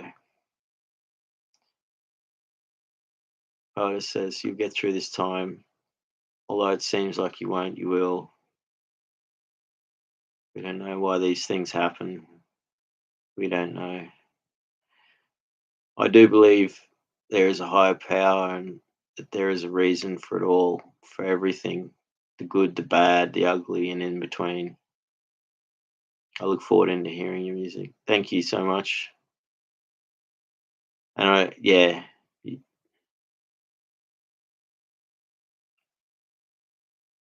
it is a tough time that and my focus is to um, be there as much as I can for mum when I can. I have to be careful not to be too intrusive because she also wants a lot of personal space and she's um, I have to be very conscious of her wishes. So it's it's a lot about listening and watching and knowing when to step in and knowing when to step back. So I'm learning a lot from this whole process. We're not getting to have the conversations I wish we could have, but it doesn't matter. We're having quality time. Sam's back. He says it's raining for you. It's raining in Devon. So I'm guessing you're talking in 1969 because you're both from England. Um,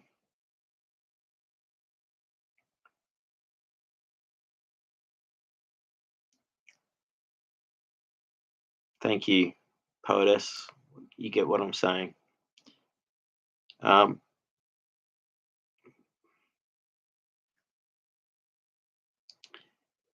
1969 says, where there's a will, there's a way, Luke. Nothing's impossible. I know you have a lot on right now, so this can get you, so this can go on the back burner for now. But one day I'm going to get you here for a relaxing break. That's awesome. Yeah, I'll do that. There's so many. I want to go visit all the megalith sites in England, UK.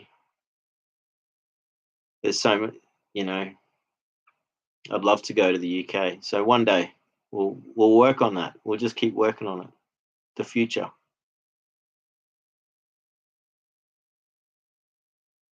Poetess says love and light and purpose and meaning has come through tonight via your live. Thank you.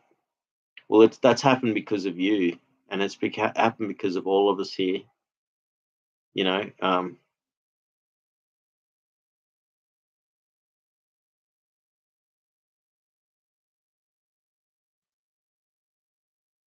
I think we're all contributing to make this happen tonight. You know, it's I'm the host. You know, it's my computer, but that doesn't it wouldn't be possible without everyone here, and we're all listening to each other, and we're all talking to each other, and we're having a great time. So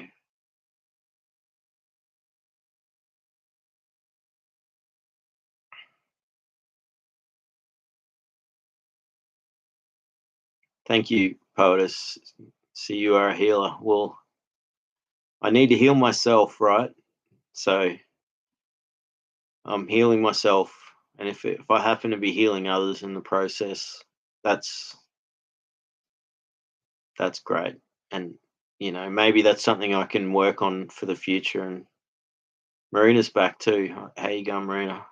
But yeah, if I can keep working on that, um, I think maybe um, because I've gone through stuff, and I've had problems with substance abuse and self harm, and I've been through bad times, but never really that bad. Like I've I've seen enough to know I've been through enough.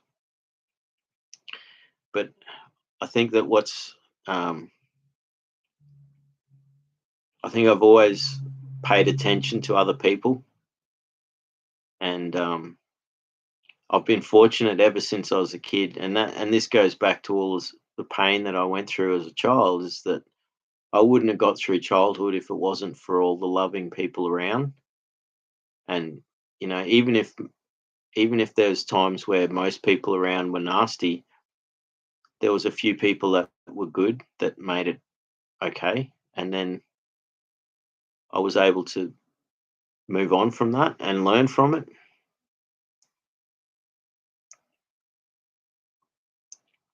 Aoka is saying he needs to lay down for a bit, but he's still listening. That's cool, man. Take it easy for the next few days, mate. Just drink lots of water and um, just rest, and you'll be right in a day or two. You've done this before. You know how to do it, and it's not too bad. But it's not easy. But you might have insomnia for a day or two, but you'll be right. You're a strong person. Marina's like, I'm says I'm out on my balcony laying in the sun. Beautiful here. About It's going to be probably around 85 today. So what's 85 in centigrade? That's probably like 35 or something. I don't know. I'm not going to start typing away because if I do, um, it'll make noise because I'm just using my computer. Um, so if I move my mouse or type on the keyboard, the microphone will pick it up. But I think 85 is pretty hot, but warm. Yeah. Sam says it's warm here too and foggy. Foggy in summer. That's bizarre. But I guess that's the UK. You've got like a whole different climate.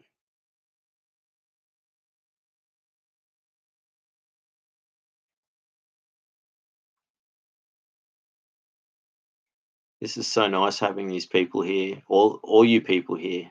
We're all friends now. That's what we've got to remember. You know,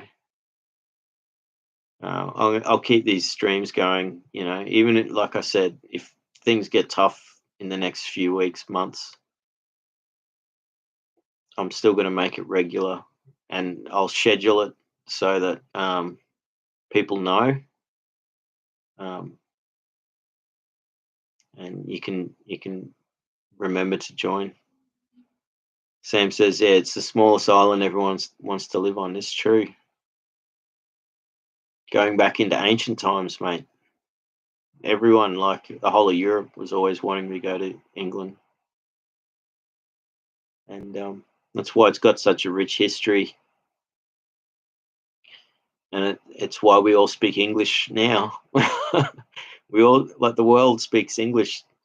You know, don't worry about all the colonialism and the bad history. Like, don't worry about that stuff. Like, England has given the world some good stuff, right?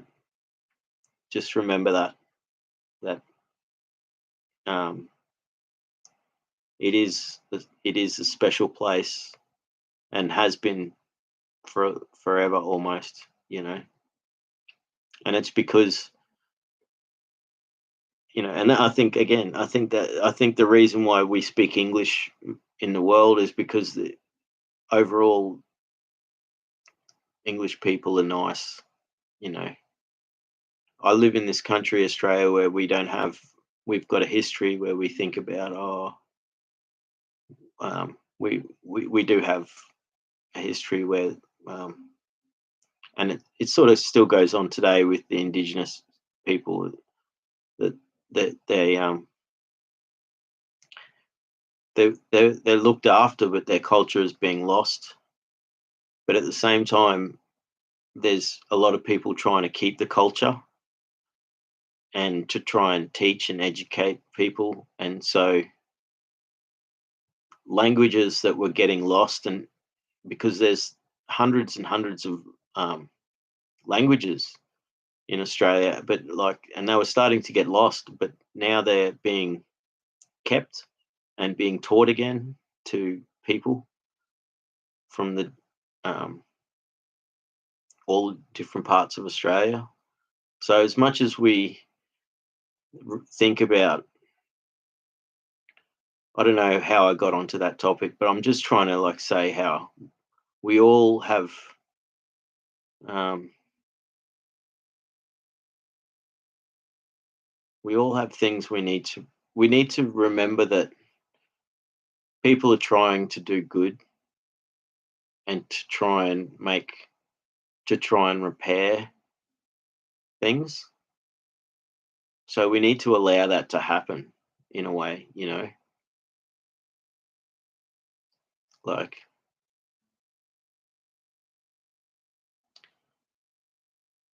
we're all brothers and sisters. That's my things. We're all brothers and sisters, and we're all connected, and we all share a history, and that's you know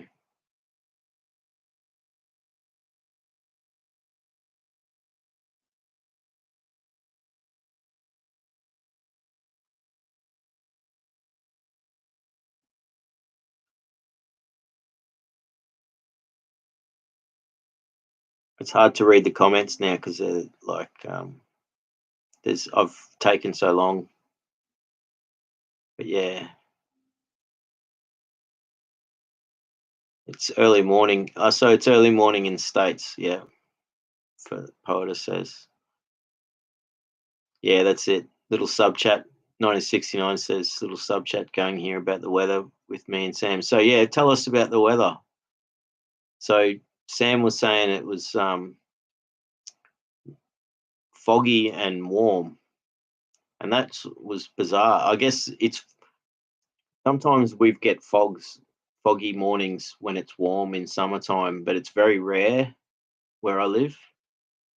And I guess that's just from the moisture, so it makes it foggy even though it's warm. Like, because normally you think it's foggy when it's cold. So,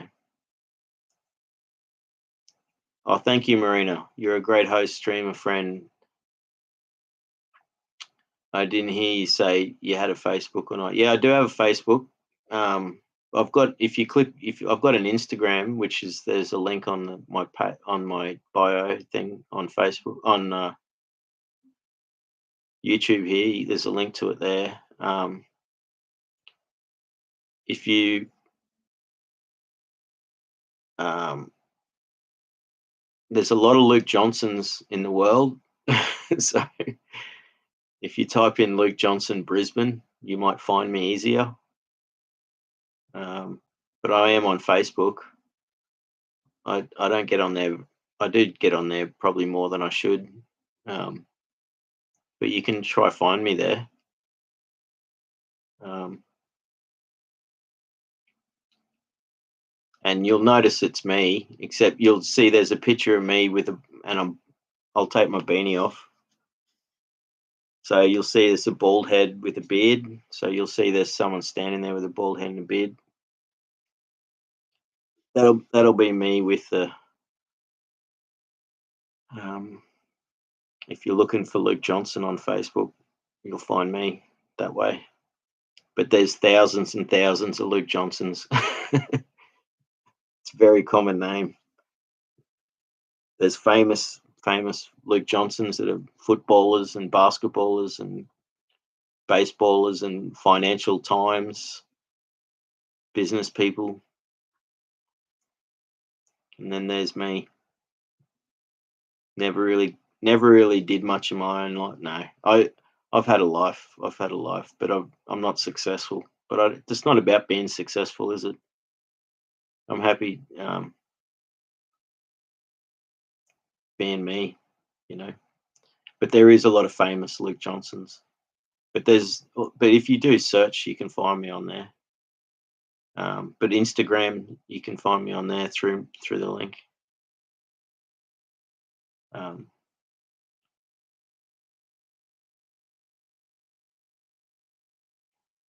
Sam's laughs out loud. Lots of love, laugh out loud. I hope we're all having a good laugh tonight. But you know, it's good to be able to laugh about things. I'm self conscious as it is normally, but for me to be sitting here for this long responding to comments and like responding and commenting on them, I get self conscious as if I say the wrong thing. Like, and I hope any time if I say the wrong thing and offend someone, I apologize. And I'm sure I don't. But if that happens, it's just purely accidental because I try and read it. This is the way I'm doing it. Like I try and read the comment and I try and honestly respond to it. Um, and I'm doing this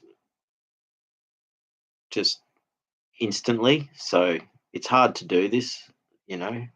And I think I've gotten better at. If you watch my first few streams, I could barely speak, and I think it was because I was talking about such heavy stuff.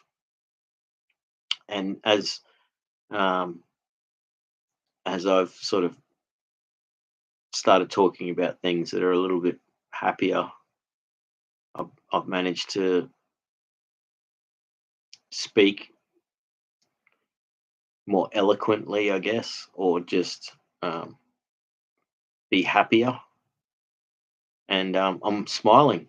I'm smiling because of all you people are making me smile. So I'm seeing all the smiles in the and laughter emoticons, and that's me. You know, like I am.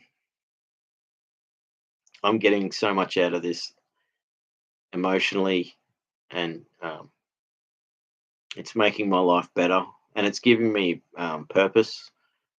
It's giving me a good distraction too. Not in a bad, like not to make it sound like a bad thing. Like I need this. I need I need to have something. I literally am isolated, so um, this is the most important thing for me in my life at the moment. Besides being there for my mum, like it's like number two, and it's doing so much for me because it's doing is keeping me from going downhill. So I have people listening to me that genuinely care for me. Like since I've met all you people, like I feel like there is a genuine love and care for my future and my well-being, and so I feel a duty and I'm honored to be given that opportunity to actually make something of where I am right now. So it means a lot to me because it means I've got something to look forward to and to aspire to, and um,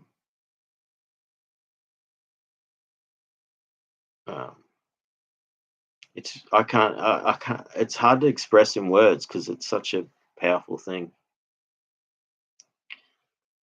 I got to make sure I'm talking too much and not reading the comments, but everyone's having a good chat with each other in the chat anyway. So um, where am I? We're talking about the weather. British weather's unpredictable, says 1969. Marina's in Connecticut. So that's 100-degree days. That's pretty hot.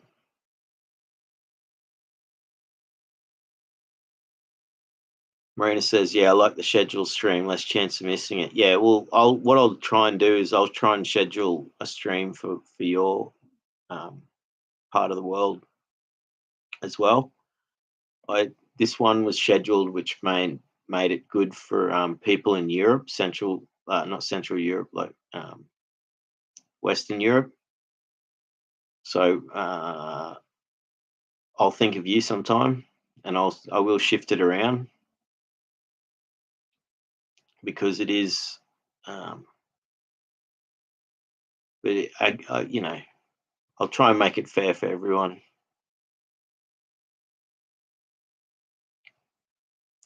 It's been going for like 4 hours and a bit. I can't believe this.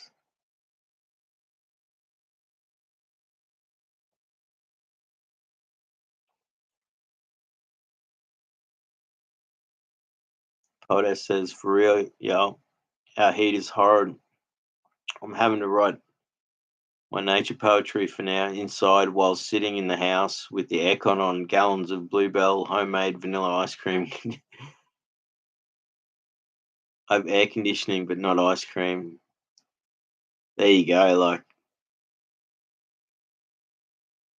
see, but you can still write. You can still write your poetry inside. You're able to do that. That shows resilience, and you're able to imagine when you're able to imagine nature, even though you're inside, and maybe that can help sometimes. Lots of lemonade and sweet iced tea. Still burning up. I got to make some iced tea. I used to love drinking iced tea.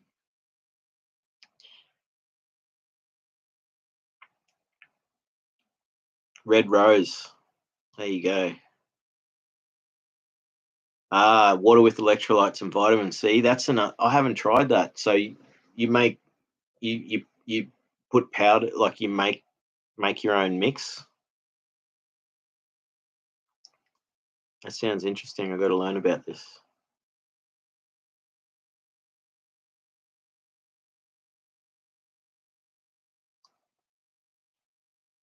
I'll try and I might skip a few comments so I can catch up, but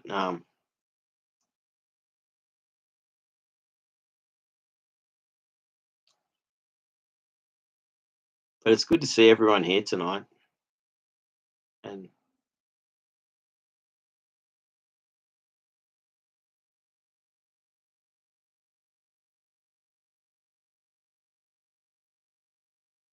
here we go.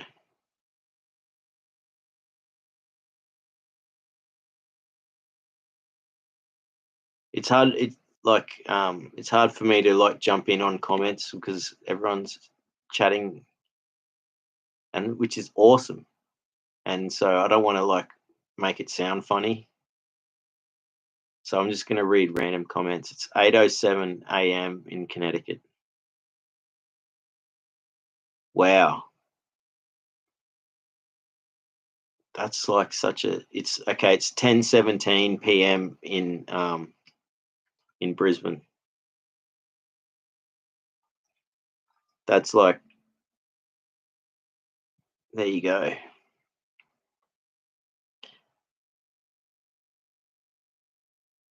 Marina says, I typed in Luke Johnson, Brisbane, and it gave a bunch of Luke's in Brisbane. Yeah, but look for one that's got like a bald head standing there. Like, um,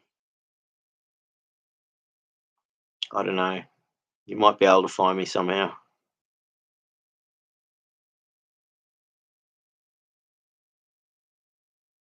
Maybe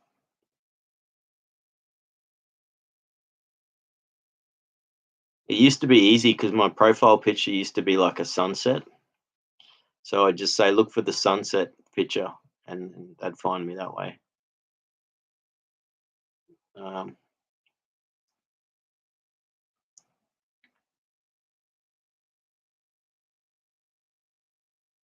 I'm trying to think. It does make it difficult to find someone on Facebook if you know.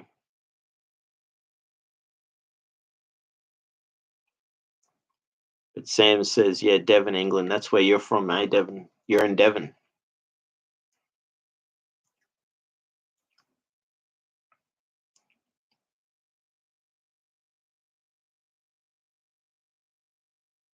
The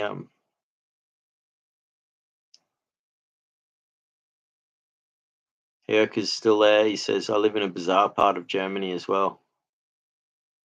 So you're in a city. I don't. You're in a city somewhere, from what I understand.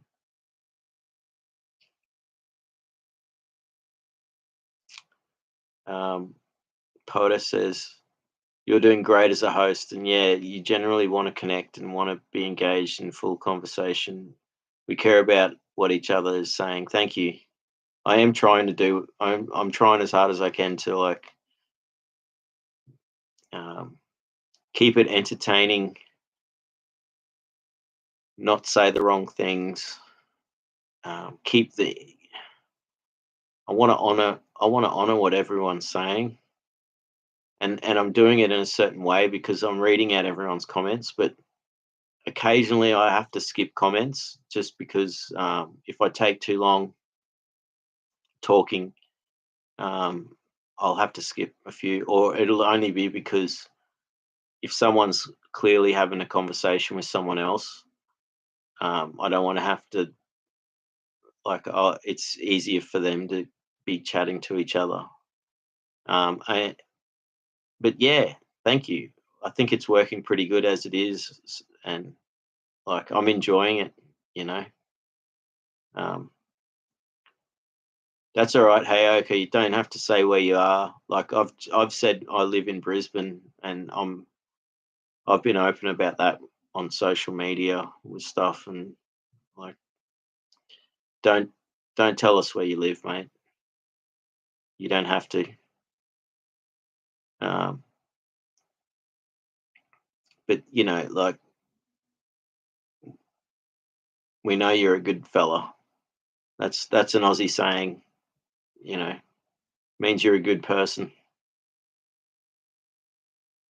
Um, 1969 says, "You never say the wrong thing, Luke. You're just doing fine and talking better, and it's great to see you happier. Thank you. Like I am. I'm smiling. Thank you again. I'm smiling and laughing. Like I wouldn't. I've got these massive cheekbones. When I was a kid, like everyone used to like pinch my cheeks and stuff. Like um, when I smile, see, like,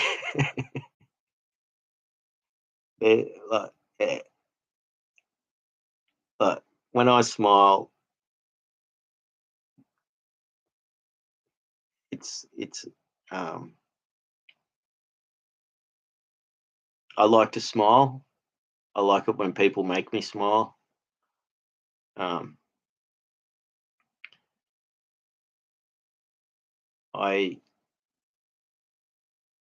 spend a lot of time expressionless, and I've spent a lot of time like with this face, angry and upset. You know, so anytime, anytime I'm got my expression naturally better, and that's because of all you people doing this. We're having this great conversation, so um, it's authentic. I don't smile. When someone's like when you take a photo and everyone says smile, I put on this sort of fake smile because it's like I've got to be really smiling, but when I do smile, like I've got a bit of a half smile now, like it's because it's real, you know. So thank you all for that.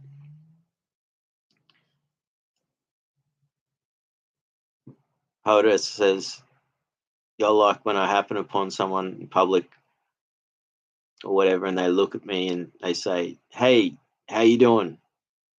I'm thinking inside, like, really? Because if I were to really understand, it's no problem. What? Oh, sorry, I jumped a comment there. Yeah, tell them how I am doing. Sorry, then oh my goodness, they really wouldn't know what could possibly be a 2-hour answer." I totally get what you're saying there. Totally get what you're saying. Like they open up like a whole topic there. It's like, how are you doing? Well, do you really want to know? Like, how long have you got? Like, I'll tell you how I'm doing. Like, okay, so there's this and there's this and that, like, and then halfway through it, they'll be like, oh, did, you know, wow, that's awesome. That's a great comment. That's like, if only they knew, when they said that, like, how you doing? Well, I'll tell you how, there's this and then, like, if only they knew, you know. What we do is we go through life with these,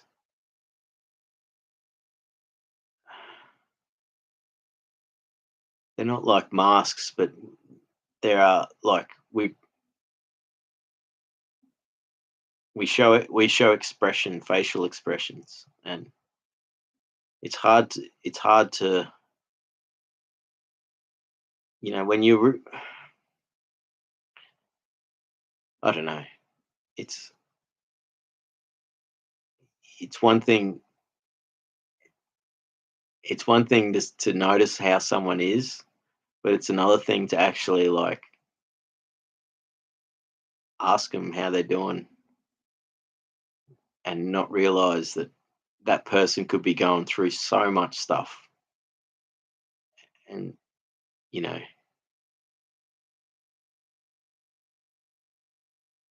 a friend of mine, he actually told me so many times, he goes, oh, I get offended when people ask how I'm doing, how I'm going. And he goes, I asked him why. He goes, it's because it's such a difficult thing to answer. It's like, how do you answer that thing? And it is true. It's such a hard thing to answer.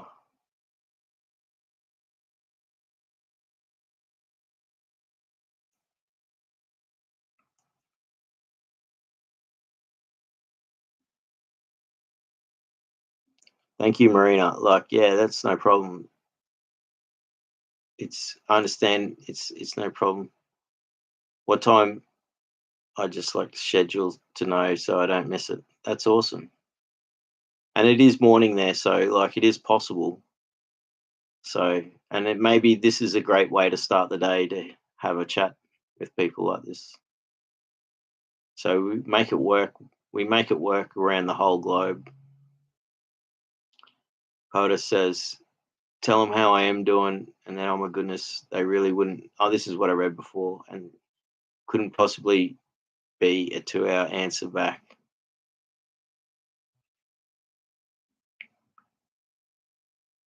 Marina says, "Relatable." That's true. Sam says, when Luke gets really popular, his head's going to be spinning trying to read all the comments. Oh, but I don't want to be popular. I want to be just a small group of friends like it is, mate. You know, the channel will grow probably. Um, and hopefully we never get trolls come here. I want to keep doing this, and I don't think trolls will ever come here because we're all nice people. So let's hope that never happens. But that's a funny comment. I just won't be able to read it. I'll be like,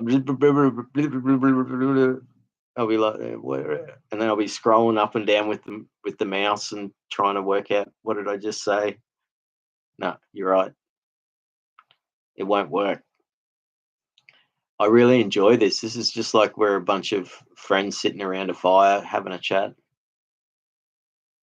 So everyone's having a good old laugh at what you just said then, Sam. That's a perfect comment.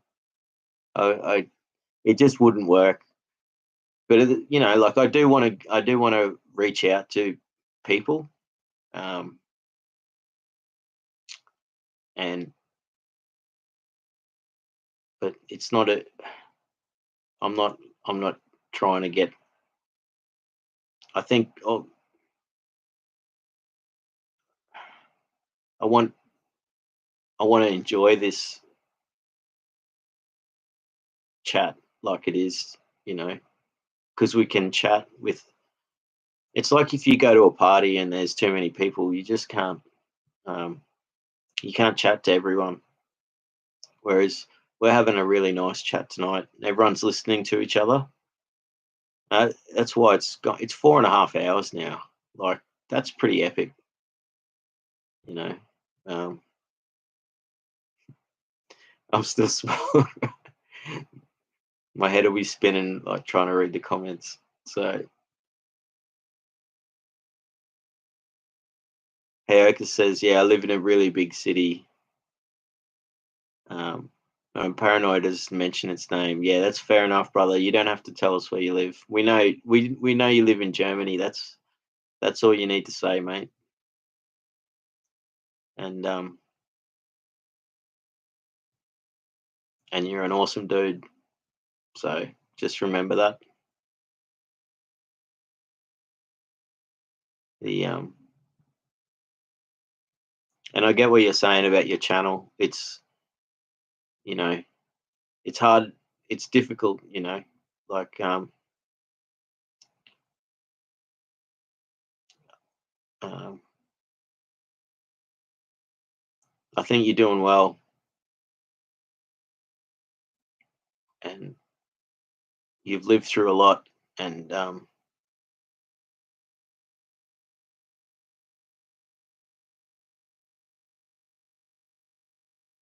you're talking about it. And I think that's a really powerful thing. So you're talking through your struggles, and you're sharing it, and we're here listening to it. So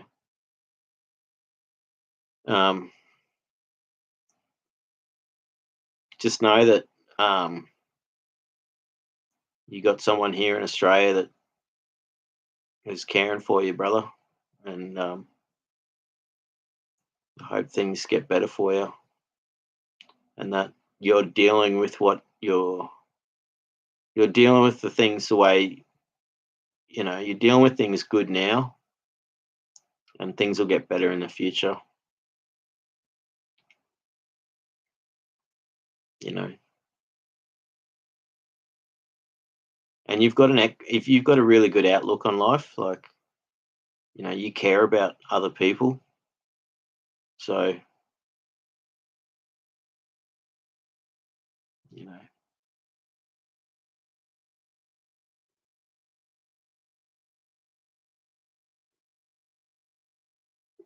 it's good.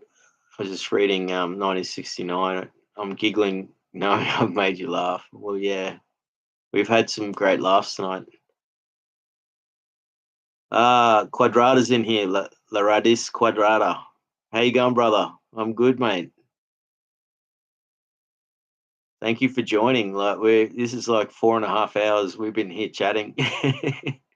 But and we've been talking about it's like Quadrata, it's like we're like sitting around a fire, um, having a having a chat at a party, and everyone else is in the house yelling at each other, screaming, getting drunk, and we're sitting around the fire having a good chat. It's been a good night, and I haven't done the sunrise sunset videos yet, mate. They're going to come next week. Um, I've just had too many too many things going on, disruptions and things, and um, it's the next thing. And I'm looking forward to it. I really am looking forward to it. I even looked at the weather. So the weather forecast is going to be good for Monday, Tuesday, and then it's going to be cloudy Wednesday, Thursday. So if I'm going to do a sunrise video, I've got to do it like Monday, Tuesday. So like expect one Tuesday or something like that. So hopefully I get around to it, and I appreciate you like putting me onto that, because it's something that I really enjoy, and we've had a good conversation tonight, um, with especially poetess. She Red Rose. She loves watching the sunrise and the sunsets as well. So yeah, it's great to see you in here, and don't just letting you know I haven't forgotten about doing the sunrise sunset videos. I'm really working on that. It's just getting around the time to do it. Um, so hopefully this week. Hopefully this week.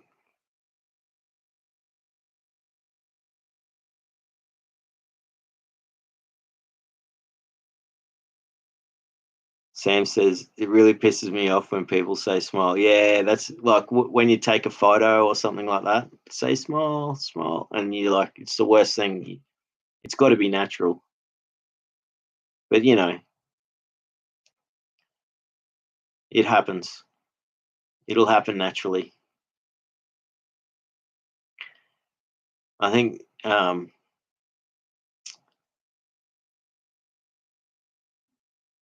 it's got to be. It's got to just happen. You know. Hayoka says, growing up as a teen goth boy, I was always making a real pissed face. Oh, true. You have to, mate. That's it. That's part of the whole thing. You got to be like, "Mrr." Yeah, goth face. But I've watched some of your videos. You're smiling them, so you're smiling now. Even if you're going through some tough times, mate, you're still smiling. But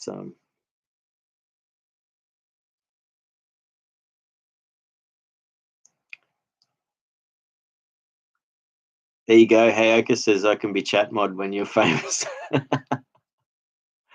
Well, mate, I don't want to be famous, but if we get enough people here that there's trolls join, definitely. I'm sure I'd love to have you as a mod. You know, it's really sad when you watch a live stream and trolls join it and they start wrecking things. It's just like why? So that's why I don't think we're going to have that problem here. You know, Red Road says, "Yeah, I'm excited for the sunrise videos. Thank you." Like, um, La Radis Quadrata, he put me onto that. Like, he saw some of my because I do have some sunset videos and stuff like that, and a few videos from sunrise, and he's like, you got to. He said, "I'd love to see you chatting to the sunrise and telling us your thoughts." And I thought that's the best thing. So I'm gonna make that a thing. I don't know if he's still here. He's busy sometimes when he joins, um, but he's a good fella. And Laradis Quadrata means the square root of, which is um, the insignia. No, he's a good fella.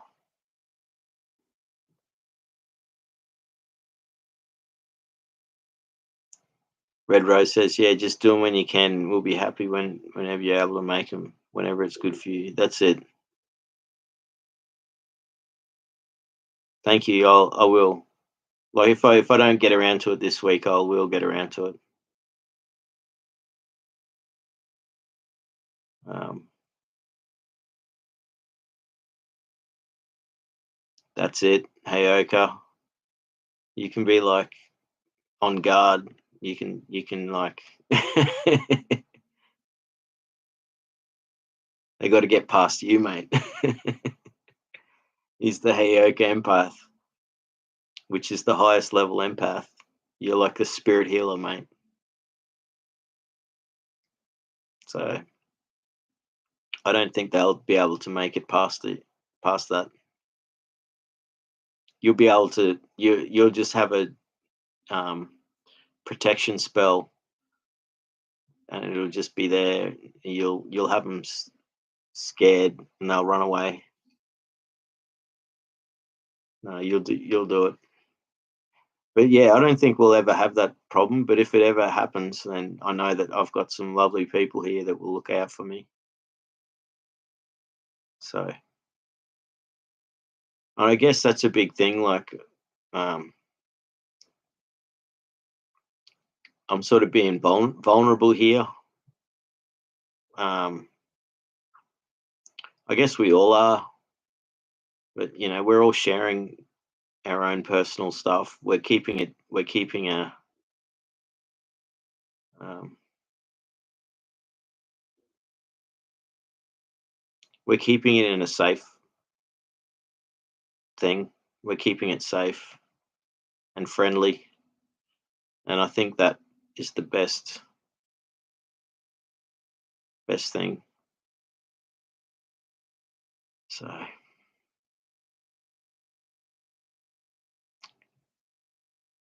that's awesome. I might have to like probably end the stream um, soon. Like it's getting close to 5 hours. 5 hours, but 5 hours for a chat. How often do you have conversations that go for 5 hours? That's it. Red Rose Poetess says, yes, empathness does not even interest them in the least.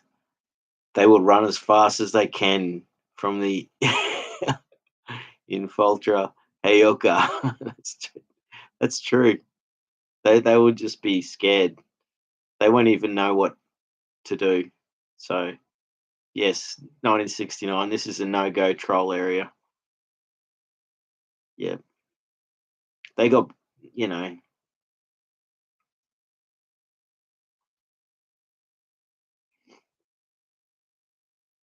they got no reason for it. So what like this seems to be has been a good time to do the stream. Maybe I should maybe pick the same time next week. Um, so we'll see. It seems to work. Like it's early morning in America, and it's afternoon in Europe. Yeah, Red Rose Potus has got to go. Thank y'all, each and every one of y'all. I'll catch up later. Live stream tonight has been godsend. Thank you so much. Thank you. I'm so glad to have met you tonight, Red Rose. You'll find my link on my YouTube thing to my Instagram, and then we can chat, and you can send me some of your poetry. I look forward to that. Really do. I might actually end it. Like, it's probably a good time for us all to end the chat tonight. I think we've all had a great time. We've had a laugh. We've smiled. We've talked about some serious stuff. And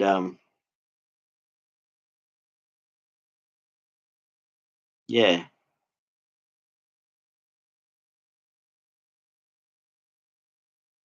no, I'm I'm beyond thankful to meet you all as well. Like, this means so much to me. Like, I being disconnected from people and then finding people like this is so good. And not just finding people, like having such great conversation and everyone's listening to each other and having a great time. So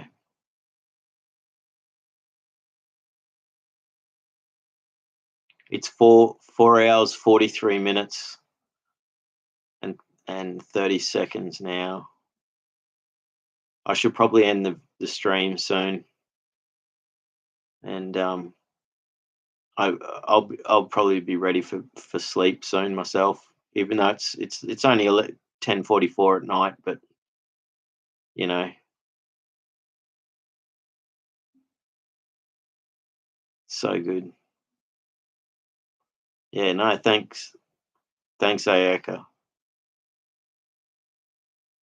One day, 1 hour, 1 minute, 1 second at a time. Yeah, that's it. All right, see you later, poetess. Red Rose. So good to meet you. Look forward to the next time. And yeah, I think I'll end the stream now because I've been chatting now for like 4 hours and 44 minutes. Wow. And smiling. I've been smiling. Like, thank you all for making me smile. In 1969, yeah, of course, you make me smile whenever we have a chat. So, um,